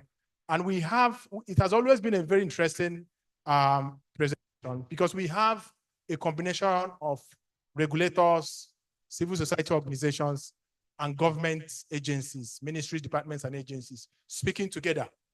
Most people use this opportunity to resolve issues they've had. So even if you don't know anybody from CAC or EFCC or any government ministry, please just be attentive and listen to them. If you have so many questions, if your certificate is still missing at EFCC, this is an opportunity to know where that certificate is. Thankfully, they are now going electronic, so you don't need hard copy again. But I want to urge you that please, this is a very good opportunity for us to interact. And I want to use this opportunity to invite the following people, as I call them. It's not in an order of hierarchy. Please forgive me. I'm not a politician, so sometimes I don't know who comes first and who comes last. But as they are coming, please clap for them. The first person is Honorable Obiajulu Princess Ugu, Deputy Chief Whip, Enugu State House of Assembly. Please put your hands together for her. Are you really clapping?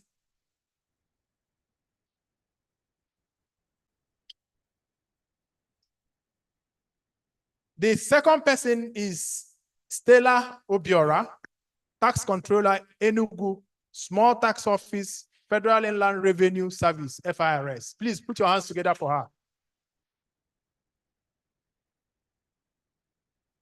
The Lord has blessed me with two powerful women. I'm blessed. Thank you. No, ma, you come over here. Thank you. Thank you. The top person is my very good friend, Chief Superintendent Tomitope Eronomo. I'm sure, I hope I'm getting it right. He's the Chief Superintendent, Special Control Unit Against Money Laundering, the Economic Financial Commission of the Federal Republic of Nigeria. The top person I heard is going to join online is Mr. Salusi Abubakar, Principal Manager, Compliance, Corporate Affairs Commission of the Federal Republic of Nigeria. Please, if you're there, say hi. Okay, it's online. The fifth person is my very good friend, Emmanuel Egu Acha, aka Emmanuel Acha. He's Executive Director, EIFAY Africa. We call him Oberemwane Ekwefiono. Please clap for him.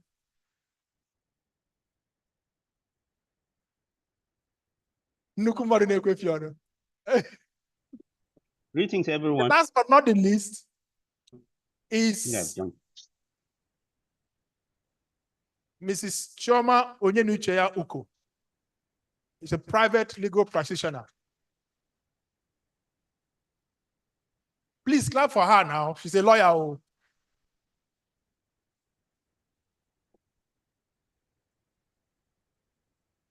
Thank you so much. So this is the squad, right? Okay, excellent. So I want to crave your indulgence. I want to start with our infant terrible, Mr. Emmanuel Echa. He looks small, but he's mighty. This man can bring down an elephant. So, and Emmanuel has actually been around. We are in one organization like that, CSAG, Civil Society Advisory Committee, and he knows some of the challenges that we face at the subnational level, and we've been working on it. So my question for you really is, can you just enumerate some of those challenges we're having at the subnational level? I know we mentioned some of them, and what do you think, what partnerships, how can partnerships help us to mitigate some of these challenges that CSOs are having at the national level, at the subnational level? Just, you have 2 minutes for your opening statement.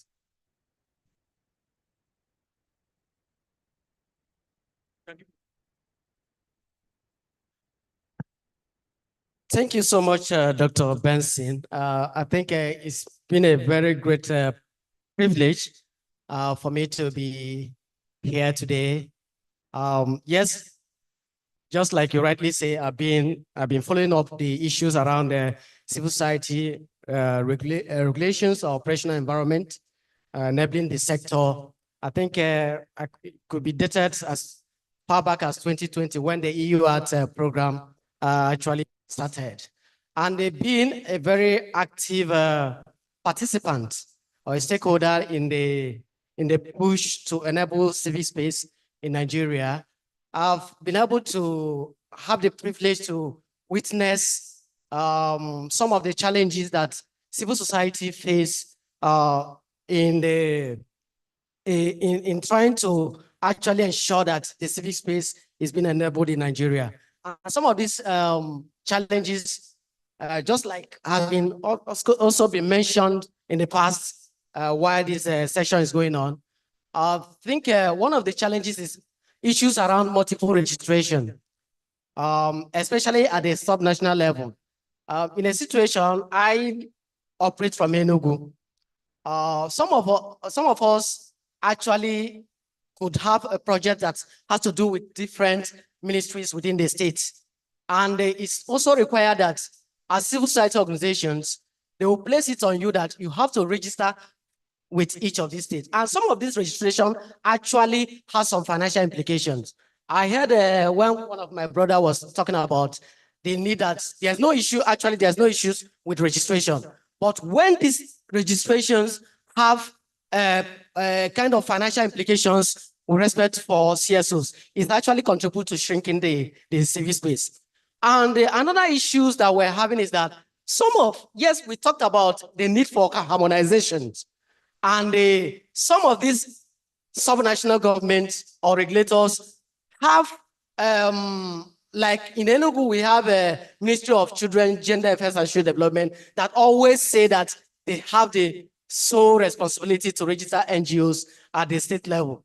And of course, the subnational government there are supposed to be laws that back up or that mandate the ministry or department and agencies of the government. Hello, can I ask that, we at least respect the people who are speaking, because we've invited them to come. And some of the things they are saying also resonates with what we're discussing here. So there's this also, Ubuntu. We are here because we are there. So let's just give them that little respect and at least listen to what they are saying. Thank you very much. Please, can we clap for them again? Thank you. Yes, so like I was saying, outdated laws, some of these regulators at the state level, they are operating under the outdated law. Like for instance, in Enugu, where we have the Ministry of Children, Gender Affairs and Social Development, acting as the regulator of CSOs at that level, you find out that the laws that they're using as where they derive their power to register NGOs are outdated. Enugu has that ministry that I made mention of has operating under the state decree number 12, 1975. You could imagine if you get the certificate of NGOs that are being paraded by NGOs that these are registration from the state government. This is what the law says. That's what is read on that certificate. That under decree number, is it 12 or 13, 1975. You could imagine that most of these laws are even outdated that the state government is using to vote for registering CSOs at that level. Then the issue that we also have, the challenge that CSOs have also at the state is this issue of politicization of the civic sector. So my sister there, Rachel Johanna, made mention of some of the politicians registered foundations. And most of these, you could imagine that most of these foundations are actually organizations that are being used to even launder money. And you blame it on the entire sector that, because anytime, of course, that perception is already there. The perception that the government has where civil society is, that is the whole entire space that actually involved in money laundering and the issues of terrorism financing. Of course, the political infiltration is there. Then the issues around since after the COVID, civil society has not been finding it very easy because respect to, of course, the philanthropic support is dwindling. The finances are being limited for the operation of CSOs at that level. Those are the issues around repression of civic actors and the human rights actors in the state. So these are different issues that are actually posing as challenges for civil society at the subnational level. Thank you. Thank you very much. Please, can we put our hands together for him? Just help me give to my legal colleague the microphone. I know you didn't register Okija Shrine, but I know I've had rumors that Okija Shrine is actually registered with Corporate Affairs Commission. There was a time that issue came up years ago. But I know you are not the one who registered it. But I know you've registered several civil society organizations. That one is known. I mean, most of us as lawyers will start with CAC and then charge and bail before we now grow. So what are those regulatory and policy inhibitions that are not helping CSOs to operate in Nigeria very well? I know you must have come across them in your process of registration and also supporting civil societies to thrive in Nigeria. Thank you. Okay, thank you very much for that question, and thank you to the conveners of this conference. It's my immense pleasure to be here. The truth is, these inhibitions, these challenges, regulatory challenges cut across national and subnational. So I will not be addressing them in any particular order. One of them would be the challenges with registration. Registering under Part C is different from registering regular companies under CAMA. And the implications of this will include the public publications, the publications in dailies, and then in some instances where you're registering a company limited by guarantee, obtaining the minister's consent. And while these things may sound easy in theory, they are usually cumbersome in practice. This occasion delay and can sometimes be frustrating, you know. And then even the operational structure of the CAC. In fact, in recent times, while digitalization should have been a benefit, it has imposed a lot of challenges with the work of the CAC. A lot of persons will submit names for, you know, approvals or commence registrations, or even do their post-incorporation compliance, which they're expected to do by law. And things that should ideally be, you know, should ideally happen in days may not happen. You find a CSO, for example, that is legitimate, that is registered. And if somebody needs to do a due diligence on them, the person imputes their name and the person can't find the necessary details. Some of those things can, you know, question the integrity of that entity, while in fact they are lawfully registered. Then there is the issue of challenges with access to funding. You know that you can't just import certain funds into Nigeria like that. The compliance that is expected. So even where you have individuals or entities that are willing to support the, you know, project of an NGO, of a CSO, whichever it is, sometimes the issues with importing those funds into the country, you know, also poses a challenge. Then even the regulations are sometimes not clearly framed. Even in this room this afternoon, there is already a raging debate as to whether one should register with some of the offices at the subnational levels or not. There is the argument as to whether it is mandatory or not. So the you know, lack of clarity on these regulations can also be a challenge. Then, of course, surveillance issues. EFCC is on the panel. I wouldn't want to offend them. But of course, you know that beyond just the EFCC, we also have the what do you call them? NFIU, you know, NFIU, and all the rest of those. In fact, beyond just funds, because NFIU and EFCC, their regulations are mostly around financial matters. But beyond that, you also have, you know, compliance issues that will also affect entities like the Nigerian immigrations. For example, you're importing expatriate quota. You have, you know, expats who are not Nigerian nationals coming in. You have compliance with the Nigerian customs, where, for example, you're doing things that would involve charity importations, you know. So there are a lot of surveillance that also check to see that these agents, these CSOs are complying, and may sometimes occasion challenges to the smooth flow of the operations of the CSOs. Yes, ma'am. You can hold it there. This is just an introductory speech. So there'll be other opportunities for other questions. Let me go to Federal Inland Revenue Service, the tax collectors, right? No, you're not a tax collector.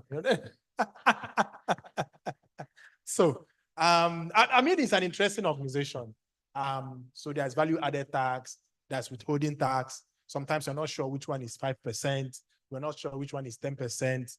And then if they want to do an audit, they'll ask you to bring all your statements of accounts. And they tell you for the last 5 years, you have not been cooperating. And then you have to pay defaults. So thank you for coming around.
to file or to do any of such things. You can stay in the confines of your home, and there's something that is called self-registration. Does somebody want to come and help me, please? So you just stay in the confines of your room, of the market, of this place, and then you can self-register. But self-registration is more for companies that were incorporated after 1st September 2023. If your company was incorporated prior to 1st September 2023, you still need to go to the nearest tax office to your office, to the registered address of your company, of your CSO, to be able to register. And then we have tried to make it as seamless as possible, that you don't have to pay anything at all to register for and to procure the tax identification number. You to the office or stay in the confines of your room, and then you register and you get your TIN free of charge. And you can file all your accounts 24/7 in the morning, in the afternoon, in the midnight. There are no restrictions. You just log on to the Tax Pro Max and you're able to do that. Then when it comes to specific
VAT.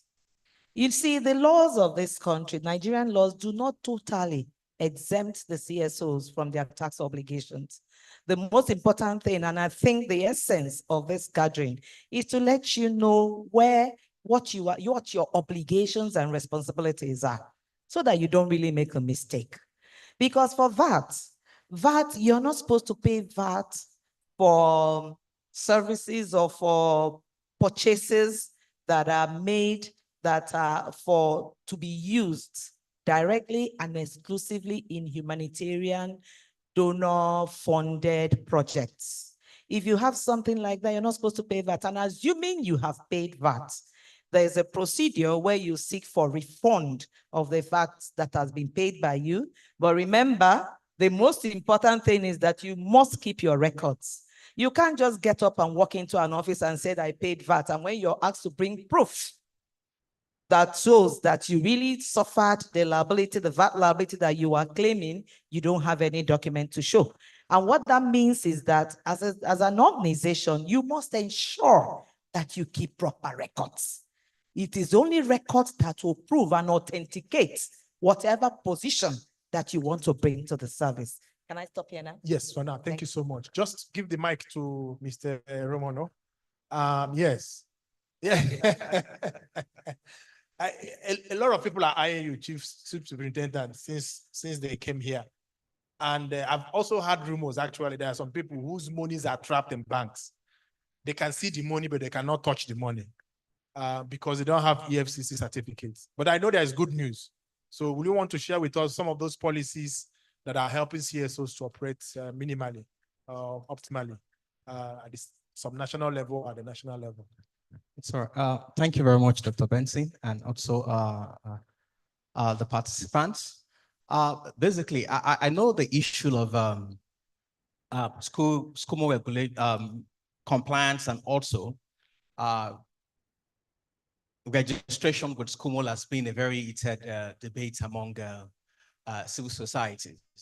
Now, one thing I want all of us to understand is the fact that the EFCC is actually keen, in facilitating the transactions of civil societies to the extent that we are also under supervision. And one of the things that they check us for is the fact that in the course of supervising, or in fact, they've asked us to even stop supervising. Now, they said it should be an oversight, because supervising would mean that you are monitoring sort of, like some kind of monitoring. So we've been asked to somehow stay away from the face of the civil society organizations and do some kind of oversight and all that. Now, what we have done in respect of that is the fact that now, if you have been with us, I mean, if you are registered with us like 7-10 years ago, now you will understand that some things have also changed. And what led to those changes was because Nigeria was assessed in 2021 to 2022 by what we call the Financial Action Task Force. Now, the Financial Action Task Force is actually the global body. It's the body that is responsible for global governance when it comes to the issue of anti-money laundering and countering financing of terrorism. And this body, from that assessment, makes several observations. Key among those observations is the fact that the supervision of non-profit organizations in Nigeria is not targeted to those non-profit organizations that are mostly at risk of terrorism financing. What do I mean by that? Now, it is not the intention of that Financial Action Task Force recommendations that equal amount of supervision or equal obligations should be imposed in a blanket form on the entire sector. So what that means for us is this.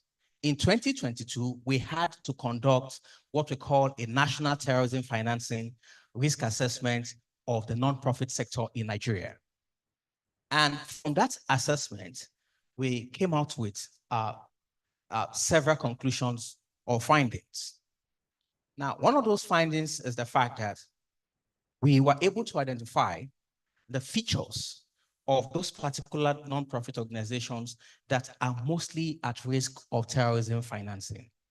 Now, the regulation for supervision of nonprofit organizations is not on money laundering.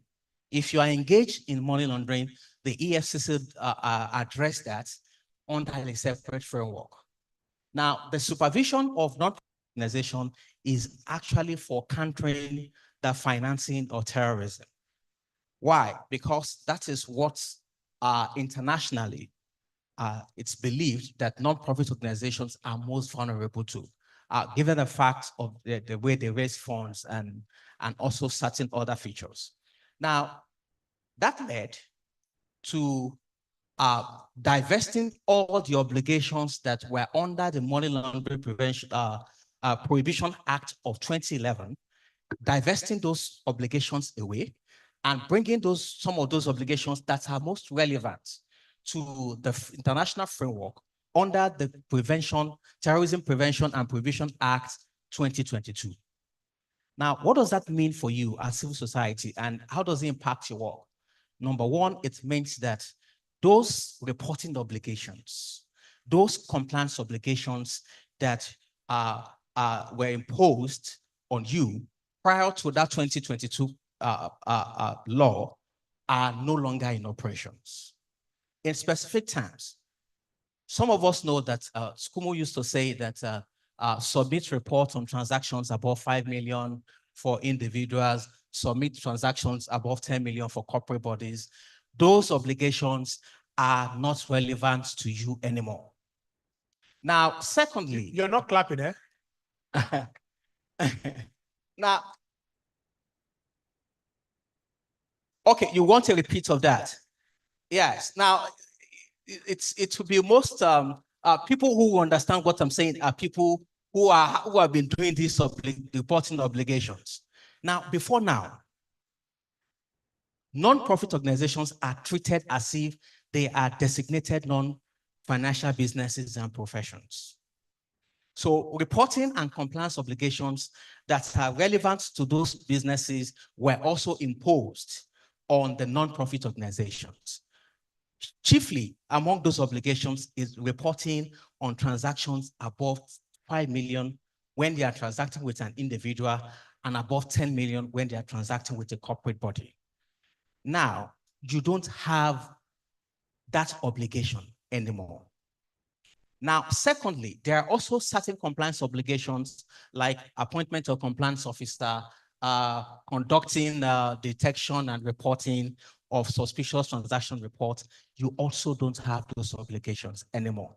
Now, we have summarized those obligations in the EFCC regulation for at-risk MPOs. That is also 2022. And we have also digitalized the process in such a way that our office is in Enugu, our regional nearest office is in Enugu. You don't have to go to Enugu. If you apply, all you need to do, file your application. If your application is approved, you even watch the sensitization online and you print your certificate yourself. So these are some of the little things that we put in place to address those challenges with school. Thank you very much. Thank you very much. The last time I had an interview with EFCC, they were actually telling me they had about 10,000 uncollected certificates. I don't know whether they've reduced now, but I guess that's why they're now moving electronic.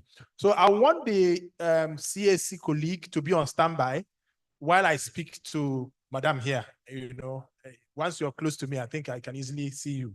So please, let's tell the CSC colleague to be on standby. So Chief Whip, please. Thank you. You've had all these discussions, CSO, regulatory framework. You are the lawmaker. You make law for the good government of Nigeria. You make laws for us to sleep with our 2 eyes closed. So how do you think you can actually make laws that will ensure that CSOs operate in a conducive environment and that government agencies also do their work?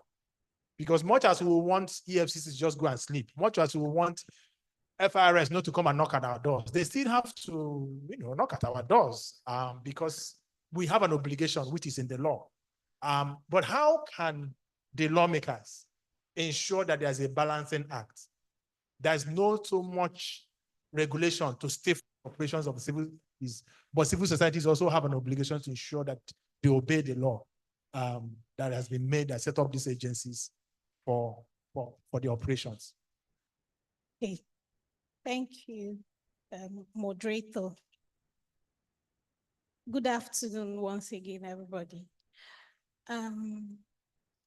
It looks like this question already answers the question, because you're saying, how will lawmakers make regulatory is it policies that will help the perfect functioning of the CSOs? Because currently CSOs are saying that the laws are too much. Yes. The ones I saw is 58. Yes. And they are still cooking more. So it's not just about the states assemblies. I know we're talking about subnationals here, but most times you notice that when it is flowing down from the national, it becomes more easier to domesticate at the state level.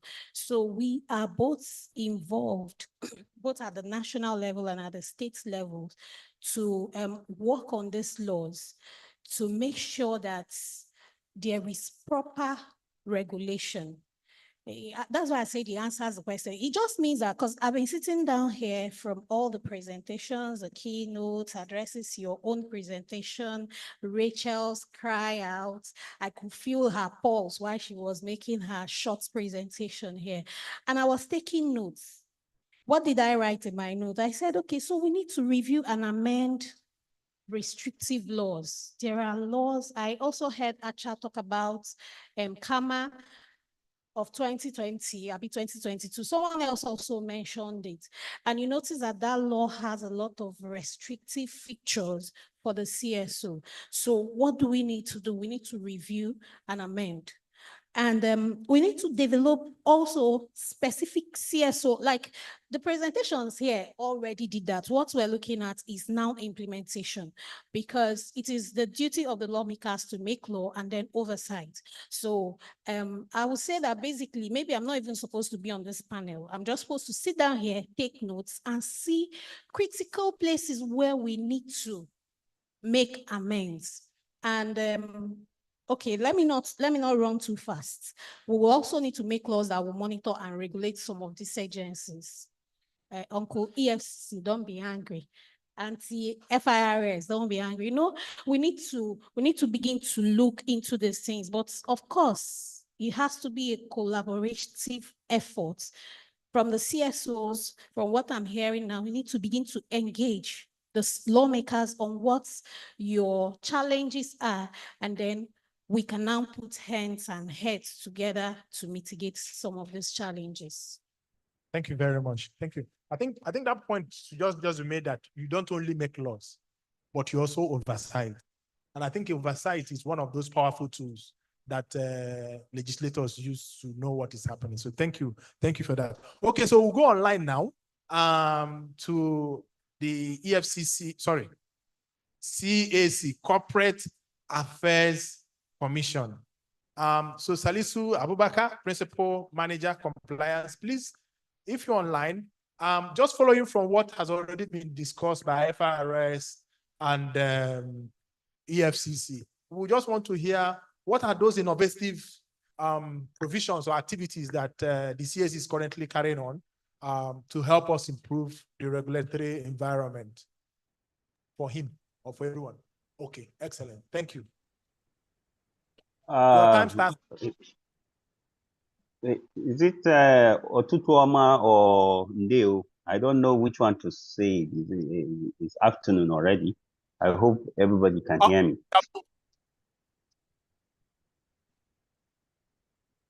I hope everybody can hear me. I can't.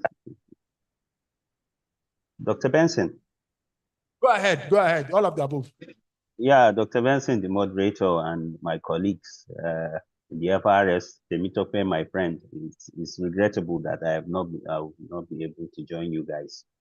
I've tried, but you know, peculiarity of overbooking and things like that. I would love to be there because so many provocative issues have been raised. And Dr. Benson, I hold you to this. Yeah, even Dr. Idem is not there, but I would have been the first person, since I'm the one, my office gives life to those companies, to give them legal entity to thrive before they go to SCUMO registration. The FRS, CAC brings companies to life, including civil societies. So first of all, I want to address one or two things. Basically, we have companies and we have non-governmental organizations registered under Part F, not C as earlier, because of the new innovations in the 2020 Act.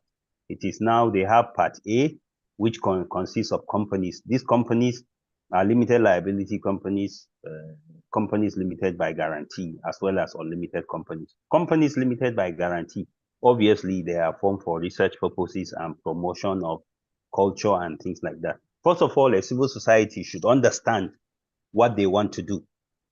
In as much as the Constitution guarantees freedom of association, when you have groundnut sellers and association in your village, Dr. Benson, you know they don't have to register. But once you want to register and enjoy donations from international government, they will want to know who they are dealing with, actually. If you want legal personality, legal entity, succession, and things like that as provided in the Companies and Allied Matters Act, you have to register. In as the Constitution, yes, guarantees freedom of association, but you cannot register particular names. You are subject to checks and balances in CAC.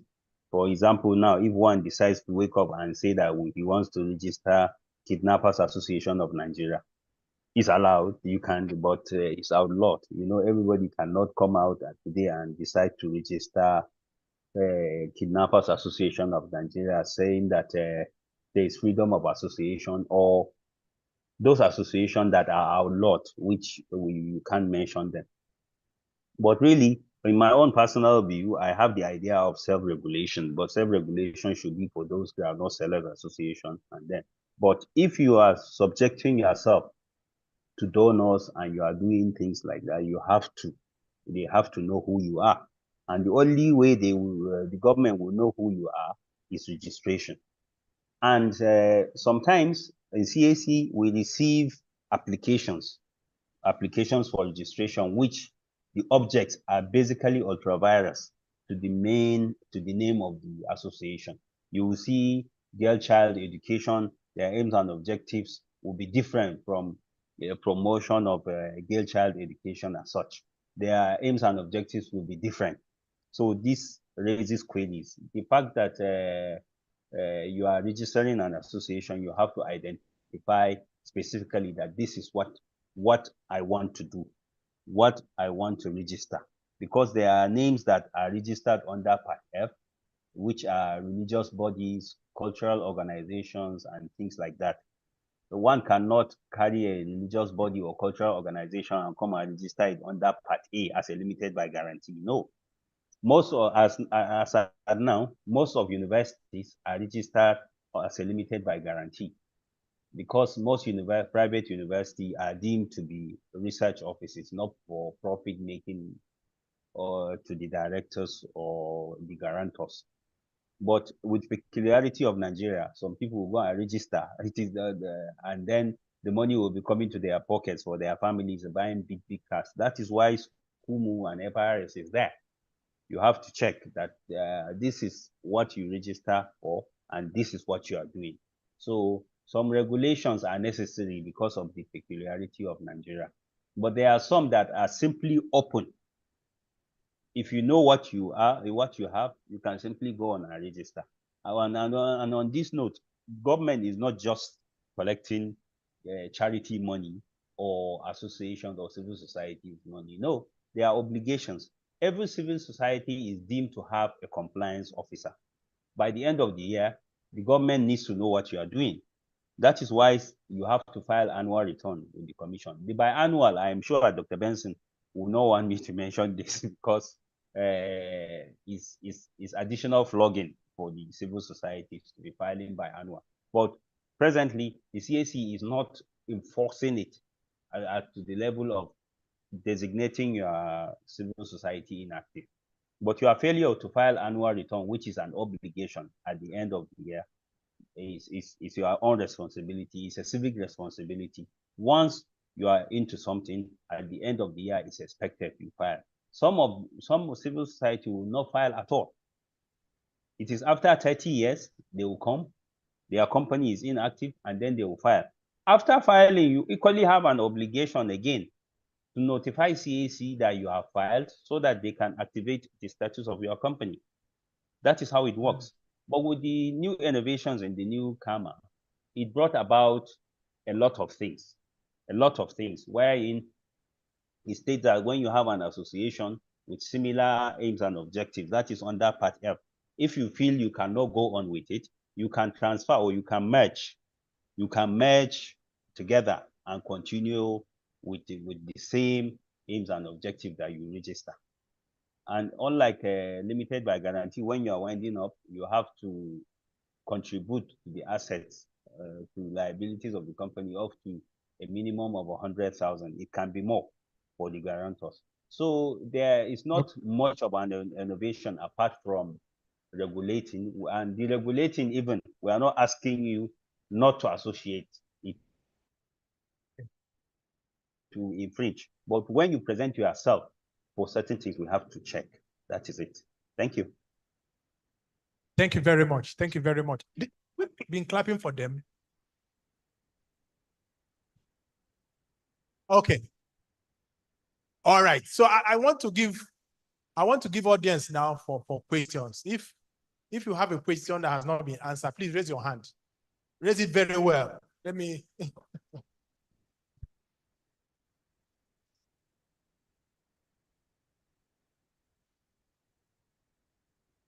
Okay. Thank you very much to the panelists for answering their questions and providing insight based on their areas of expertise. So I know I promised that for this session, we're going to take a look. The hands are already up. I've not even asked for them. You don't want any story this time. Okay. So I'll take in batches of 5. Okay. So, sir, you'll be number 1. I'm coming. Number 2, mine orange. Number 3, thigh in black. Number 4, thigh in brown. Number 5, thigh in white. I will come back for another batch. Please be patient. Okay, number 1, please. If you are referring to a particular speaker, please let the speaker know that you are referring to him or her. Good afternoon, everybody. Oga from schooling. Oga, I am Christian Okoro. I'm the Executive Director of Center for Rural Economic and Social Development. The mic is not. Hello, I'm based in Uguta in Imo State. And I applied for schooling over 7 years. I went to the court office that is very closer to me than Enugu. So I'm from the Southeast zone. 4 years zone started operating fully. They keep telling me, come back today, come back tomorrow, come back today, come back tomorrow. You can imagine from Uguta to Port Harcourt. This thing has denied me funding from my funders. Now, you say you are online. Okay, I have applied online. No reply. Hello, if you, please, I go bend and beg you. I go give you my particulars here now. Make it be offline. Make it not be online. CSOs are suffering from this schooling, and they tell you. Pico, Ego, Enjoy, help us. Thank you. Good afternoon, everybody. My name is Juliet Obegerioki, and I work in Imo State as the Executive Director of Open Arms Initiative. Very recently in Imo State, we sat in a conversation like this, and after the conversation, there was a clinic by EFCC to look at, in fact, we had a survey, they had a document that they subjected CSOs who presented themselves for the clinic to go through and look at a lot of things. They asked a lot of questions about your funding sources, whether you engage with persons that are politically exposed and all of that. First, I want to say thank you for the delisting that was done. However, I think that there is another phase, which is what I'm speaking to, because part of the requirements is that you have a counter-terrorism financing strategy as part of the regulations that you need. And the survey that we were subjected to is what you do. I think every 3 months, you update your information. And after doing that, you're also expected to file in some documents through a channel. So I am asking, my question is simple. This is for EFCC, then for CAC, maybe they will tackle it at the same time. I think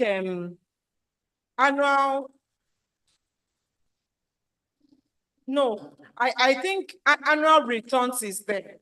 Then there is biannual returns. So I am appealing or looking at a situation where if EFCC is saying that they are dropping certain things that because of the engagement that CSOs has been delisted on certain things.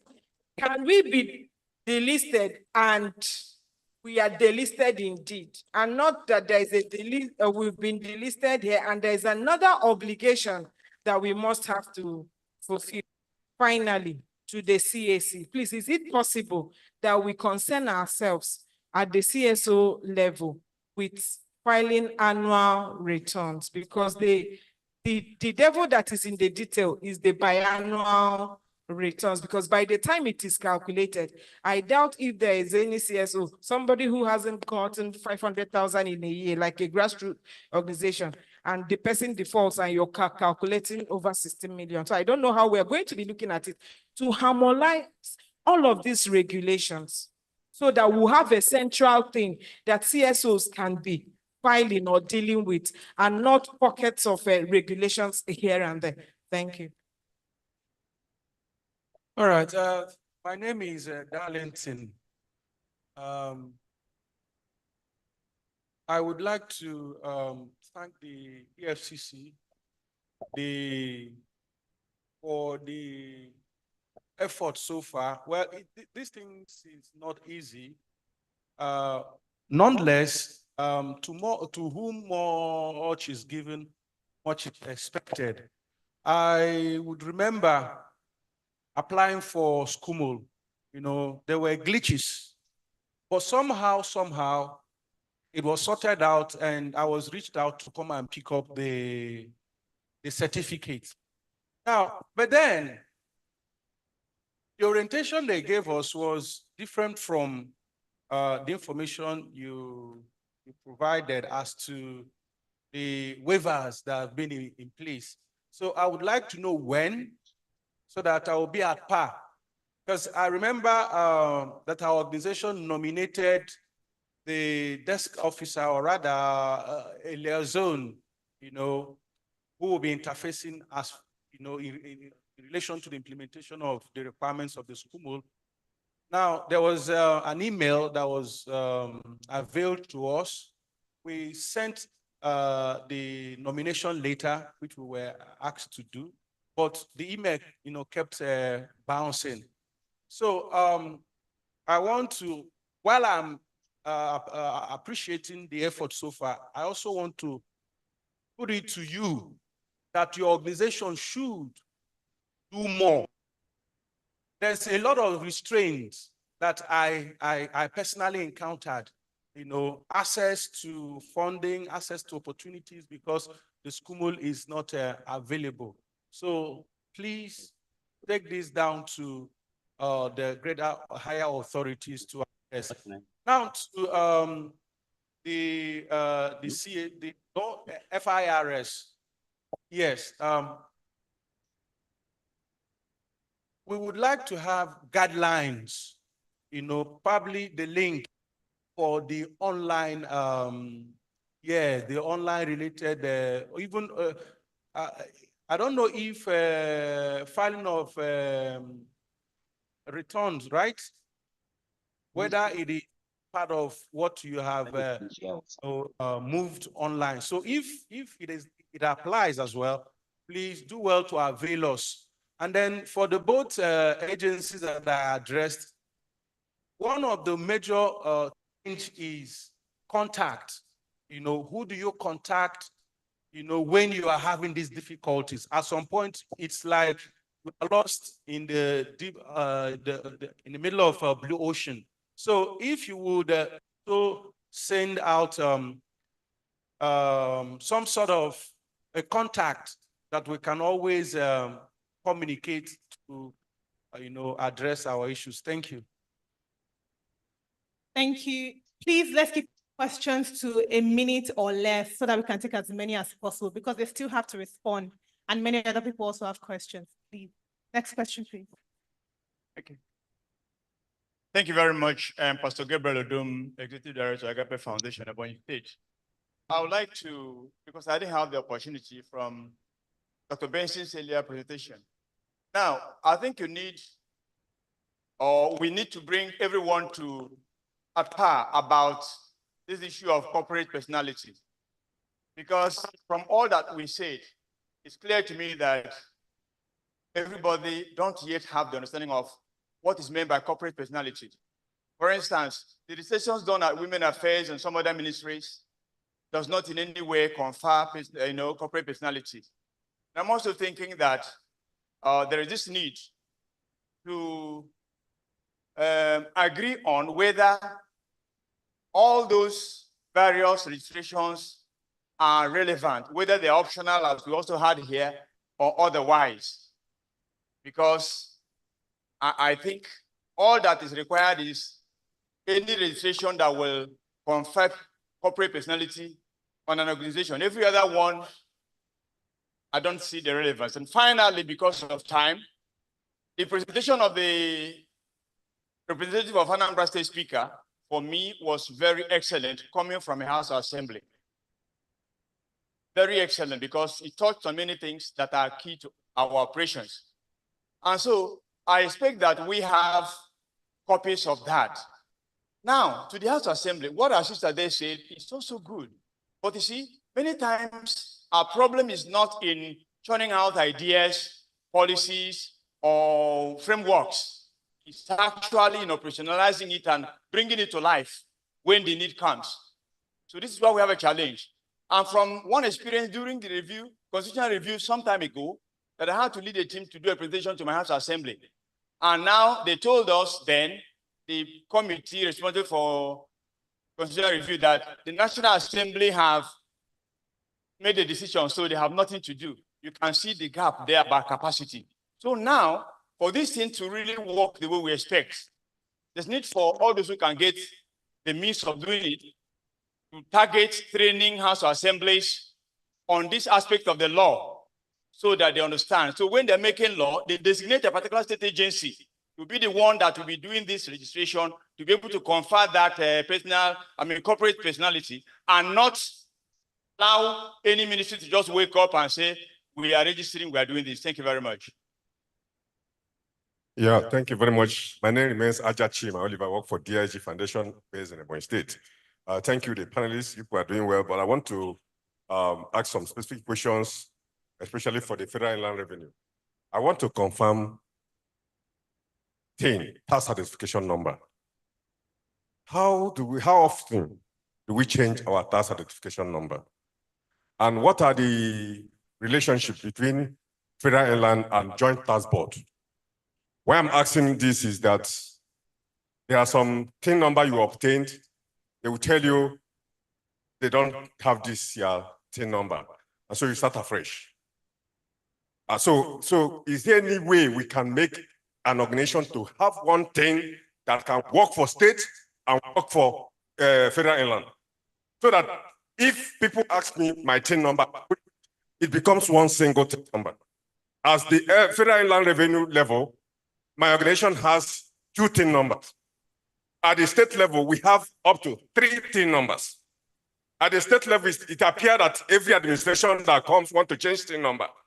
And it is one country. Is there any possibility of us trying to see how we can have one thing for one institution?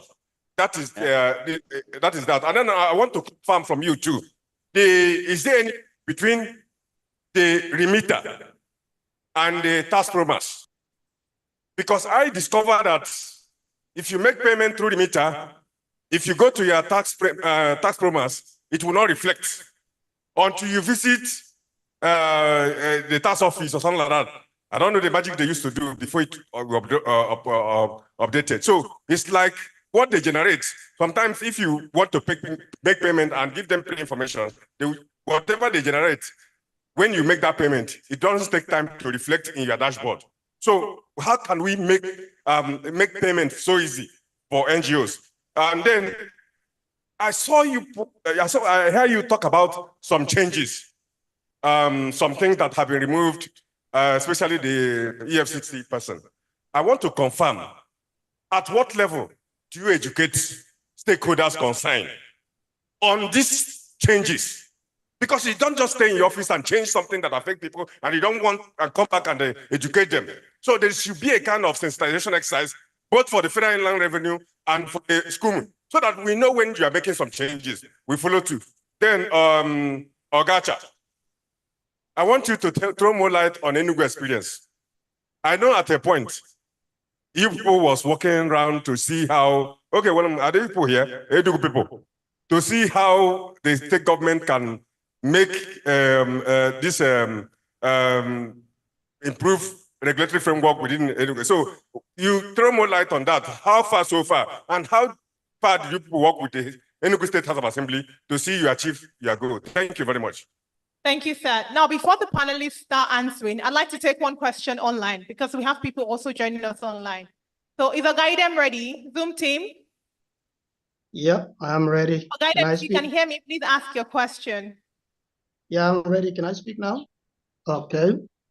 Okay, so my question goes to Oga Temitope, Skumu. Good to see you again, sir. Now that we are in or at the grassroots level with the grassroots people, I hope the market women are there. I think it would be useful for you to explain why EFCC Skumu stopped them from opening and maintaining bank accounts.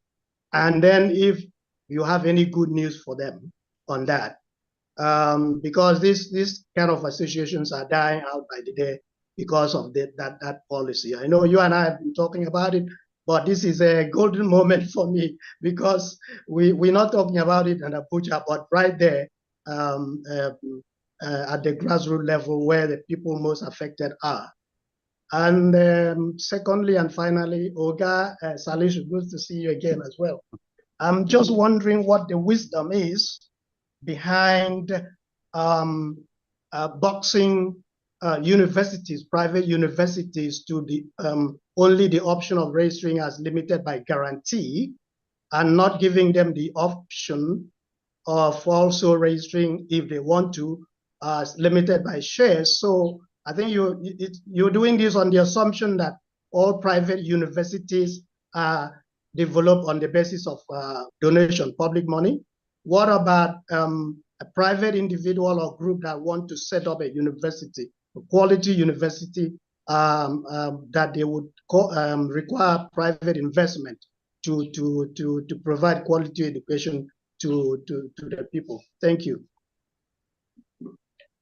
Thank you. Dr. Benson, the panelists can now answer the set of questions before we go another round. Thank you.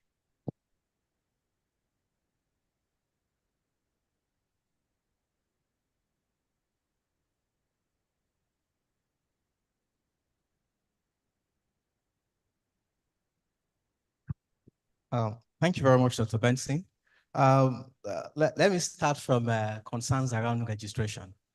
The gentleman who said he has been applying for SCUMO for 7 years, sincerely, that's a strange exception to me. It's not possible you keep applying for SCUMO for 7 years. It's impossible. Please, possibly after the whole thing, let's discuss and know what exactly is not being done properly. The gentleman, the other gentleman also asked about when the exemption started.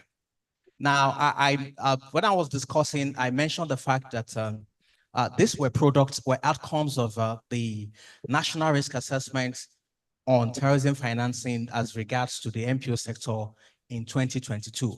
Now, the exemption started when the Terrorism Prevention and Prohibition Act 2022 was passed. That was in May 2022. So after 2022, May 2022, you don't have those obligations anymore. Let me just also speak to the issue of having contacts in SCUMO. There are actually designated phone lines and email addresses where you can contact. I don't have that at the moment. I can make that available to the organizers to share to the community of practice. So you can contact the front desk and also send mails through them. Someone also mentioned about the need for us to sensitize people on these changes. Indeed, we have done a lot of sensitization. Yes, there is room for more to be done. this is my second time of coming to Anambra State. Now, I've also want to mention the efforts that have been taken by several NGO coalitions, the Community of Practice of the Global Right, Spaces for Change, Triple NGO. These entities have also helped to spread the news around. Ms. Juliet mentioned that, and I think that is the most critical question here. Now, she mentioned the fact that some months ago, school officials came to her office to conduct what we call compliance examinations. And they asked her for certain things. Now, let me say something. You see, the sensitizations that we are on, and these programs that the Global Rights is sponsoring and all that, not just for us to listen to them and just go away. It is for you to actually look at the elements of this workshop, these sensitizations, and engage government on these issues. If they are asking you to abide by obligations which the law does not impose to you, it's a basis for your engagement with those government entities. I'm repeating it. You are not a designated non-financial businesses and profession. You are not a reporting entity. Please, if anybody meets you to say that they ask you to report, tell them that this is what was said. This thing is live. Now, what is needed is that there are what we call at-risk MPOs. And these at-risk MPOs have a separate obligations imposed on them. Why are they at risk? Because of certain features that they have, or because of certain activities that they carried out. Now, if you are at risk and you are meant to abide by those certain specific reporting obligations and compliance obligations, you will be notified. You can't say that all the entities, all the MPOs in Nigeria are at risk and all of them should be filing reports, all of them should be submitting quarterly reports. No, that is not the intention of that regulation. Now, if we conduct a compliance visit to your office, what we are trying to find out is whether indeed you have features of those at-risk NGOs. And you also have obligation under the regulation to file what we call the Counterterrorism Financing Risk Assessment Questionnaire once every year. Now, what is the essence of that questionnaire? That questionnaire enables us to make assessment of your risk level. Because, let me give you, let me say something plain here. The number of staff in SCUMO, the capacity in SCUMO cannot even contain supervision of all the non-profit organizations in Nigeria. It is completely impossible. So if you're at risk, you will be notified, and the obligations that needs to be done will be conducted for you. That does not mean that you will still not do your registration. Mr. Hidden mentioned what is the fate of community-based association. And I once told someone that anytime they ask me these questions, I think I'll throw it back to the civil societies themselves. Like I mentioned, let's engage with some of this knowledge. What is required? What does the Financial Action Task Force, which I mentioned is the global body responsible for this issue, what are they concerned about? They are concerned about the risk of terrorism financing in this non-profit organization. We are not trying to set up a different supervisory framework for you. Now, the FATF says that a non-profit organization is a legal person. That means that's an incorporated entity, isn't it? Now, it says, or a legal arrangement. That means that organizations that operate on the basis of trusteeship and all that. And finally, he said all organizations. So if the FATF says all organizations, it means that there are entities who may not be legal persons, who may not be legal arrangements. That does not mean that they do not qualify as a non-profit organization. Now, the fact that SCUMO continue to impose the obligation for you to register with CAC before you get your SCUMO certificate, it's something that the sector need to engage with SCUMO on with the facts presented by the FATF. I understand, the issues we have found ourselves in Nigeria. I am not a lawyer, but I can tell you the federalism or whatever we say it is as confusing as anything. We have the same issue, a similar issue with the casinos, to the extent that the Lagos State Gaming Board has taken the federal government to court, challenging the right of the federal government to issue casino license. There are arguments on this side, there are arguments on the other side. Doesn't mean that if federal government gives me license, doesn't mean that I can proceed to Zamfara State, where state prohibited casino gaming, to go and start gaming because I have federal licenses. So these are also some of the issues that we are contending with as secondary regulators, because the existing, some of these primary legislations are also there, and we are also just relying on this legislation. So I'll throw it back to the sector, that the sector should engage with SCUMO on that very issue. Let there be an active engagement with SCUMO. The FATF did not say that for an entity to be under supervision for countering financing of terrorism, that entity must be a legal person or a legal arrangement. Because there are issues.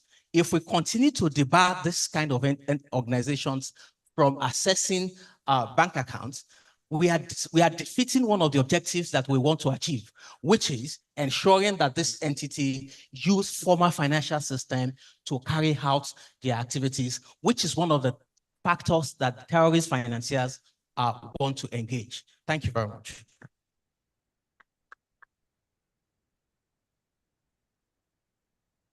Yeah, I have 3 questions from 2 different participants. One of the question, I don't see the gentleman that asked the question, and I don't know if I should continue on. I should go ahead. Okay, thank you very much. One of the questions he asked me was whether they could file on Tax Promax, and the answer is yes. Every company is expected under this new reform to file on Tax Promax. But before you can do that, you must have been registered. You have procured your tax identification number. You have come to the office. You have updated your information on Tax Promax. That is where you bring your existing and your email address that is live. Because some of the times what we see is that people bring email addresses that they never remember anymore. Or it could be a friend's email or your tax consultant's email. You don't know the password. You don't know anything about the email. You bring it and we use it to update your Tax Promax platform. Because ordinarily, all you're supposed to do is taxpromax.firs.gov.ng. And once you enter, once it opens, you use the email address that you used to register to update your CSO's email to link it to Tax Promax. That is what you're supposed to use to enter and do your filing seamless, no problem. But if you don't remember the email that you used, that you gave us to link, then you will have problems entering your portal, because you're the only one that can enter your company, your company's portal to be able to register. Nobody can do it for you, except if you have a tax consultant. Then the tax consultant will now do it for you on your behalf. But us at FIRS, we cannot do that. But when you forget the email address, and meanwhile, the Yahoo email does not work. it is a Gmail. That is the one that the platform for now recognizes. But if by any chance you've forgotten it, you can come and we'll reset the email. We'll put the new one in exchange for the old one so that you'll be able to file seamlessly. Then the second question was the JTB tax identification number and the FIRS tax identification number, if there are differences. First and foremost, the FIRS identification number is 12 in number. You see an 8-digit, and then you see a hyphen, then you see the 0001. It's just 10. One. FIRS identification number is for company. While the JTB one was used to register, you can because they serve different purposes. That is why most times you cannot really, the old tax solution, when we had web portal, they were linked together. Both the JTB tax identification number and FIRS tax identification number were linked together, and then you can use it. But now that we have migrated, we're no longer using web portal. We're now using the Tax Pro Max. You cannot use the JTB thing for any FIRS transaction. But I want to point out here, TIN is issued only once in the lifetime of a company. You cannot have two different tax identification numbers for one company. It's not possible. Unless, because we have seen situations where a company will move from, when I mean a company, you know what I'm talking about. A CSO can move from one, they were formerly in Enugu, today they want to be in Ebonyi State. They go, and if the name is Fear the Lord Cooperative or NGO, you will see Fear. If you use Fear the Lord as it is, our app will never register that company again. It will tell you that it's in existence. But when you come and do Lord there, and you have changed the character of the name, that is when it may be possible to register it somewhere else. But ordinarily, once you're registered and you have tax identification number from any FIRS office, you cannot register again. And then there are two different things when the people confuse as TIN. When you're registering on Tax Pro Max, there's this number that is long, that we know as FIRS ID. Sometimes it starts with 201, blah, blah, blah, blah, blah. That is not your TIN. That is just the number, FIRS identity that you use to register on Tax Pro Max. The TIN is TIN, T-I-N. And when you see it, it will have a hyphen. You will have the 8-digit numbers, you have a hyphen, then you have the 0001. Actually, the 0001 is supposed to say this is the main company. If the company has a branch somewhere and you go to register the branch, because there's something that is called branch TIN, it will have the same TIN, it will have the hyphen, but it will have 0002. That shows that, let me use, for instance, we know about ShopRite. Maybe ShopRite, their main branch may be, let me say, Ikeja, Lagos. The Ikeja, Lagos office, the tax office will have the 0001. If you now want to register it so that the taxes that are paid in Ebonyi State, in Abakaliki, will be collected by the FIRS Abakaliki, and you want to register it as a branch TIN in Abakaliki, you will have that same TIN, but after the hyphen, it will be 0002. That shows that that is a branch in Abakaliki. If you come to Enugu and you want to register the one in Enugu, it will be 0003. The 2, the 3, the 4, what they are showing is that they are branches of the main company, and it has the same 8 digits, but the change is in the 1, 2, 3, 4, and as many. But we don't really issue branch things now for ease of doing business and to make sure that everything that is seen, there's transparency. And then there's the third question, talked about payments that were made through remitter not being seen. That is an issue that we have been having through the based on the payment platform, and the management is seriously looking into it so that that will not hinder your payment of taxes or your activities in any way. So do bear with us. I'm sure that if we will gather next time, that will no longer be a problem, I can assure you. Thank you very much.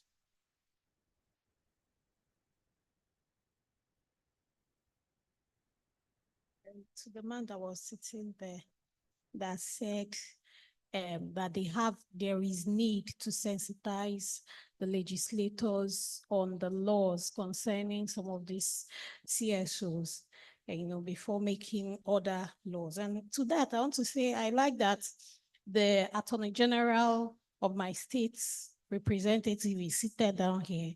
And I can categorically tell you that there is no law, no new policy that is made without research and proper research on what has been in existence about that particular subject matter, so that it is either you are now, if it is in existence already, you can now make an amendment, but not a completely new law.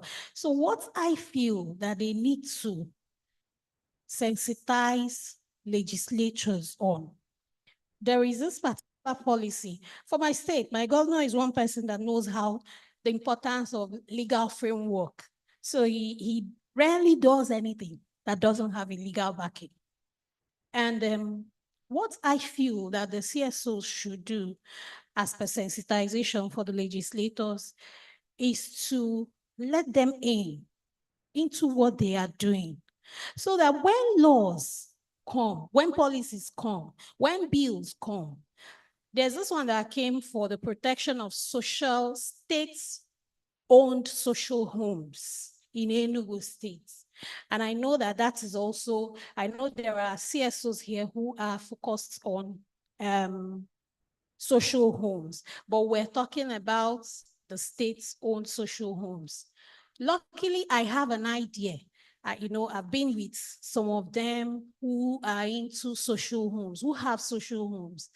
And instead of just leaving it with the state-owned social homes, we tried our best to influence that they also cover private-owned social homes. And that came into play, assuming that I wasn't in the committee that was discussing that. So that is the sensitization that they need to do for the legislators. Thank you. Thank you. Thank you. Thank you very much. Can we put our hands together for the honorable member?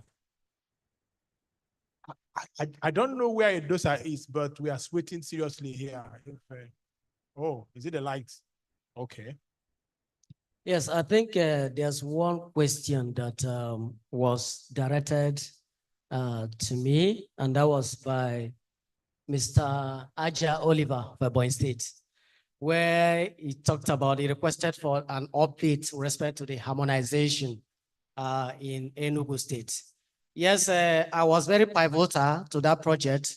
That project came as a result of the intervention from the EU Act in partnership, I think implemented by the triple NGO, Nigerian Network of NGOs. And the Enugu being one of the focal states of the EU Act.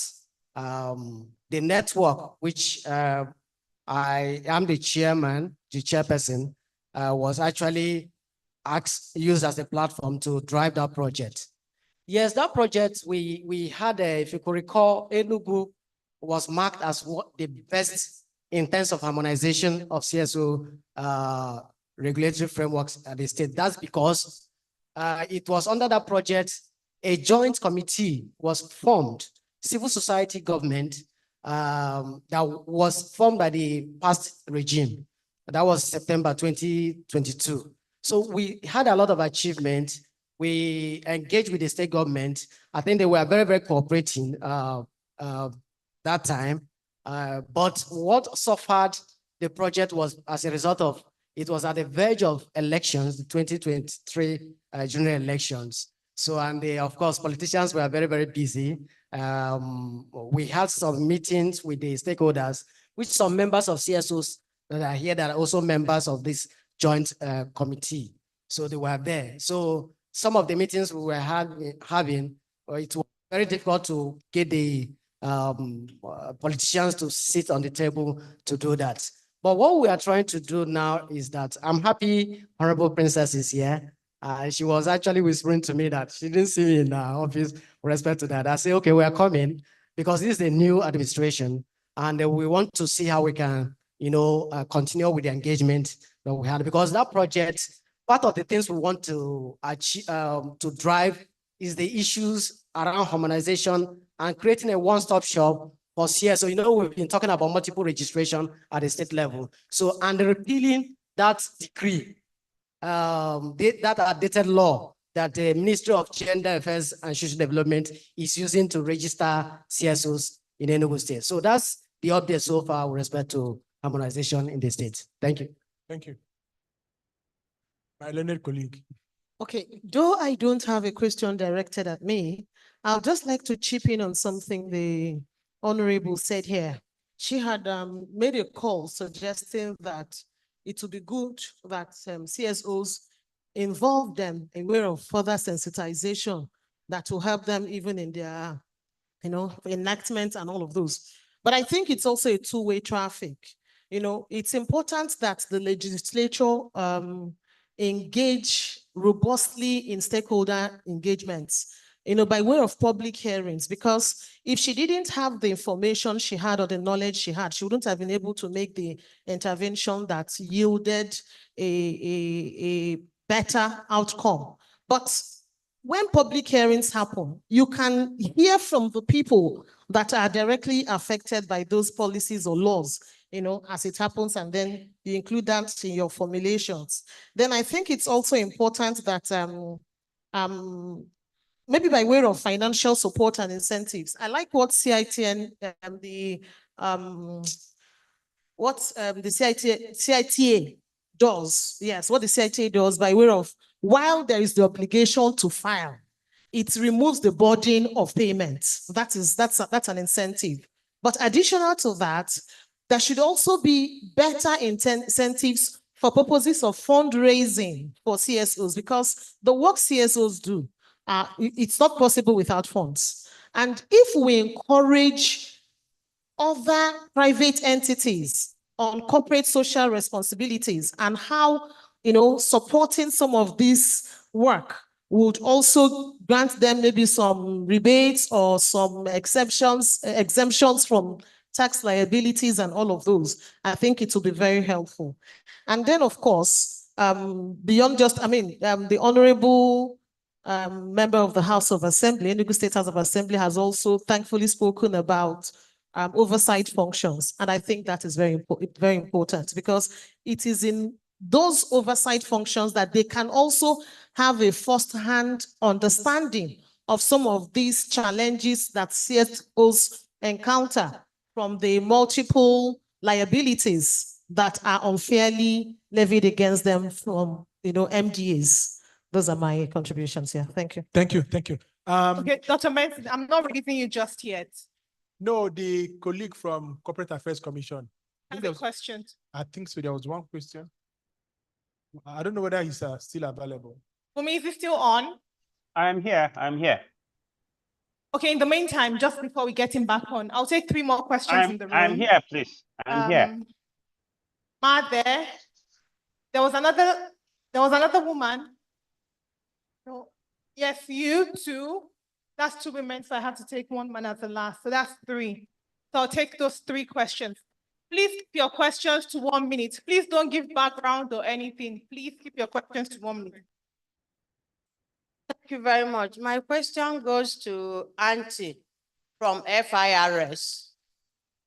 You talked about that we think we don't pay tax. You talked about online registration. I have here my tax exemption certificate, which is what FIRS issues to NGOs. And then the challenge with filing the returns is until last month, and they are not effective. You cannot file your annual returns anywhere except in their office, I think in Gariki or so. And I have been on this for long. So I want to know, how do we address this issue? Because some of us want to file this return. And from FIRS, we're clearly told, once you're given your tax exemption certificate, file your returns. The tax we're expected to pay, if you have between 5 and 10 staffs, then you remit their payee. You collect it and remit to the state. And then when you're working with vendors, you collect the VAT and remit to state and show evidence. So when will FIRS make it very easy for us to be able to file our returns? Because most people cannot afford air ticket or transport to go to Gariki to file these returns. I spoke with them as at yesterday, so I'm sure of what I'm saying. Thank you very much. All right, thank you very much. This is to strengthen civil society organizations. So I am asking for gender affairs. He made a presentation that they have the mandate and not other ministries. So I am asking, can you also register civil society organizations without financial implications? I am happy when she read all the roles that civil society organizations play. And that means they recognize the importance of civil society organizations. Please advocate that you document us both at the state level, regional level, or whatever level, without financial implications. Because civil society organizations, most does not have funding. And they are doing their work on humanitarian basis. So please, this is very important. If we achieve that, I bet you that you will know that we have more number of civil societies in the state where you operate than you ever know. Also, for FIRX, okay, you said you're having challenges with remitter payment, and we want to know, do people continue going to bank to pay, hoping that you will solve that? This is not reflecting on the tax promise dashboard. Must people still come to your office to rectify when they make payment through remitter? Because those are also challenging. And another thing I still want to find out is, why must civil society organization come to your office to be registered and programmed into tax promise before we are given access to tax promise? Those things are challenging.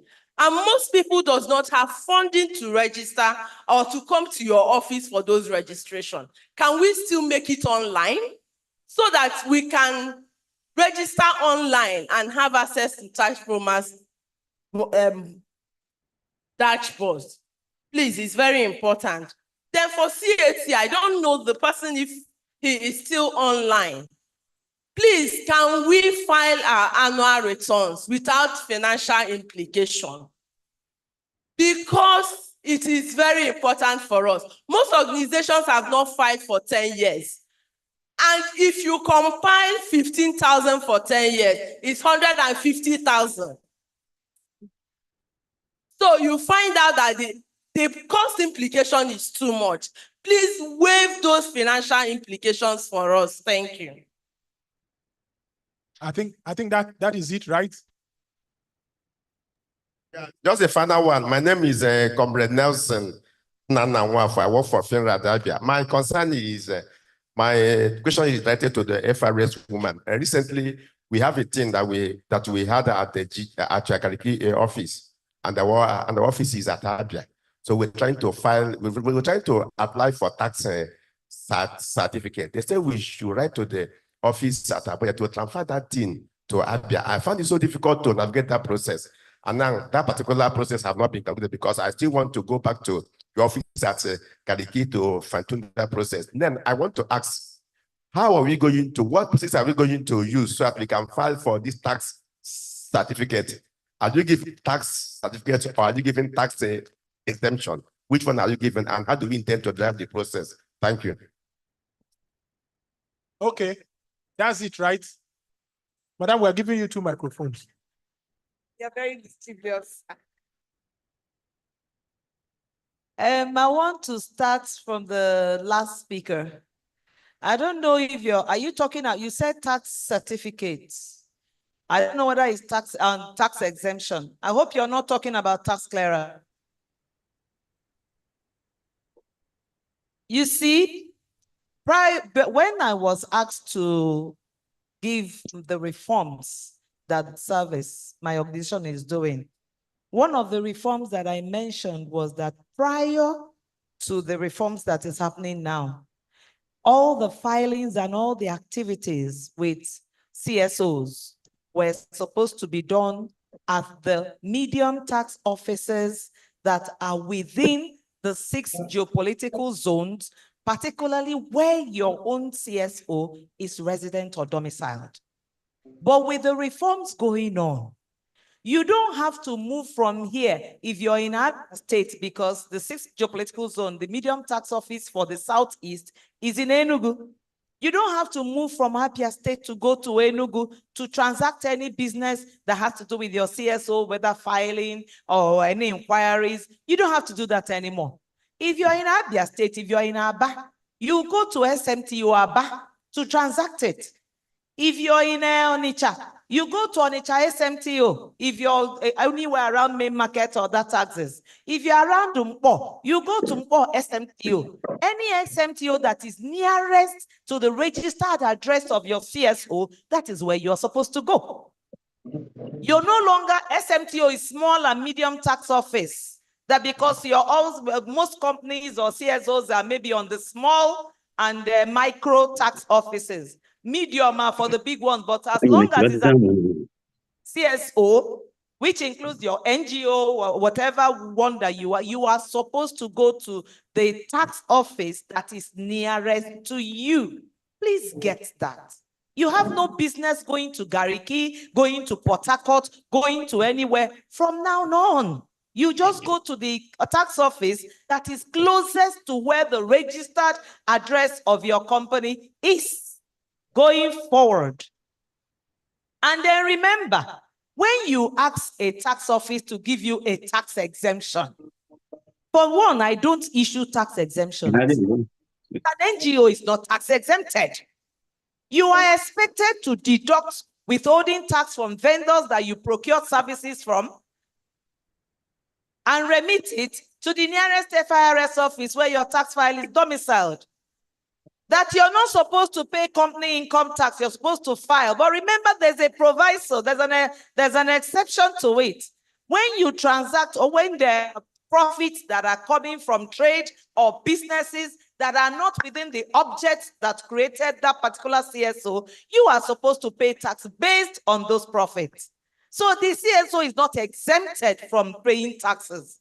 The only thing is that there are taxes as long as you maintain the objects for which you were created or registered. You don't have to pay the taxes. But remember, you are an agent. You will deduct when, if you're assuming that you purchased services or purchased goods that is not directly in use for humanitarian donor projects, funded projects, you are supposed to pay tax on those purchases that is made or pay the taxes there. So that does not mean the Nigerian tax law does not completely and absolutely and totally exempt CSOs from tax payments. If you have any agreement that you need to sign with some other person and then you want to make that agreement to be legal, you have to go through the stamp duties. And if you go, you're expected to pay the duty that will come out to make that agreement a legal binding agreement. So when you look at it in its entirety, there's no way to give you a tax exemption is saying that even when you do things for which tax is supposed to be paid, you are not supposed to pay that. That's the legal implication. And so when you, that is what I can tell you based on that. And then my other question had to do with, do you remember? What's your other question? For tax office. That has to do with that. Do you still need to be coming to our office when you make payment through the bank or you don't go to the banks? When there is a problem linking, GIFMIS is not a product of FIRS, GIFMIS. So that we're trying to rectify and link it to what we are, our own programs in the office. We all have to pay the price. I'm sorry to say that. If you have to come to the office for it to be searched and for it to be seen on our portal, I'm sorry, but that is what you have to do for the time being. But we are working assiduously. We are working, the management is working very hard to see that that is rectified so that you don't need to come to do anything. And remember, Madam. To this register. You can self-register yourself online through the Tax Pro Max platform. Because when you enter Tax Pro Max, there's a column for register. You click on it, you register yourself. But if you have a problem, all you need to do, a challenge, is to come to the nearest tax office. And once it is rectified, you don't have to come back there tomorrow. If it's rectified, it is rectified. That you keep having problem is that maybe there's something that is going on, or maybe something that you're not getting right. This is computer. It is not an individual thing. And you know, as they say, computer is garbage in, garbage out. If you make any mistake, you have to keep coming back to rectify the mistake. I'm sorry. Yep. Thank you. Thank you very much. I've been asked to stop by 5 minutes to 4, but I also need to ask them to give us like 30 seconds to say, this is the final. So if you assure me that you are just going to say, thank you, God bless you, I will give you the microphone. So let's start with my legal colleague. If he doesn't abide, then we have to say, take a bow and then we'll go.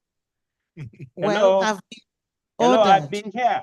I've been here, please. Again, I thank Wilbur Wright for this opportunity. And I think it's also been a very I've been here. informative session for us all. Thank you very much. Thank you very much. Yeah. Thank you so much. My parting words on this is that I think it's very, very important for civil society to build strategic partnerships with stakeholders, whether it's EFCC, SCOMO, respect to creating more awareness to the changes that has happened in the SCOMO, or we're talking about partnering with the legislatures at the state level to be able to pursue the issues around harmonization or some other like self-regulation issued with CNSRC. So these are different partnership opportunities that are meant for civil society to leverage on. Thank you so much. Okay, so since we're talking partnership, I just want to beckon on the civil society groups to please step forward and engage the legislators. Oftentimes, our duties as legislators are being misquoted for what the executive should do well, and we'll struggle trying to do it. So I'm pleading with civil society organizations who are the grassroots people to engage our people at the grassroots and let them know what our duties are, and then come to us to know to do the collaboration now to make laws that will affect. Of course, my state is very, very willing. Once you bring something very, very key, I am very sure Enugu, you have the governor's support. Thank you very much. Thank you. Thank you. I want to make a passionate appeal to each and every one of us. Please let us strive to read the laws and adhere to the stipulations of the laws. When we do that, all the sanctions, all the penalties, and all the stress that we think that comes out from not implementing or not following what the stipulations of the law, we will not go through them. So as we continue, and you can make out time. People from Enugu come to the tax office in Enugu, ask to be educated. People from Abia go to any of the tax offices in Abia, ask to be sensitized. As you are sensitized, it makes it easier for you to understand what your civic obligations and responsibilities are. Thank you very much. Once again, I just want to reaffirm the fact that the outcomes the civil societies and government are trying to come up with are not mutually exclusive. Please continue to engage. Engagement makes us better, and engagement makes the space more freer for you to work. Thank you very much, and God bless you. Thank you. Thank you so much. Please come together for a picture. Please, a round of applause for our panelists. Thank you. Thank you. Bye-bye.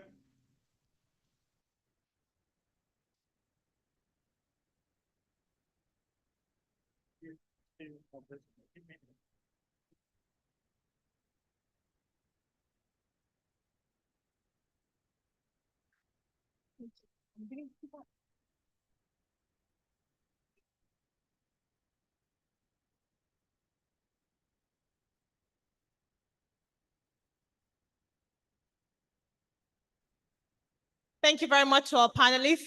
Can we please give them a round of applause as they go back to their seats?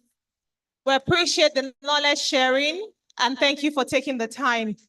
So now we have gradually come to the very end of today's conference. And to just coordinate the closing remarks, I'd like to invite the Program Manager of Global Rights, Mr. Edosa.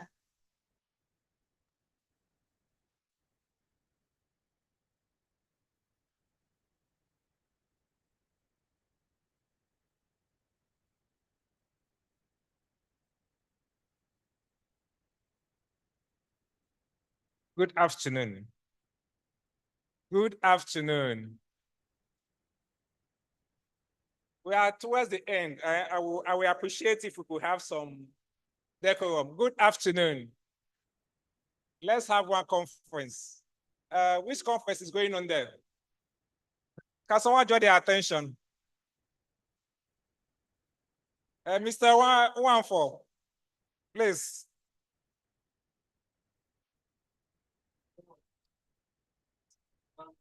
I'm still hearing another conference going on in the hall.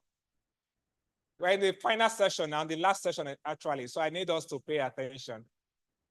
Because after all this talk, we need to know what next. I'm sorry, sir, but the light is directly on my eyes. Thank you. Okay. Okay, ladies and gentlemen, it's been one long day. Please, at the back, can we lower the voice? I need us to have quietness. I don't want people coming back to ask me, so what are we doing? Let's be one house now. Let's know how we are going on from here. It's been a long day, and we want to appreciate everyone that have been with us since morning, and those that eventually came in to join us before the end of the day. And I will bring one of them up shortly. We've had conversations since morning. Issues have been thrown up. Solutions have been provided. Way forward has been provided. But just as next step, I'm not giving a closing remark. I'm not the one to do that. I will invite the person that will do that. But just to say, after now, all the resolutions that have come up from the conference, all the issues that have been raised, the observations, the regulations, the recommendations that have come out from the conference will be codified into a communique. Actually, it's being codified to communique as we speak. The communique team is working on it. And so we will share the draft. We may not be able to share the draft with everybody, just for a quick turnaround time. We'll share the draft with a few persons to just look at it, make their input, to be sure it has captured everything that has come out from this place. And then by early next week, we will issue it, all right? And so we will have the communique. At the beginning, we did mention that we have hosted this event in partnership with the Anambra State government. And let me use the opportunity to say a big thank you to the Anambra State government for the effective collaboration and for the partnership to allow us to have this conference the way we have had it. I know along the line, a lot of dignitaries came in. We didn't have the time to acknowledge everyone, but please just know that you are in the room here. We appreciate your being here. We have your name in the register. We know you were here. For example, I know we have the state coordinators of the National Human Rights Commissions from 4 states here, right? We have do we have from Anambra? Okay, welcome, sir. Good to see you. We have from Ebonyi, right? Welcome, sir. Good to see you. We have do we have from Imo? Okay, we have from Abia. Oh, welcome, ma'am. Good to see you. And then we have from Enugu, right? Where's the Enugu? Thank you. Good to see you, sir. Thank you very much for joining us. And we have so many other, well, we are all dignitaries, but other just special mentions that have been with us since morning. So let me say thank you again for your patience. And as I said, the communique will be issued early next week after it has been shared with a few persons to make their input and all that. So for the closing now, I will want to welcome someone who was supposed to give an opening remark, but wasn't here at the time of the opening remark. So I will allow him give a closing remark before we do the vote of thanks. And so on behalf of the Anambra State government. Let me welcome him to speak on behalf of the Anambra State government, right? That's the right way. Let me welcome the permanent secretary of the Government House of Anambra State, Dr. Nwankwo, as he gave the remark.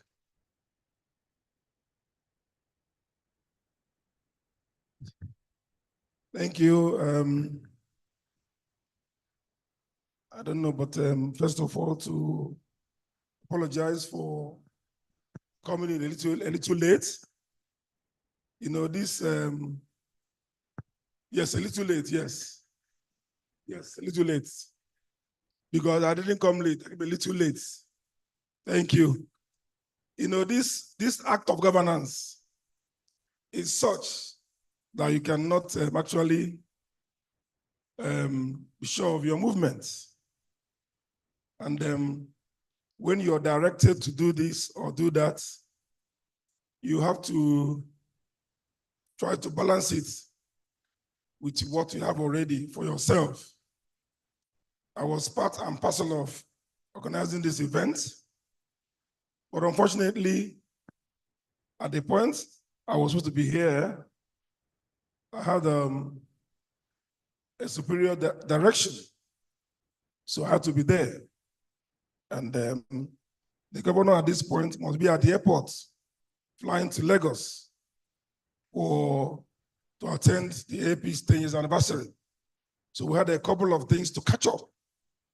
So just to welcome you on behalf of the government and the good people of Anambra State to this program, and to say that the state government is aware that you are here and supports all that has gone on today.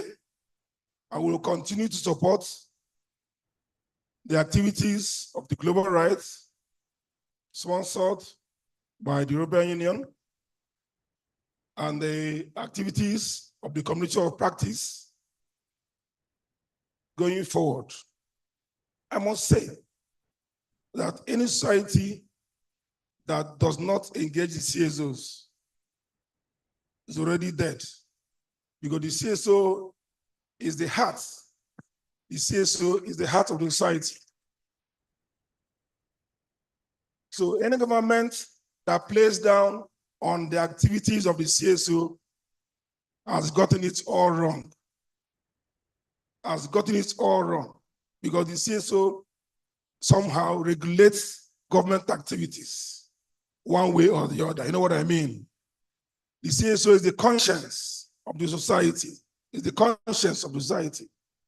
You know, that is why every activity of the CSO should be supported. Governments at all levels, at the federal level, at the sub-national level, should also key in and support the activities of the CSO. It doesn't only necessarily mean that it is the EU or US government and so on. We have a lot of funds that should be directed to activities of CSO. Because when you do that, it serves as a buffer for you.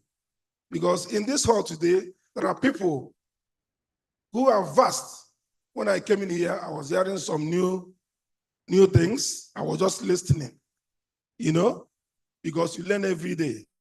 The CSOs are not giving the right support that they need. They are not giving the right support that they need. I enjoin all governments at all levels to give the CSO the right support. Because at the end of the day, what goes around comes around. Thank you, and God bless you all.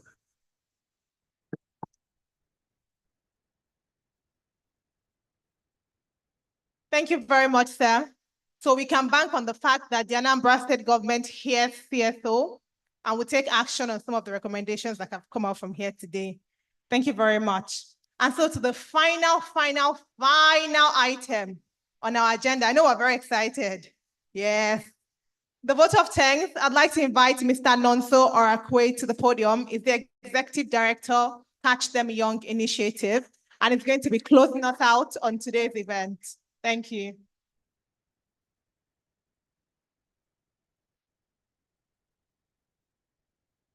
Hello. Hello. Can we clap for ourselves? Clap for yourself now. You are not clapping for yourself. Wonderful. I want to commend everybody for being here. And on behalf of Global Rights and Community of Practice, and in particular, Ndi Anambra CSO. So we want to thank all of you, CSOs coming from Ebonyi State, coming from Abia State, coming from Enugu and Imo. It's not easy traveling from all these nearby states. At least we know what has been happening around, but you deem it fit to be here. That means you have taken a risk, and this risk will bear and yield good fruits. So I want to also say that this is the light of the nation. Whatever that is happening in our environment, we should be mindful of it because we are CSOs. In fact, CSOs secures environment because if they don't tackle it physically, you must hear their voice. Hello, am I communicating? So we should not keep quiet in everything we see around our environment. We must talk, and that is the reason for our calling. So I want to thank all of us for being here. The leadership of Global Rights, kudos to you. Believe that the next summit, I don't know the state that will drag it out from Anambra. Which state will dig it out from Anambra? Oh, can we start with A's? State with A's? All right. Whichever state it is, I believe that the next conversation, the next meeting or engagement will be better than the one we'll have today. May God bless all of us in Jesus' name. So, amen.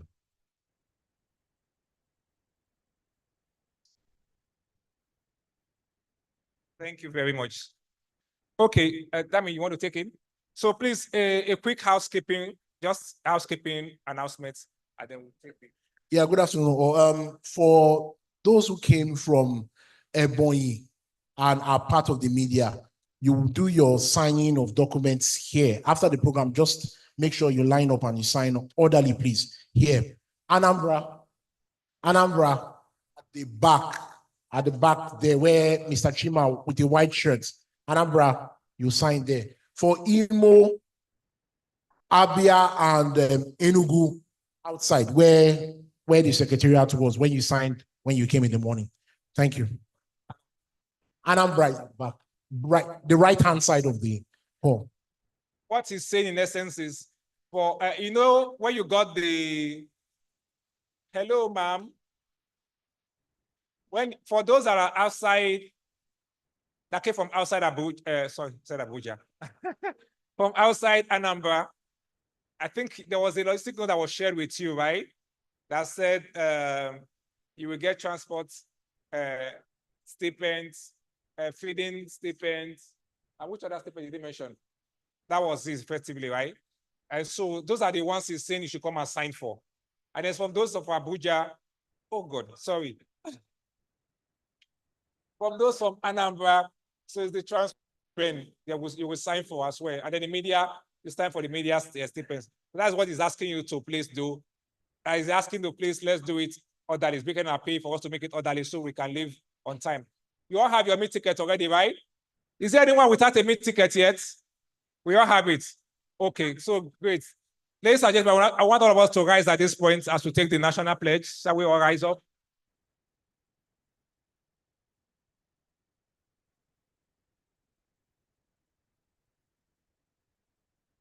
Please stand up and then let's remind ourselves that everything we are doing here today and everything we are doing as stakeholders in the civil society sector is towards the betterment of our society, towards the betterment of our country, and towards the betterment of Nigeria.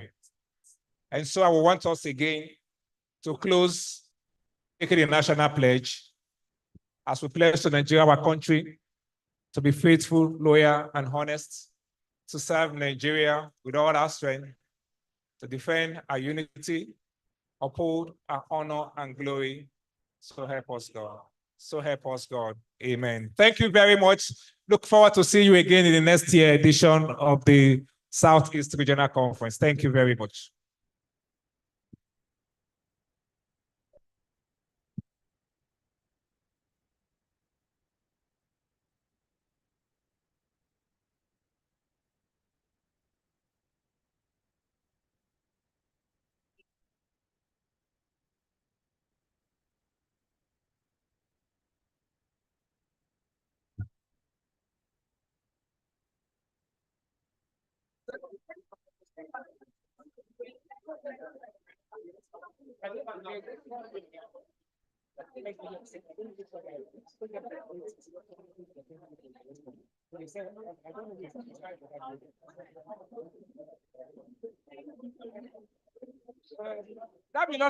Dami.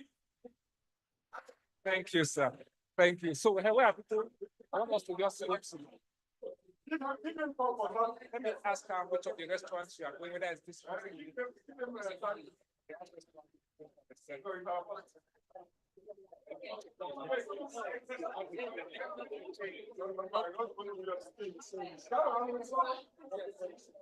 Yes.